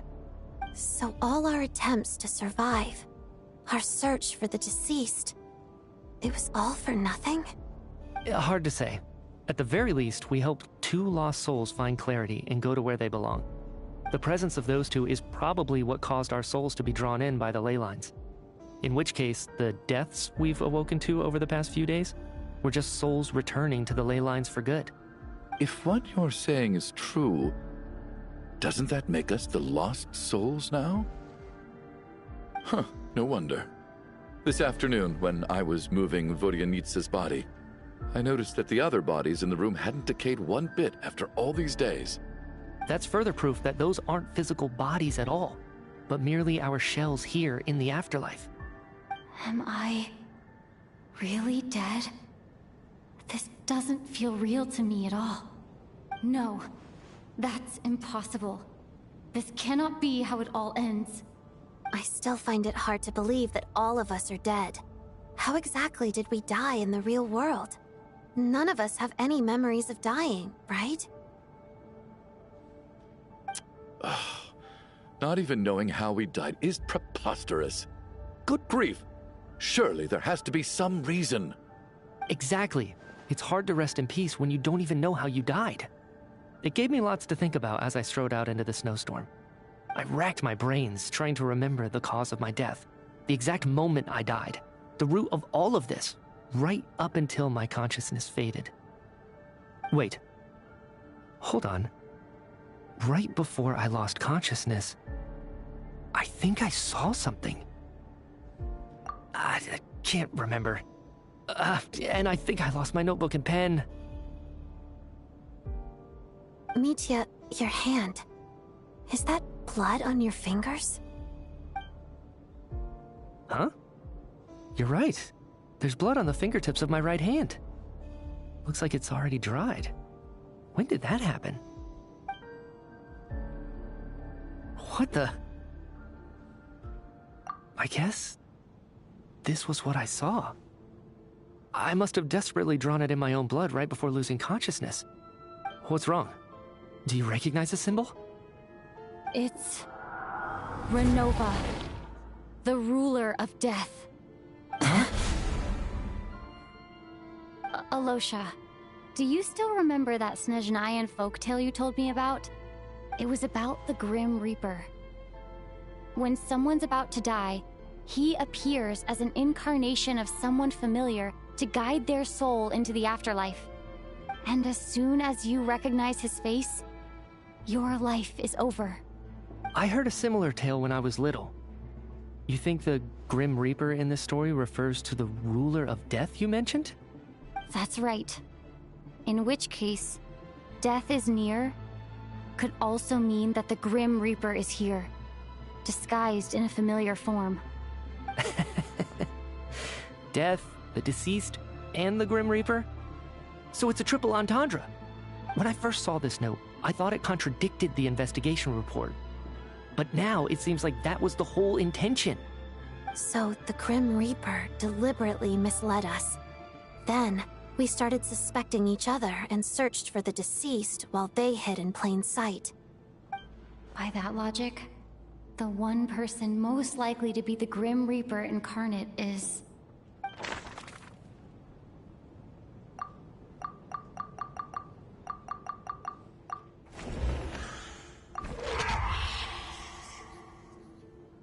No doubt about it. It's Alosha.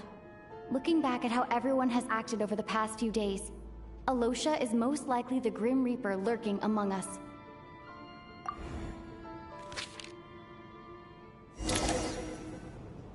Is it you, Alosha? You were the first to discover the investigation report, and you had plenty of time to slip the note inside to mislead us. So? Surely you can't suspect me based on that alone. What if someone else found the investigation report first, slipped the note inside, and then put it back without telling anyone? There's no denying it. The note could easily have been slipped in much earlier than it was discovered. That's not all. I've also noticed that, although on the surface, Valeri, Mitya, and sometimes I were the ones taking charge of the situation, looking back now, even though you didn't say much, you were always subtly guiding everyone from the sidelines. What do you mean? You were the one who emphasized how dangerous it was outside and insisted we all stay here. It was also you who suggested that we all sleep in the same place. And earlier today, you tried to convince Patoshka to stay. I don't understand why, but it was out of character. So, you didn't understand my intentions, and now you're assuming the worst.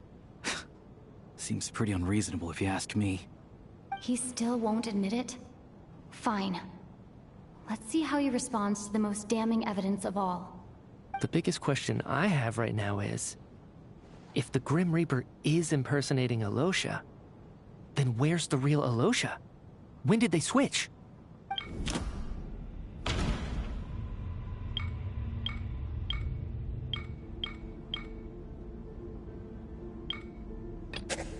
No. Nothing related to Alosha happened that night. I should think about this again. That's right. This was the moment. Right at the start, before any victims had even emerged, Alosha was switched with the Ruler of Death while everyone's guard was still down.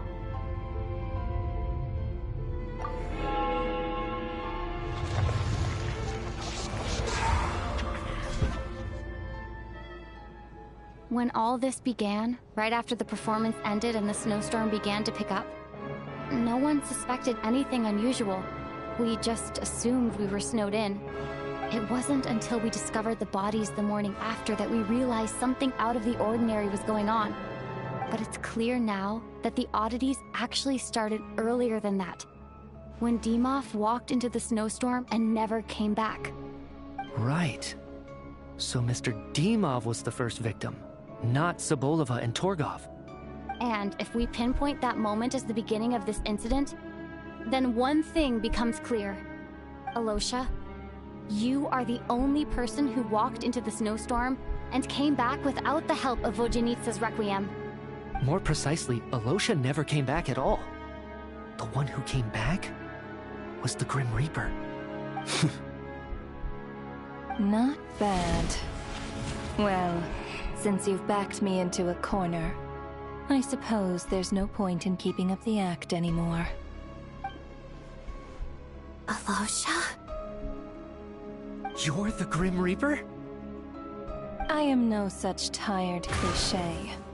Mortals should address me as the Ruler of Death.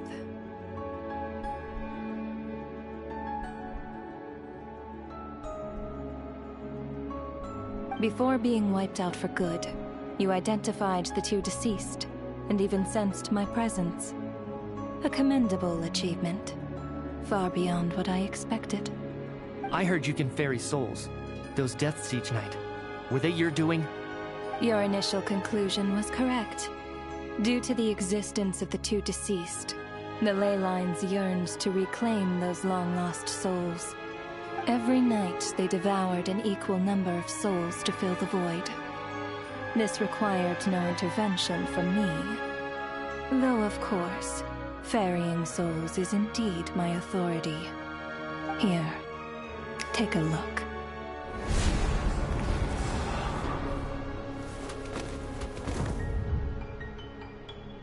What are you doing? That takes care of today's too.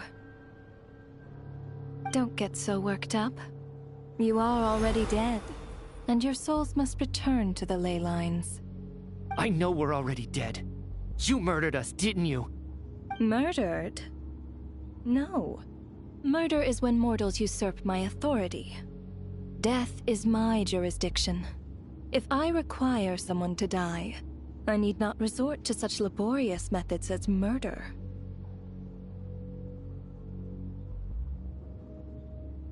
You simply met the criteria to trigger my curse of death. I know about the curse of immortality. So there's another death-related curse too? You cursed us? When? And why would you do such a thing? So often, humans pray to me, begging to know when their death will come, and what form it will take. But few people ask why. If you must have an answer, know that death comes simply because one's time has come. So you're not gonna tell us the truth? Hold your tongue.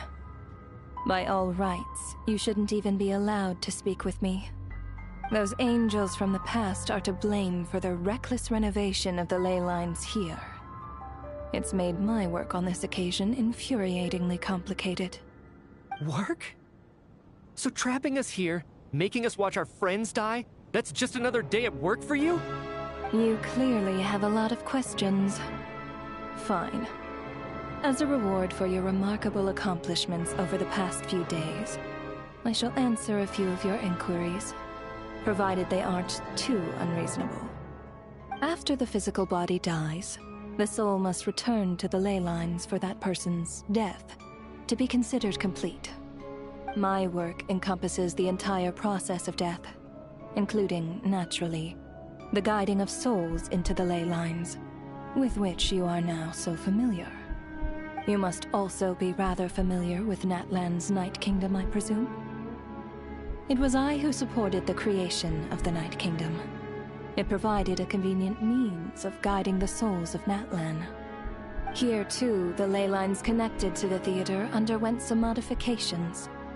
The angels hoped to make them capable of accommodating the souls of some special creations. But this actually hindered their ability to accept ordinary souls to some degree. This effect manifested itself after you died in the afterlife, unable to achieve a complete death. But if souls who die from the curse of death fail to return to the ley lines within a short window of time, they will miss their chance for good. Then, they will remain forever suspended between life and death, no longer subject to the authorities of either. So if you don't resolve this matter soon, and see all our souls return to the ley lines before long, we'll escape your control. Mitya is sharp. This must be what Renova was worried might happen, and the reason she got involved to begin with. But if you have the authority to guide souls, why didn't you just show yourself and get it over with? Why hide among us in the form of Alosha? You seek to understand the mind of a god. Very well. I'll tell you. This is a theater, and I decided I wanted to watch a show about death. That's why I encouraged you to take the events to the stage. I found myself getting quite immersed. I suppose the entertainment you provided makes up for all the trouble you've caused me by being so defiant in the face of death. There. Are you happy with my answer? Can't say I am. Really? But it fits the stereotypes you humans have about gods. Just moments ago, you were complaining about how infuriatingly complicated your work here has been. Work is work, I get it. There are times when it's a huge pain, but you just have to get it done, right? That's a rather unique perspective for a human. You are in fact correct. There is a pain point in this case. Due to the obstruction in the theater's ley lines, there is a hard limit on the number of souls they can receive each day, making it impossible for me to ferry all your souls at once. Revealing my identity too soon would inevitably have led to futile resistance, and there was a risk that any souls who chose to run would disappear. Then there was the issue of the 2 lost souls you called the deceased. The way you resolved that quandary was all part of my design. That's what I don't understand. If all of us were souls of the dead, what made their presence among us special? For centuries, they have refused to return to the ley lines, exploiting the issues created by the angel civilization to resist being drawn in. Centuries of obsession accumulated during this process. You may think of this obsession as the resentment of the dead, and in this quantity, it was a bomb that could have detonated at any moment. It reached the point where I could not afford to leave it unchecked. But the only way to fix it was to help them acknowledge their own deaths, make peace with their regrets, and willingly walk into the snowstorm. Only then, with my guidance, could they finally return to the ley lines. Otherwise, you would not like to know what the consequences would have been. I vaguely remember seeing Ptashka, but in the most terrifying form. Was that in a dream? Is that what would have become of her if she hadn't returned to the ley lines? I see your dreams brought you many revelations. So you see, death in fact grants wisdom to mortals. Souls connect to all things in the world and see the chain of cause and effect between them. It's nothing unusual. Anyway, giving psychological counseling to lost souls is not my strong suit. That is more of an angel's role. It was something I could not resolve directly using my authority, so I decided it was easier to leave the bomb defusal to you. Meanwhile, of course, their presence caused the souls of other members of your party to return to the ley lines each night. From where I stand, that was killing two birds with one stone. As both issues slowly resolved one another without me having to lift a finger, all I had to do was stay close by and keep the situation under control. Then use my authority to wrap things up at the end. And, of course, while I was at it, I thoroughly enjoyed watching this drama, dealing with death from a mortal perspective, play out on the stage. Sounds like you had it all figured out, Grim Reaper. I just did the math. You said there's a hard limit to the number of souls the ley lines here can receive each day. It's 2, isn't it? That much is obvious, even to a fool. It's time to review this whole affair. If the ley lines can only take in 2 people per day, I need to go over the deaths from these past few days again.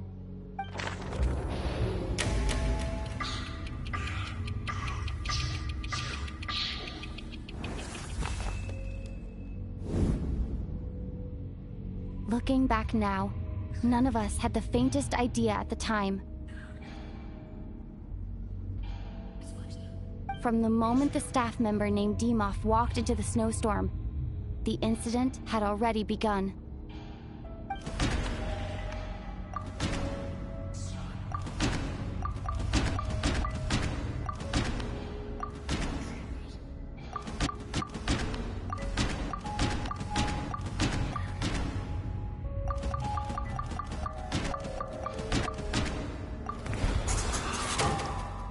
Alosha was the second to walk into the snowstorm after Demoff to investigate.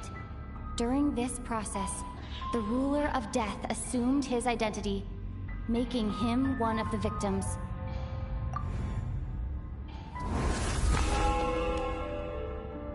During our first night in the theater, everyone was caught up in the novelty of it all. No one could have expected there would be victims the very next morning. Despite all the confusion, and with the help of hindsight, we finally began to realize that something was amiss with the snowstorm.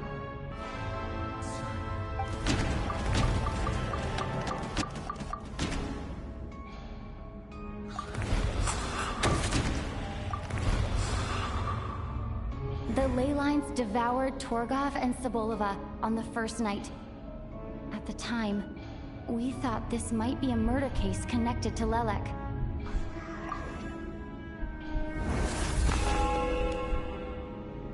Odette and I spoke a lot that night. 3 people were on watch, but in the morning, we discovered that someone had fallen victim all the same.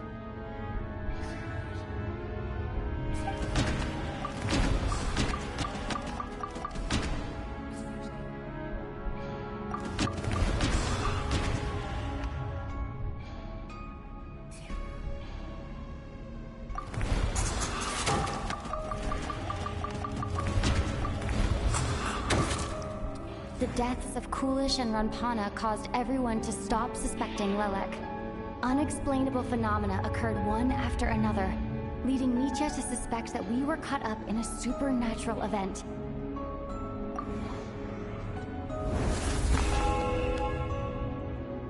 Later, we discovered that there seemed to be an extra person among us, and subsequently discovered the existence of the deceased.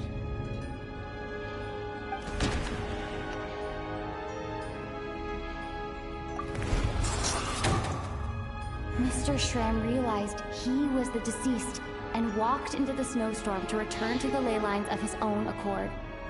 It turns out there really was a dead person among us.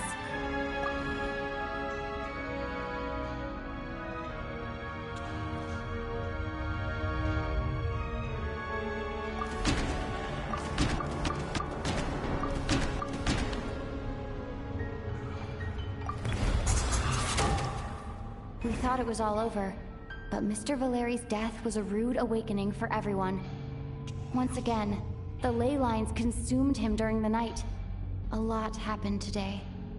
Mr. Valeri's death led us to discover the connection between the number of deceased and the number of victims during the night.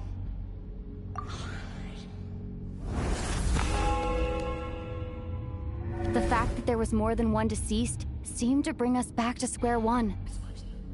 Odette revealed some information she had been keeping to herself.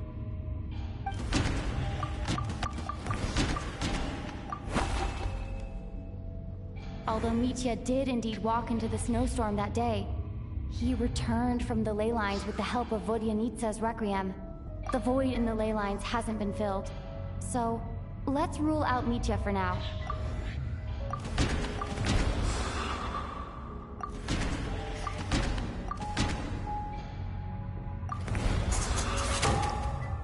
As it happened, Petashka filled the void left by Mitya's return from the ley lines by walking into the snowstorm this morning.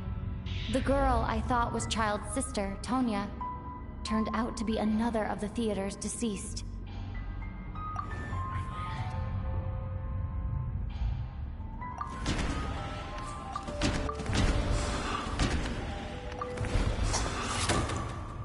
Vodyanitsa was swallowed by the ley lines in her sleep, but the requiem she sang before falling asleep was quite a game-changer. Come to think of it, Petashka was about to walk into the snowstorm at that time, and Renova, unaware that Mitya would return, was concerned that her soul would overflow from the ley lines. That's why she used Alosha's voice to try and persuade her to stay behind. Looking back, I suppose that was an early slip-up on her part.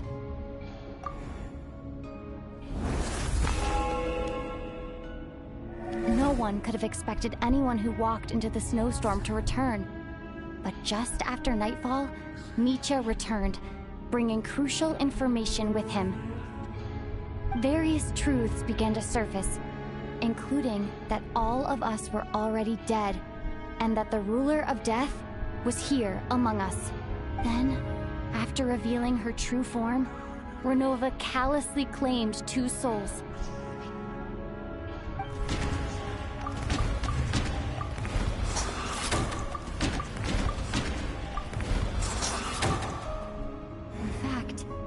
Everyone was already dead by the time we took the photo.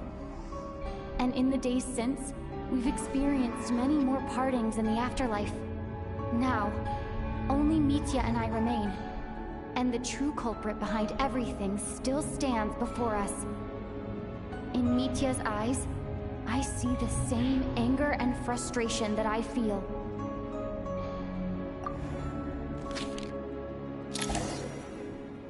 That covers everything. It's all clear now. Your work isn't finished here yet, is it? The Traveler and I are still standing here, safe and sound.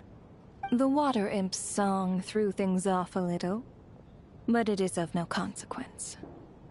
The ley lines have already anchored your soul, and the first ray of light tomorrow morning will take you back.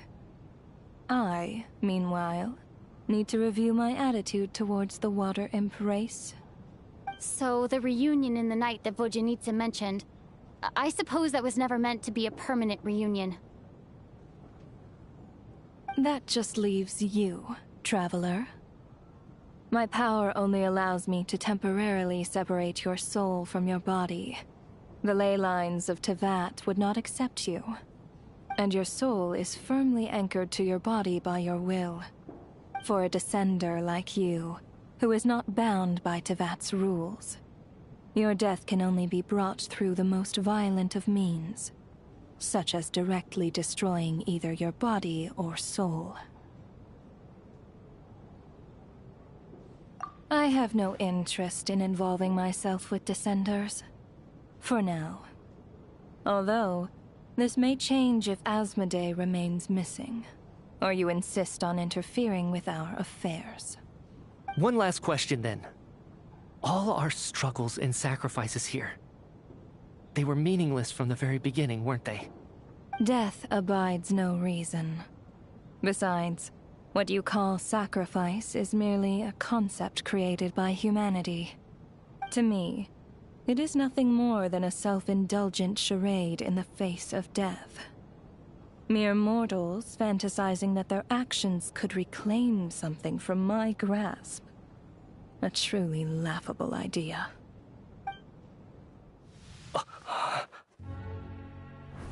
Grim Reaper, you really know how to get on my nerves. I'm not here to ingratiate myself with you.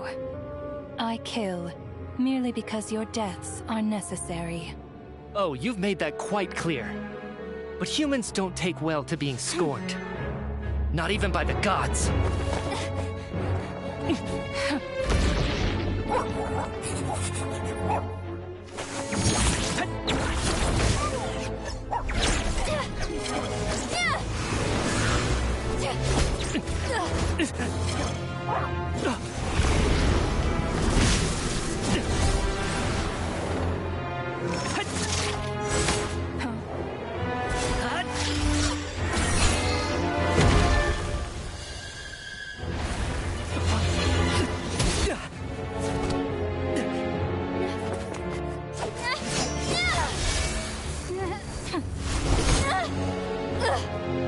This is futile. You must know that you are powerless against me in my own domain. I suggest that you save your strength. For what? Maybe we can't change anything. But if nothing else, we can at least teach you to have some respect for the dead. Audacious.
How are you holding up, Odette?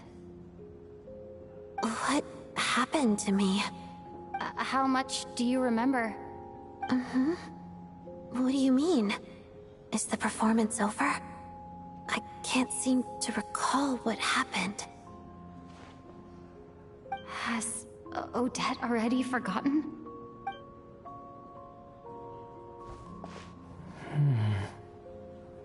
Mitya? Oh, I'm sorry. I guess I spaced out there for a second. Remind me who you are? Don't you remember anything?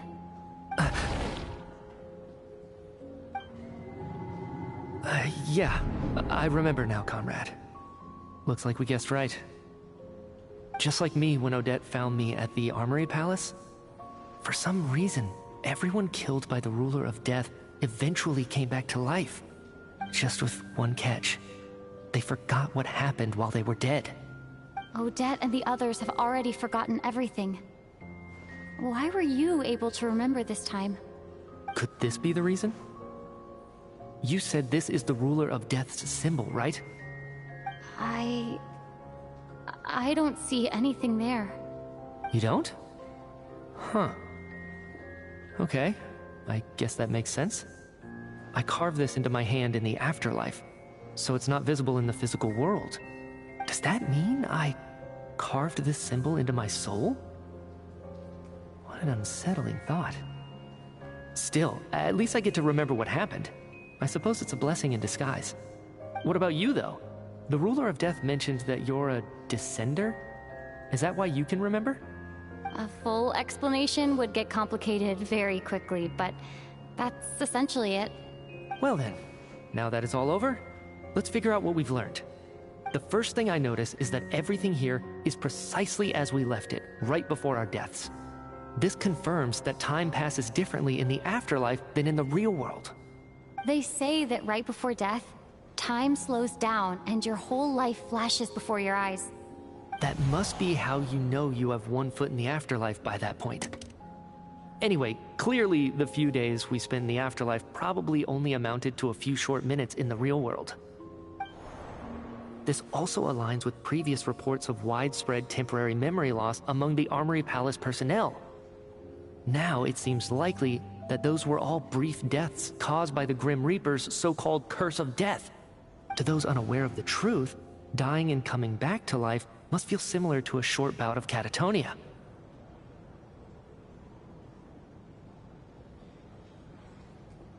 This leaves me with a couple big questions. What are the conditions that trigger this so-called curse of death? And why are we resurrected after we die?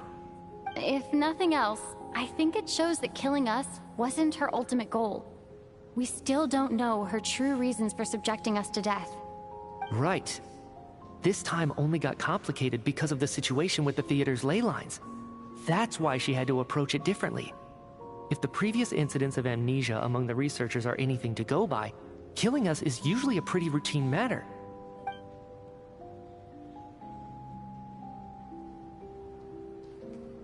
Come to think of it, wasn't I about to note something down before I died? I can't remember what it was, but I think it was something related to my research project. Sorry, Traveler. I'll catch up with you again later. Right now, I have to make a trip back to the Armory Palace. Ma'am, if I may, no one of your description has ever shown up in my investigations into Mr. Mitya's friends. Yet, you two seem very familiar with each other. Could you perhaps tell me where he was in such a rush to get to? And, by the way, have we ever crossed paths? Forgive the presumptuousness, but I feel a vague and indescribable sense of familiarity about you. I can explain everything. Could you help me gather everyone in the theater in one place?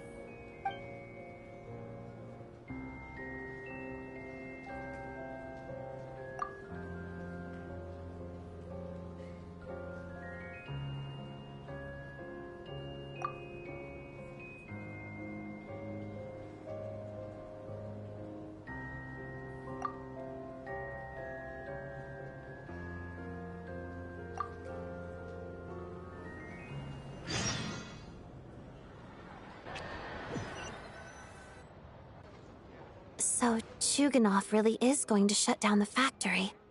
I guess this theater incident actually did us some good after all. So, you said I promised to take you to the Armory Palace while we were in the afterlife, yes?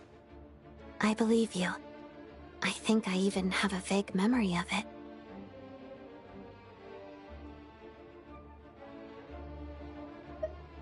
Agreed.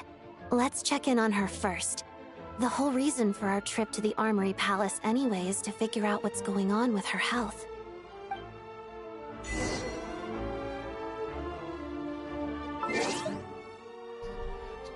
Damn, this quest legit like went into like a straight up horror. Like a freaking horror flick. It's not even funny. Like, dude, it got pretty scary real quick. Like, that shit like went 10 times more intense than the first act of this chapter of the Snezhnaya quest. It's actually pretty crazy.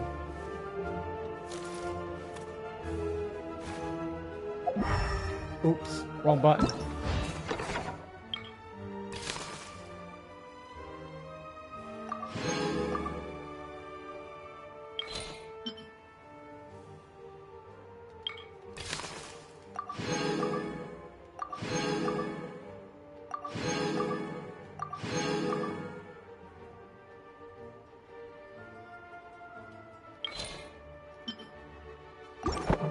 There's a lot of rewards there. I'll say that for sure.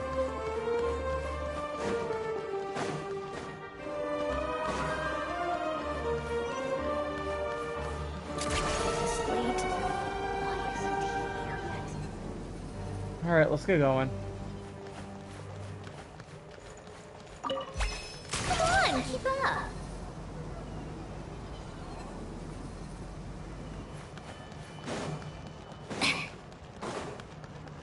Take a break.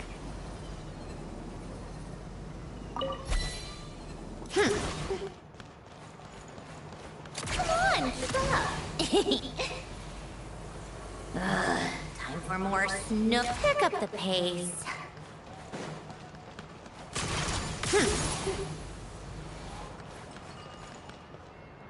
I would have known that actually was pretty useful.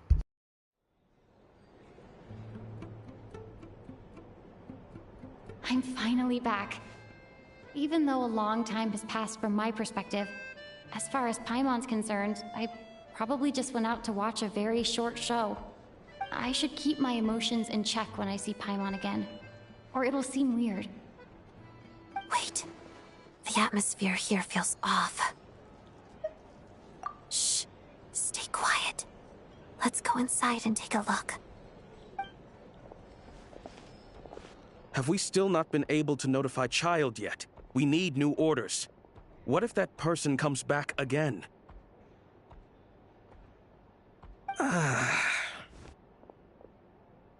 I'm so sorry. Under the circumstances, there was really nothing we could do. Tell me, what happened to Paimon? It was the Jester.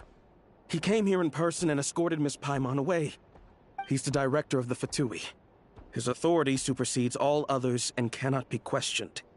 There was nothing we could do. How long ago did he leave? And what was Paimon's status? It was about an hour ago. Miss Paimon was fast asleep at the time. The Jester simply walked off with her as if it was only natural. I assure you, he absolutely did not use any force. Do you know where they went? The Armory Palace, most likely. Lord Piero, the Jester, has been overseeing the experiments there lately, keeping a close eye on their progress. Everyone in the Fatui has heard about it by now. I'm surprised he came in person. Whatever his reason for taking Paimon, he'll most likely return to the Armory Palace first, which is exactly where we were headed anyway. Then lead the way, Odette.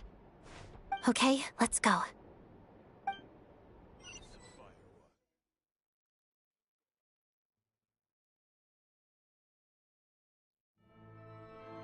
It's just up ahead. Quick, let's get inside. No, I'll go alone. You know I'm planning to force my way in. You're with the Fatui, so you should stay outside. I was hardly planning on taking you through the official channels anyway. I'm here to force my way in, just like you. I may be a Fatus, but I'm also Lelek, enemy of Project Stuzha. Paimon's safety is paramount right now. With me around, you'll have an extra pair of hands. There might be devices inside that are easier for an insider to deal with. If you say so. Let's go. There's no time to hesitate. Oh, going inside the Fatui's palace. Yup. Getting ready to go. Oh, this is gonna be interesting to see. Odette with the Stream-Snezhnaya, Yemiko, Raiden, and Who are Sulali. you? This part of the Armory Palace is under restricted access. What do you think you're doing? No questions, please. We're short on time. Right now. Right here. Illusion shattered! Mission over. Mission over.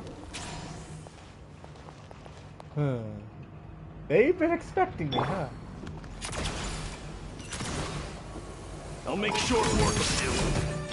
I'm always watching. Right now. There is no escape. Show no mercy. You two. Time to end this. Let's begin. Parada. Witness the snow swan's grace. Oh, I can't activate this. Alright, here we go.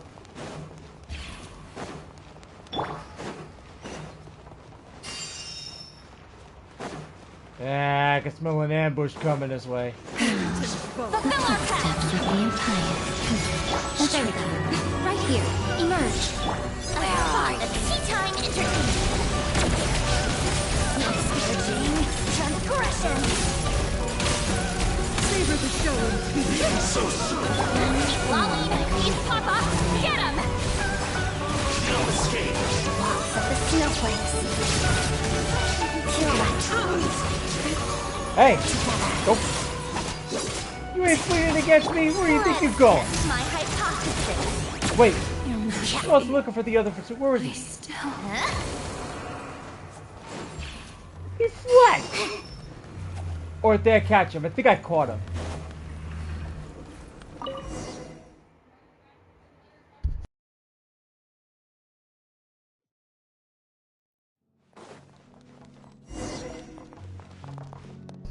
Oh, this is gonna be interesting. Oh boy. You have a pass. Where are you coming from? So, you're intruders, huh? Don't blame me for what happens next!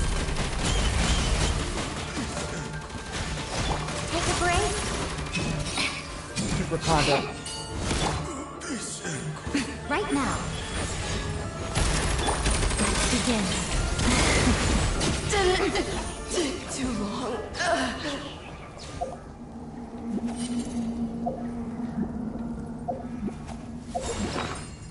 I've started to notice something. My thing is disabled.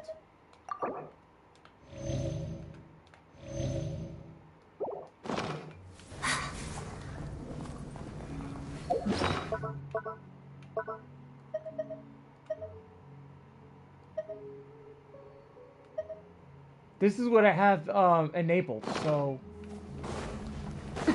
Alright, so things went from like a psychological horror to like... This place is more much bigger action. than I imagined. They're conducting top secret research after all. The deeper it's hidden, the better, is standard Fatui logic. Alright, here we go. The style doesn't really look like the Fatui's handiwork, though. They must have requisitioned some structures from a past civilization. It also serves as a bit of... Intruders! Stay alert! Shine down! Witness the snow swan's grace. Show them. Emerge right now. Ha! That's it. Is that all you got? You chumps. You called that an ambush? I was expecting a lot more from that. I'm disappointed. Oh, well, then again, I got a good team over here. And there's the big boss. Intruders? Don't come any closer! Just what are you guys trying to do here? Short Dwarf, it's your skull! Show no mercy! Right here. Emerge. What a joke! Illusion shattered! You two! Time to end them! Right now. Right here. A sight to behold.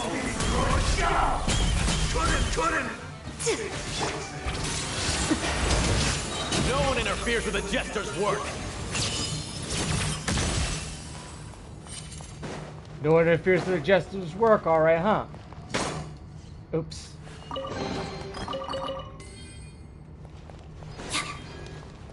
Damn, I didn't think this was gonna be actually this intense. There might be a cutscene here, so I'm gonna have to turn the mic off. Let's see. Sorry guys if I have not been responding chat, but I'm letting you guys know because of the cutscene. This is really intense so far. Like ever since like the second act, like it went from like it went from like some pretty intense stuff to like horror with Renova, the Grim Reaper, to like more action in the quest. Now that the Jester has made his presence known, it took Paimon. He's got to have some connection to Paimon. Like, there has to be. He senses it. For some reason, like, he knows that there's a connection. And Paimon doesn't know.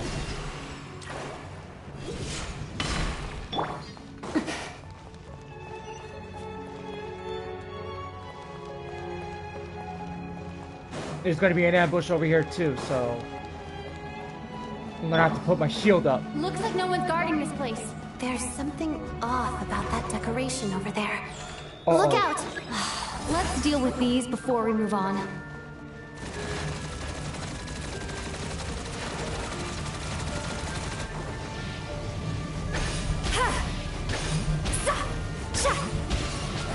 There is no escape! How tiresome. That was one of them, right?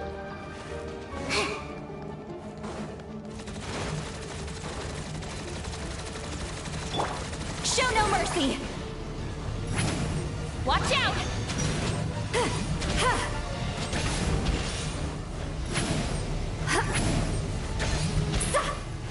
Shine down! Come on, keep up! Wonder how many more layers it's gonna be. That's what I want to know.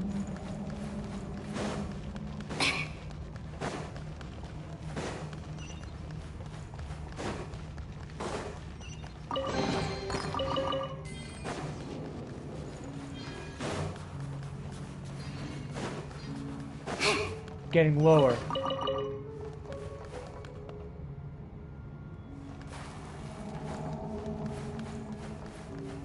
Who would have thought you can actually use that to just slide down pretty quickly so you don't...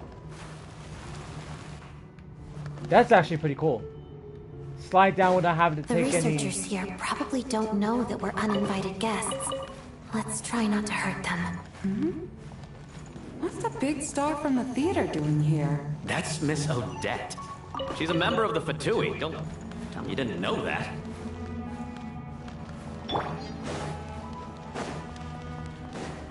Damn. This is it here. I know there's a cutscene here. I'm gonna mute the mic right now. Wait, hold on, before I... Was the whole reason for Project Stuzha to support the research here at the Armory Palace? Just what are the Fatui and the Tsaritsa planning?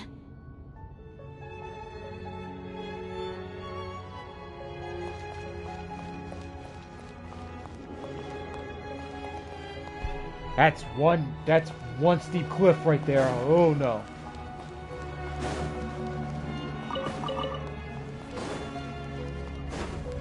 We'll just keep going. Wait. She's just like a beginner Simpson mage, the way that she looks.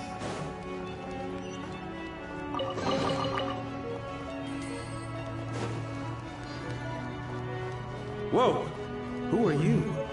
Never seen you around here before.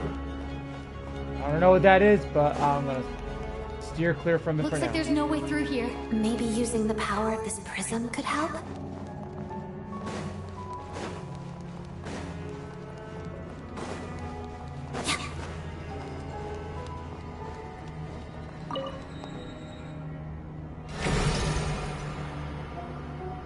I think I see some images. It's the prism's power at play, causing images of the past to reappear, albeit only as illusions. Let's make our way through here. Alright, I'm gonna mute my mic, so let these cutscenes, or let these scenes play out. Paimon and the Jester? Is this another scene from the past? Yes. It looks quite old, though. I don't think it happened in the recent past.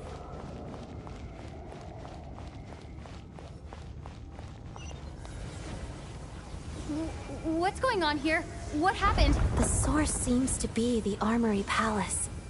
They must have started some large-scale experiment. Wait, what if this has something to do with Paimon? We need to hurry!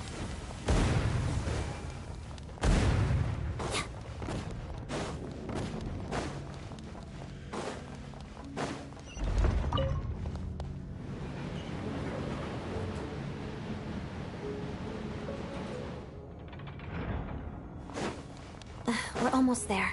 The Armory Palace is just up ahead. Paimon, please be okay. Mission over. Fulfill our pact! Suffer the wrath of Ainsley! There is no escape! Let's test my hypothesis. Take a break. Lots of the snowflakes. Get to work! You two! Time to end them! How tiresome. A spot of tea-time entertainment.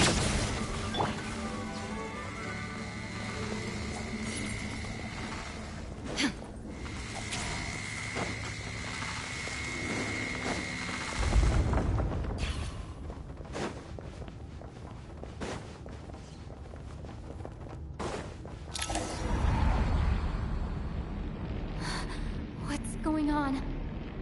Wait, I remember this feeling. It's the curse of death. No, no, not now. Why is the curse of death striking again already?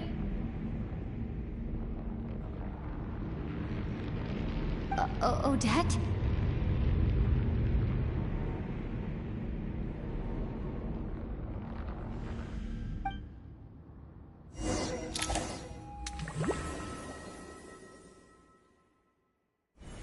Is this the afterlife again? I need to find a way back to reality. Is that Odette's core Ignis? Could that be what just woke me up?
Odette!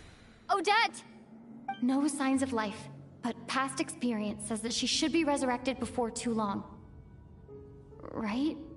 Did Odette intentionally use her core Ignis to guide my soul? I feel like something similar happened in a dream I had before. Thank you, Odette. If not for you, my soul wouldn't have found its way back to my body so quickly, and I might not have woken up so soon. But I'm sorry. I don't have time to protect you. I have to use the time you bought me to get Paimon back.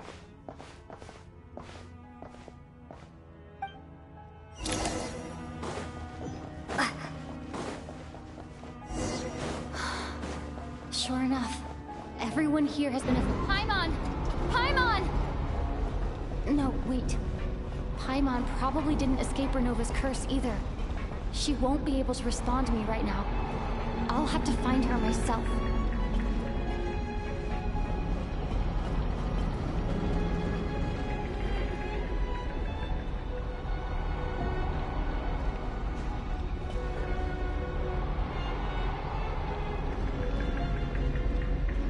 Mitya! Is this the laboratory he works in? What happened here to trigger the curse of death now?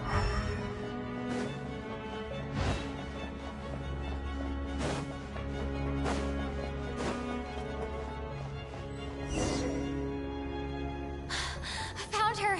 Paimon really is here!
You don't learn, do you?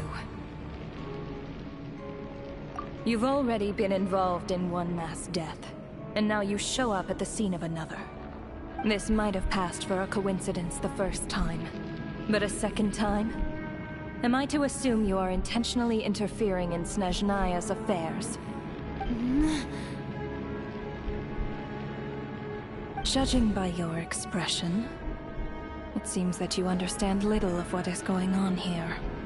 In that case, a word to the wise. Do not interfere in Snezhnaya's affairs. A civilization that fails to learn its lesson constantly depletes its own worth. It will one day lose any reason for its existence. And as a descender, you are perfectly suited to be the lifeline to which a dying civilization might desperately cling. Consider your position carefully. No advice needed. I'll make my own judgments. Suit yourself. When the day of reckoning arrives, not even a descender can hope to escape unscathed. The time for resurrection fast approaches. The mortals here are not yet worthy to behold my form. So that will be all for today.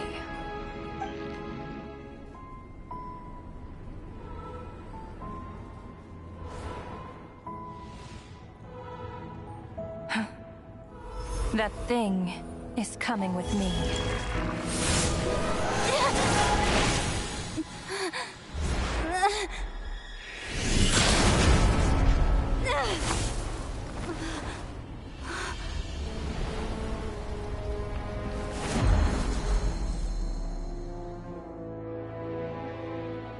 You awoke sooner than I thought. The curse of immortality is stubborn. Unable to enter the ley lines, yet not content to remain a spirit. Ruler of Death. What do you want? You perplex me. Both you and you. That thing may be a creation of Celestia, but it possesses none of Celestia's power, let alone authority. Your obsession with it baffles me. No matter, the resurrection will soon begin. It's worthless anyway. I'll reclaim it next time.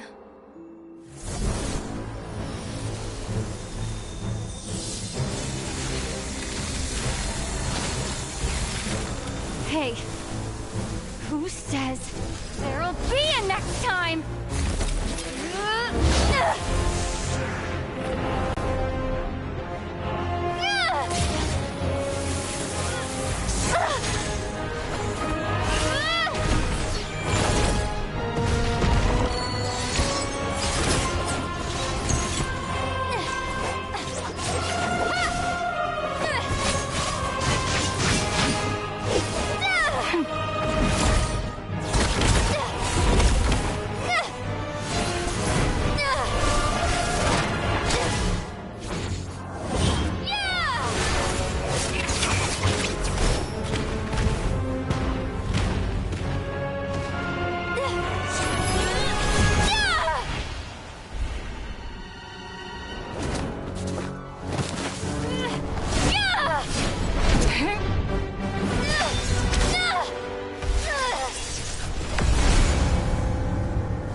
I missed you, Paimon. What are you talking about? We haven't even been apart for that long, have we? It was... different this time. You seem to be in pretty good shape. Yeah, Paimon's back in tip-top condition. It's the weirdest thing. Paimon fell asleep earlier, and when she woke up, she found herself here. The Jester and that guy talking to him used some kind of energy on Paimon, and she could kind of feel it canceling out that other thing that was making her feel unwell. So, Mitya helped too? Apologies for leaving in such a hurry at the theater earlier. I was in a rush to verify some theories. Rest assured that your companion is perfectly safe. We reversed the effects that the experimental energy had on her. The Jester specifically instructed me to do so. I suppose this is our first official meeting, Traveler. I could not let Paimon suffer in her condition for a moment longer, and so I simply took her without explanation. I hope you do not mind.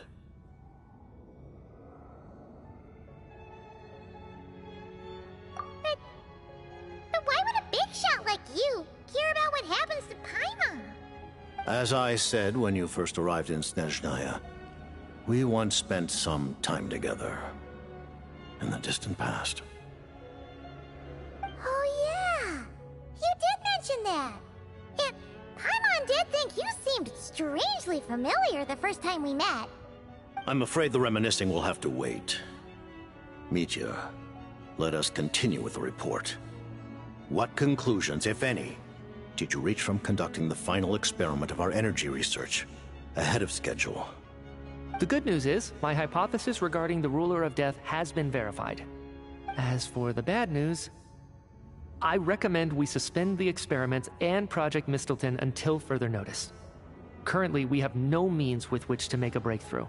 I say this purely as a scientist, guided by reason alone. I will trust your judgment. We shall put the project on hold until the ruler of death has been eliminated. Wait, what are you guys talking about? You want to get rid of Renova? Like, how? By killing her? By whatever means necessary, so long as it removes the threat she poses to us. Until then, everything we do will be in vain. After what just happened, I've ascertained Renova's goal. Or rather, the trigger condition for the Curse of Death. Okay, let's hear it. What she's doing is blocking Snezhnaya's technological progress, preventing us from possessing any means with which to threaten the heavenly principles. Just like the little lapdog she is. So, any ideas, research, or experiments that lead to technological progress can trigger the curse. Just now, for instance, I was set to launch a final phase energy experiment ahead of schedule. If the experiment was successful, we could have achieved a crucial breakthrough. As expected, though, the moment the experiment began, all the researchers, technicians, and witnesses died from the curse. All that effort, not to mention the energy and materials we relied on Project Stuzha to gather for us, went to waste. In the end, nothing was gained. Does that mean something similar happened when we were at the theater? That's right. During the performance, I thought of an important breakthrough regarding the experiment, and wound up dragging everyone into this. So the nature of the curse seems to be something like... when moments of technological progress occur, all life in the vicinity is taken away. What a violent method! Of course, that meant the curse was normally limited to the Armory Palace. Since outsiders are forbidden from entering, this mass death phenomenon went unnoticed. Until Odette came along. I believe she was the first witness. The Curse of Death was triggered just before she infiltrated the Armory Palace that day. But you mentioned something about a final stage experiment. Doesn't that mean you've actually made some progress? That's right. Even with the gods locking certain key components out of reach, humanity can still advance technology in incremental steps accumulated over time. But, as I'm sure Renova anticipated, even incremental progress has its limits, a point where the truth you're seeking must be put to the test in an experiment. You mean, the experiment you were just about to do? Yes, we were at a critical juncture, a moment where the quantitative was about to translate into fundamental qualitative change. With this single experiment, we could have brought everything we've worked for to fruition. But now, after already being forced to fumble around in the dark all this time, it feels like we've truly hit an impenetrable wall. As long as Renova's Curse of Death persists, we won't be able to advance the experiment or obtain any results. And with Project Stuzha having been in effect all this time, at our nation's current strength, repeated trial and error is simply unsustainable. Only by eliminating Renova first will it be possible to continue advancing our plans. But she's the ruler of death! She can just kill whoever she wants, right? That's gotta be the scariest power ever! Is it even possible to beat her? We'll see. But one thing's for sure. She definitely can't just do whatever she wants. The best proof of that is me, standing here, very much alive. You're saying... Wouldn't it be easier to just kill all of us researchers for good? Why resurrect us over and over again? Why let us advance our technology to this point? So, you're saying even the ruler of death has limitations we don't know about? Exactly. And I think that's where the key to our breakthrough lies. Regardless, the ruler of death has always been an obstacle we must overcome. Indeed, we must face life, death, time, and space. After all, our goal is the heavenly principles. The Fatui want to challenge the heavenly principles? For a long time, I've had a vague suspicion the Fatui and the Tsaritsa were targeting the heavenly principles. But hearing the Jester admit it is still a shock. No wonder that Tsaritsa's goal has always been kept a secret from the people. What kind of road will that lead Snezhnaya down? In that case... Lord Jester, I would like to request some leave. I'd like some time to organize my thoughts and go over the data. Granted. Get some rest, put the experiment out of your mind, and take care that the curse of death doesn't affect any civilians.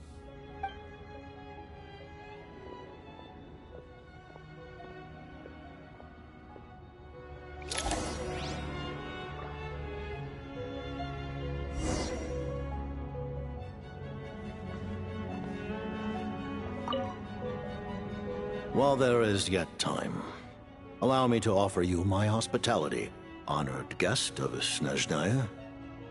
Is there anything you wish to know?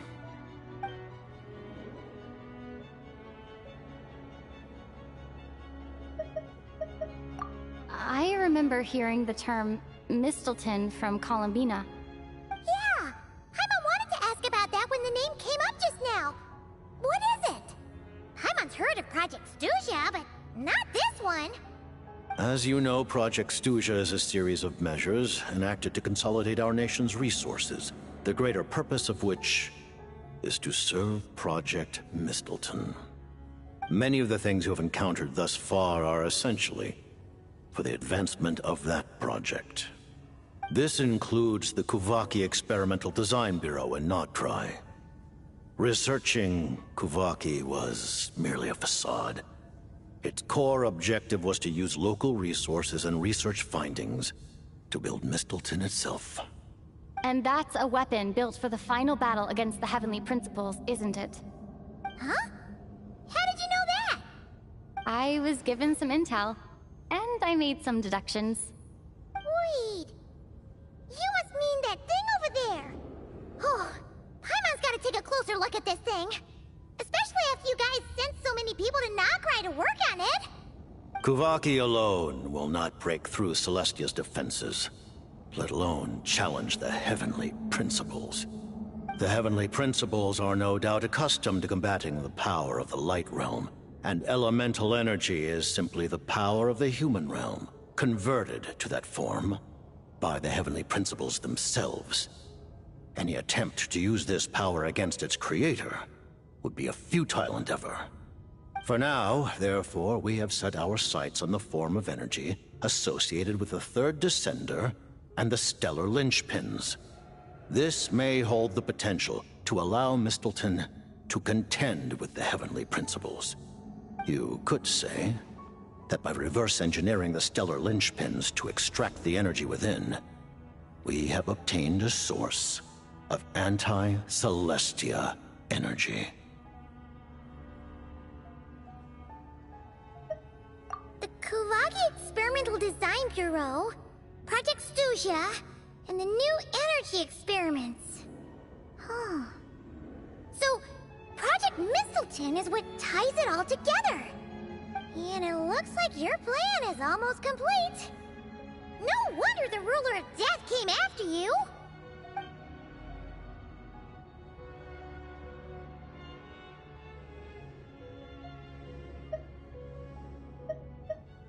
Her Majesty the Tsaritsa has embarked upon an expedition to vanquish a monster.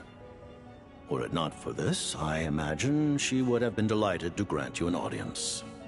Seems like the powers that be in Snezhnaya don't intend to hold my past conflicts with the Fatui against me.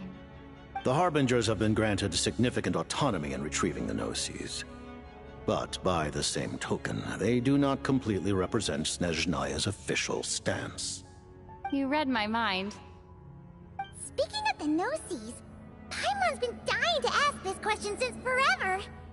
Why exactly does the Tsaritsa want to collect them? Is it something to do with the fight against the Heavenly Principles? The Gnosis will undoubtedly serve as a key bargaining chip when she confronts the Heavenly Principles. Beyond that, you had best ask the Tsaritsa herself. I am not sure if this information is mine to disclose. What do you mean, not sure? Don't you make the rules? You're the highest-ranking Harbinger! Ugh, never mind. Taking on the Heavenly Principles is something most people wouldn't even entertain in their wildest fantasies. Why is the Tsaritsa so fixated on this? In Tevat today, civilization is nothing but an illusion. Something whose very existence can be negated at any moment. Our civilization may very well be destroyed in the struggle, but as things stand, the heavenly principles could choose to negate our existence on a passing whim. And we must not sit back and accept that fate. Only by changing the state of affairs, only by overthrowing the heavenly principles, can our civilization truly be said to have taken root. Otherwise, the fate of the people of Conria and Hyperborea is a cycle doomed to repeat itself. Accepting potential destruction in return for getting to control your own fate. Furthermore, perhaps this is still somewhat difficult for you to understand. Are you aware that all the rules of this world are made up of curses? Huh? All of them? Paimon knows about the curse of death you mentioned, and the curse of immortality that you and Dainsleif have. Then, the birth of the Hilly Churls, the rules of Natlan's Ode of Resurrection, those are curses too? Farina's long life seems to stem from a curse placed on her by Focalor as well. Yes. Even a god's love for humanity is a curse the heavenly principles inflicted upon the gods. What? The Tsaritsa has always had ample reason to hate the heavenly principles. If she can seize their authority, she will reconstruct the entire world, and when that time comes, humanity will be completely liberated from curses and lies. Look forward to it. It will be a world beyond your imagination. Though the ordinary people of Snezhnaya may not understand these details, in this frigid land locked in a ceaseless struggle against the environment, in this nation to which the gods have never shown favor, we all believe that standing in solidarity with the Tsaritsa in our shared struggle will surely usher in a new and better world.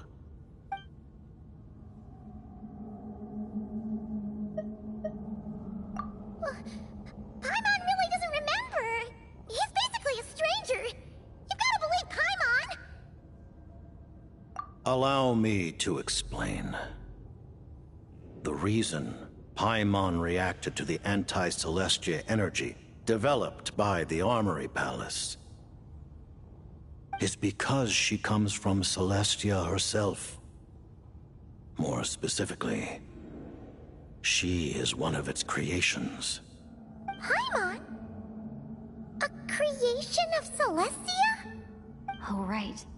I was blinded by anger earlier, but thinking back on it, Renova also said that Paimon is a creation of Celestia, but she lacks Celestia's power or authority. As you know, the lunar fragments in Nodcry were pulled down from the sky using Fatui technology.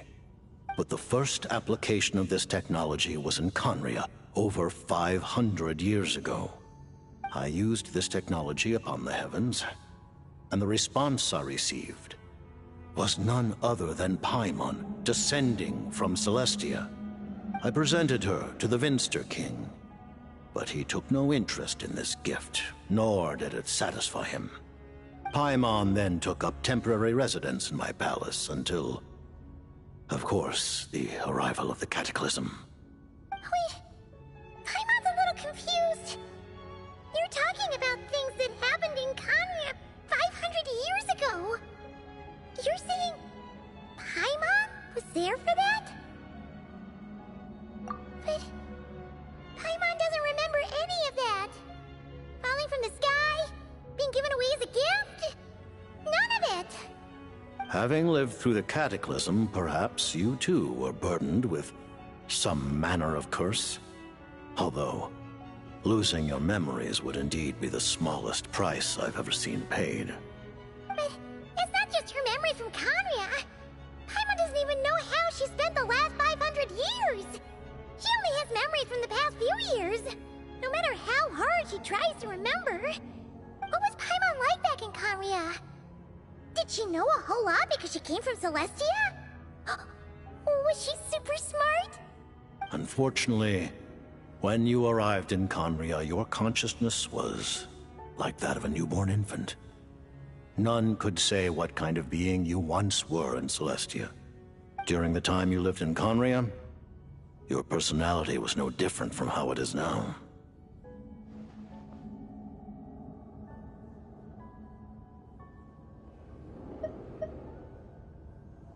Ah, man! Paimon's plan to get her memories back and become super smart is ruined before it could even start. You know, even though Paimon lost her memories, she still feels weirdly close to you for some reason.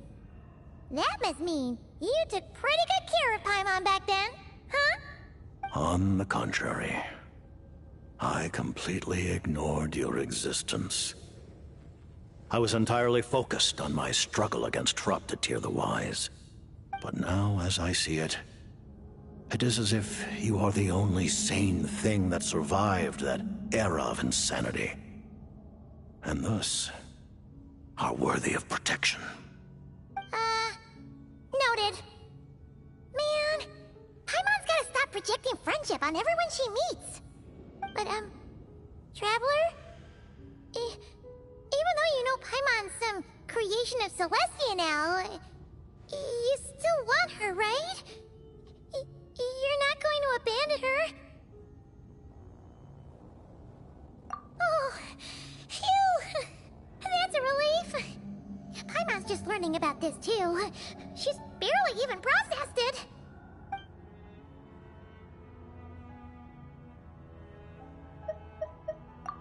Thank you for telling me so much. I'm a bit surprised, honestly. I didn't expect you to be quite so transparent with me.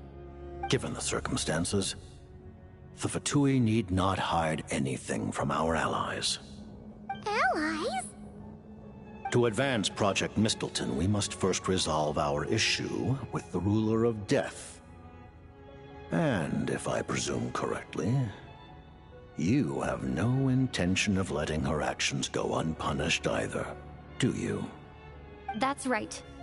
Ever since she said she intends to reclaim Paimon when we next meet, I figured reconciliation was out of the question. Against an opponent of this caliber, deliberating over our allegiances would waste time we do not have. We must join forces unreservedly with whomever we can, if we are to stand anything like a fighting chance. You're going to challenge the Ruler of Death? Just for Paimon? But Paimon's only... Thank you. Oh, thank you.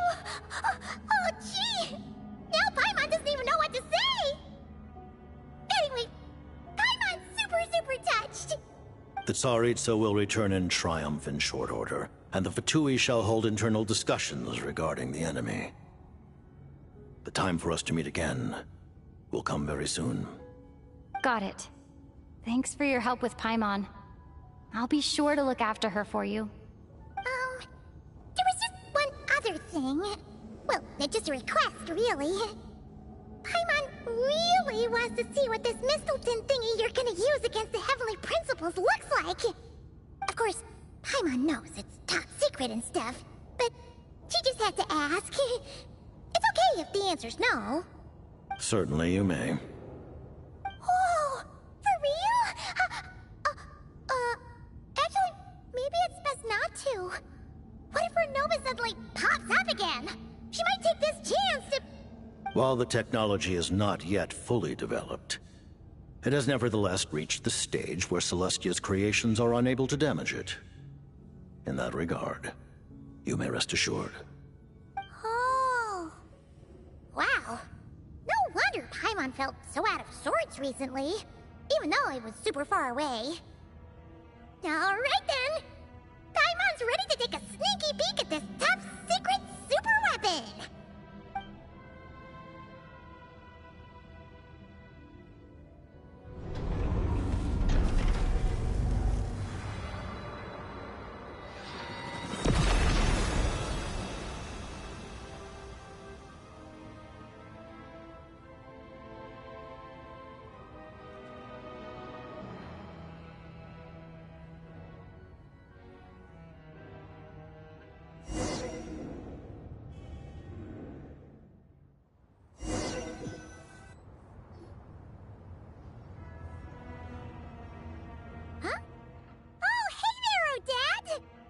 Paimon?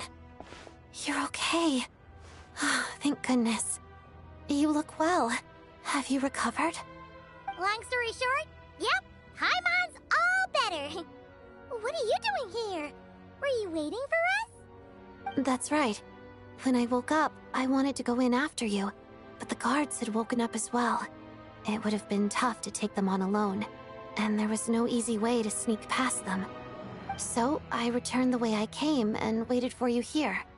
It was thanks to you that my soul found its way back to my body so quickly.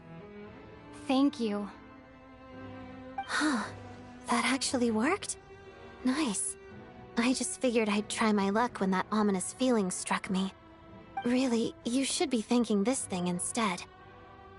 Anyway, now that things here are all taken care of, I have other things I should get back to.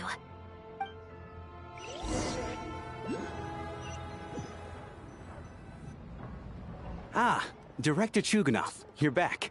We just received notice that Project Stuzha has been suspended, so we've convened an emergency meeting. This is the preliminary plan. In addition to expanding production capacity, we've also discussed feasible layoff plans to optimize revenue and expenditure structure. Our calculations indicate that the factory's profits will increase by at least 30%. Just give the word, Director. That won't be necessary.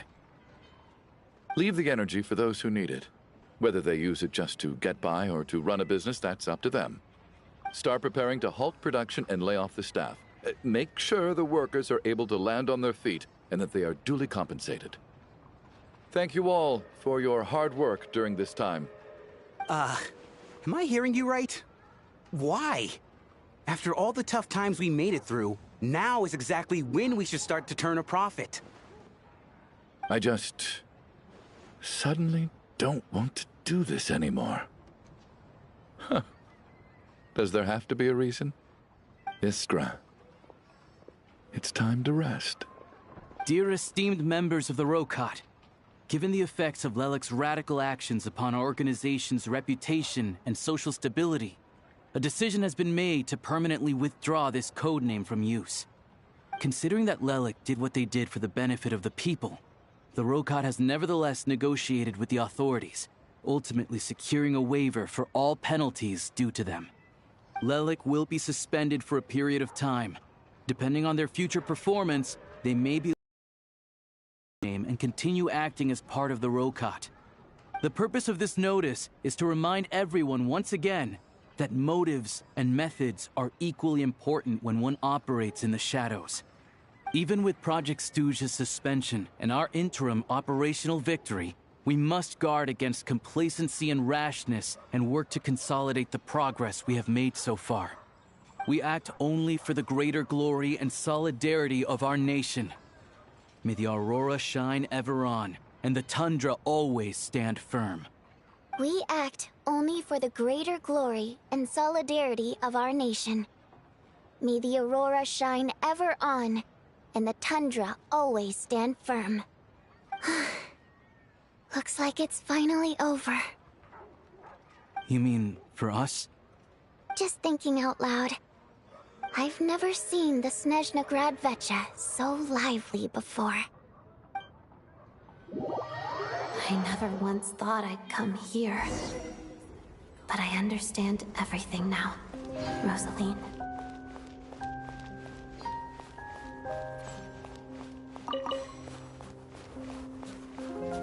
Wait, where am I going, actually?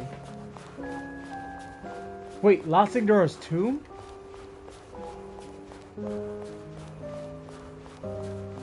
Okay, I gotta mute the mic completely. Hold on.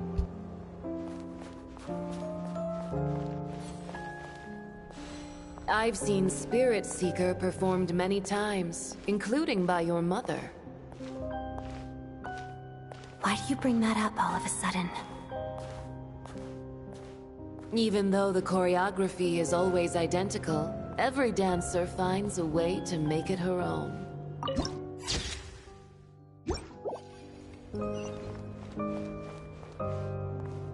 So you actually want to talk to me about ballet? I just think it would be a pity if the dance was lost to history. She didn't teach it to you, did she? That was an unusually subtle taunt for you.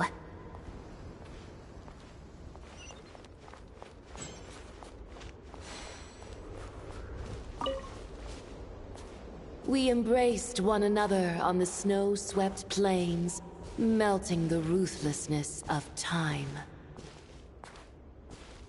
But when our bodies, in pieces, are cast to the winds, what of our love will remain behind?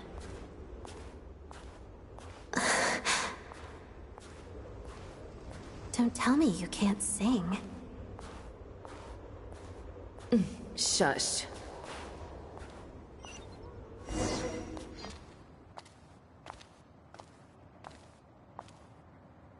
I understand her hatred. The Fatui robbed her of the life she should have had. I never opposed her dancing. Yet still I became an enemy of her ballet. I'll just keep my distance. Many despise me. I'm used to it. You're certainly not one to shy away from confrontation. But children, they need a different approach. I'm hardly the most maternal figure. Yet, she is a child. In my experience, while a father commands authority, he must still yield to love. You should tell her what you think about her dancing.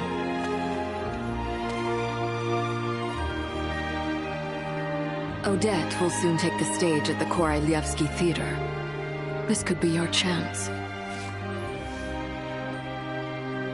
Geonosis secured. It went smoothly. I'll be there. Have them send me an invitation.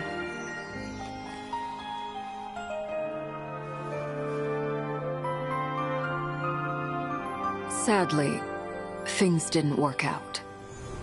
Her final words are inside that block of ice. This? Aren't these for monitoring her subordinates? Not yours. This one isn't her witch's flame, but my two worlds' flames. The two worlds' flames can burn away memories. It was my parting gift to Rosaline.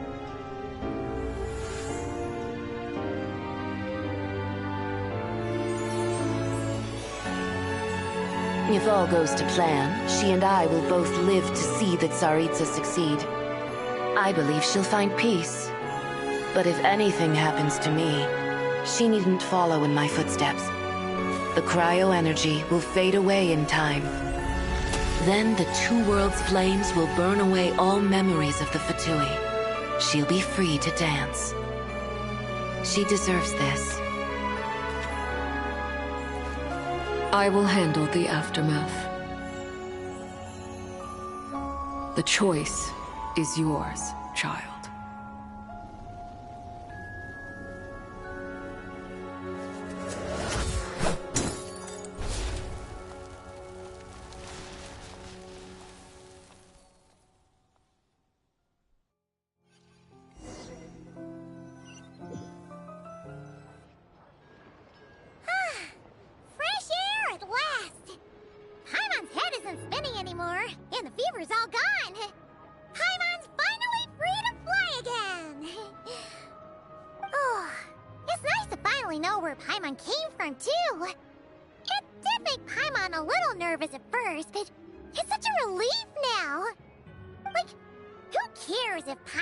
Creation of Celestia.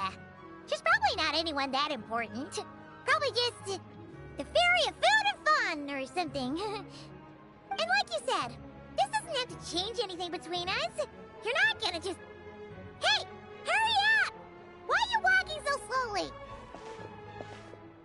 You've spent the last few days lying in bed and stuffing your face. I didn't think you'd be able to fly this fast. Says who? Paimon's as agile as ever. They don't call her White Floaty for nothing. Paimon originally wanted to check out the bookstores in Snezhnograd, but she's more in the mood for flying around right now, so let's save that for later. Wait, They've got light novels from Yai Publishing House here, too! Huh? And this is Paimon's favorite mystery story from Fontaine! Wow! It got a sequel! The local Snezhnaya books look pretty interesting, too, but also kinda heavy. Not the easiest things to look around. I thought you were in the mood for flying around. Paimon can read while she flies. Hey! Look at these two dolls! Which do you like better?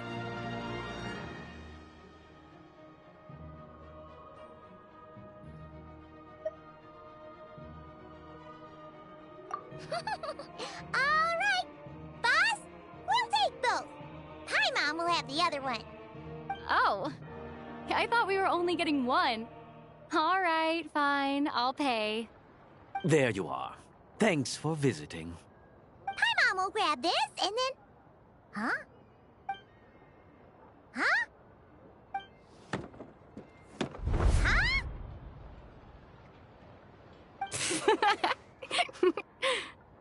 How many layers does this thing have? And what are you laughing at? Huh. You knew all along, didn't you? A whole bunch of people are gathered over by the plaza. Hey, look! That looks like Tartaglia! Hey, Tartaglia! I know that voice. Of course. If it isn't Paimon and my old comrade. You're looking well, Paimon. All better? Yeah! The Jester knew I was wrong and fixed Paimon right up! Thanks for sending someone to keep Paimon safe, too. Oh, yeah. About that. That was... kind of embarrassing. Who could have known that our director would go looking for you in person? So sorry for the misunderstanding. Oh, right. Let me introduce you. This is my little sister, Tonya.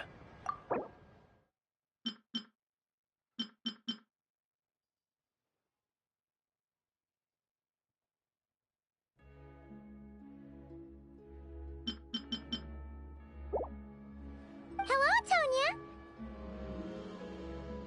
Hello. Firstly, I'm really sorry about my brother. Sounds like he's caused you no end of trouble. Hey now, why'd you have to start with that? Not that it isn't true, of course. So she's the real Tonya. She said you two didn't manage to meet up at the theater. She waited ages for me, and when I didn't show, she got a little worried and went outside.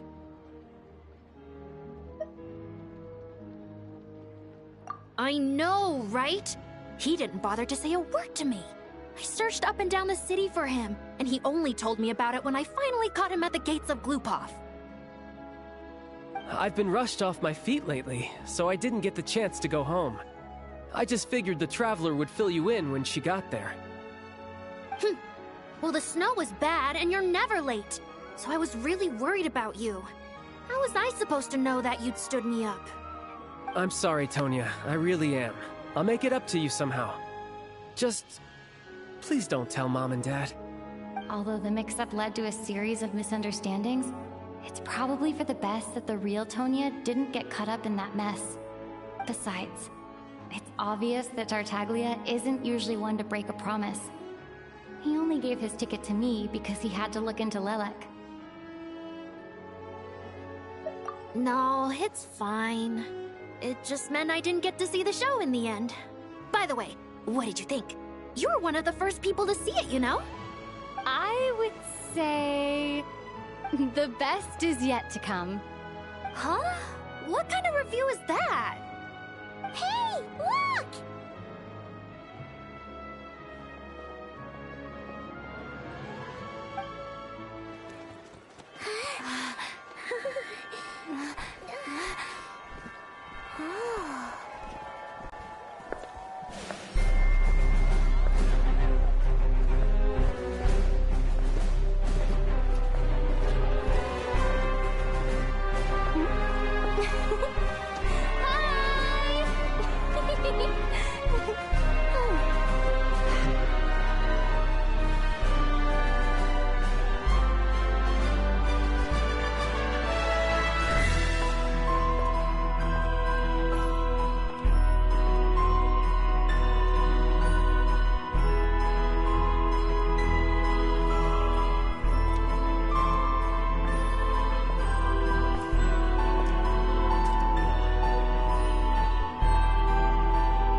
Alright, that was fucking sick. Oh man. She looks pretty hostile. I'll say that.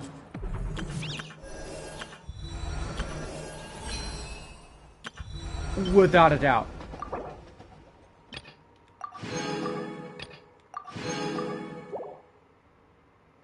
Without a doubt. Oh, dude.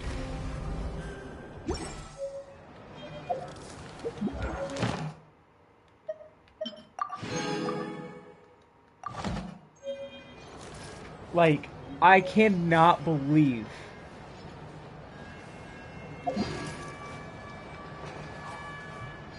how good that was. What time is it right now? It is 9:46. Whew. We had a 6-hour stream here. Well, I would say that it's nowhere near breaking one of my streaming records, but all I can say is that, wow.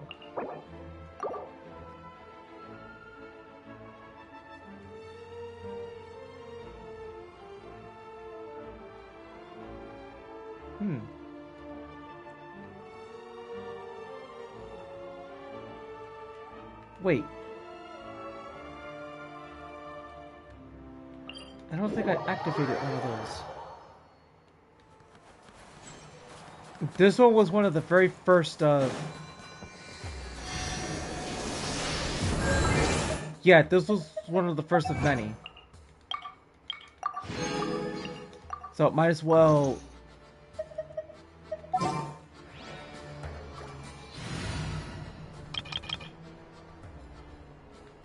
deploy this team and because I never actually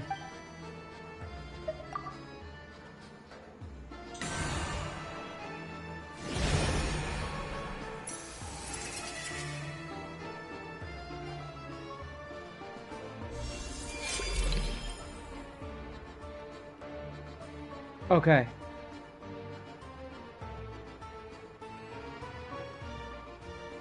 It is on level 80.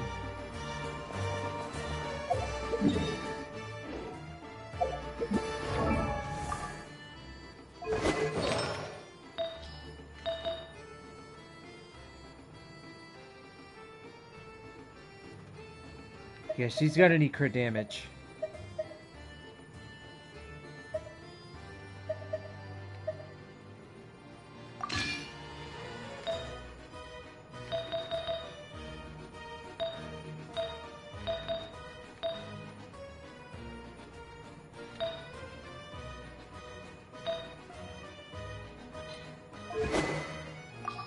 And we're gonna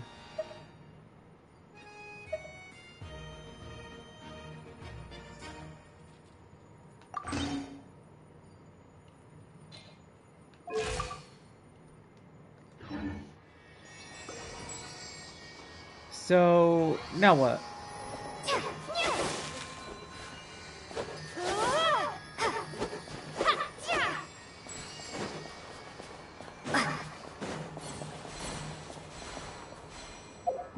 So how much do we have left?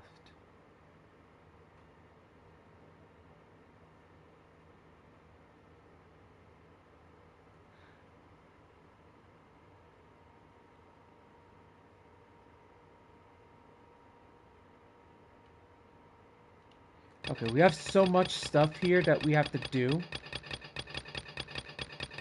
Well, there's so much. So, yeah. Most of it is Snezhnaya. Okay, so there's going to be a break.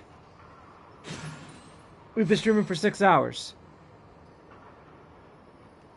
We're streaming for 6 hours because the whole quest. And let me tell you, it was really freaking good. Got 2. And how much do I got so far? It's probably only 6. It's probably only 6 I have so far, so let me check. According to this, 6. Okay, it's not enough. So what I'm gonna do here is, oh, there is something that I gotta do. Yeah, gotta do some exploration. Maybe around the weekend when I'm off, maybe I can have a couple of my friends help me out here. later on, so maybe in the weekend, but not today. Since I got the weapon officially on level 80.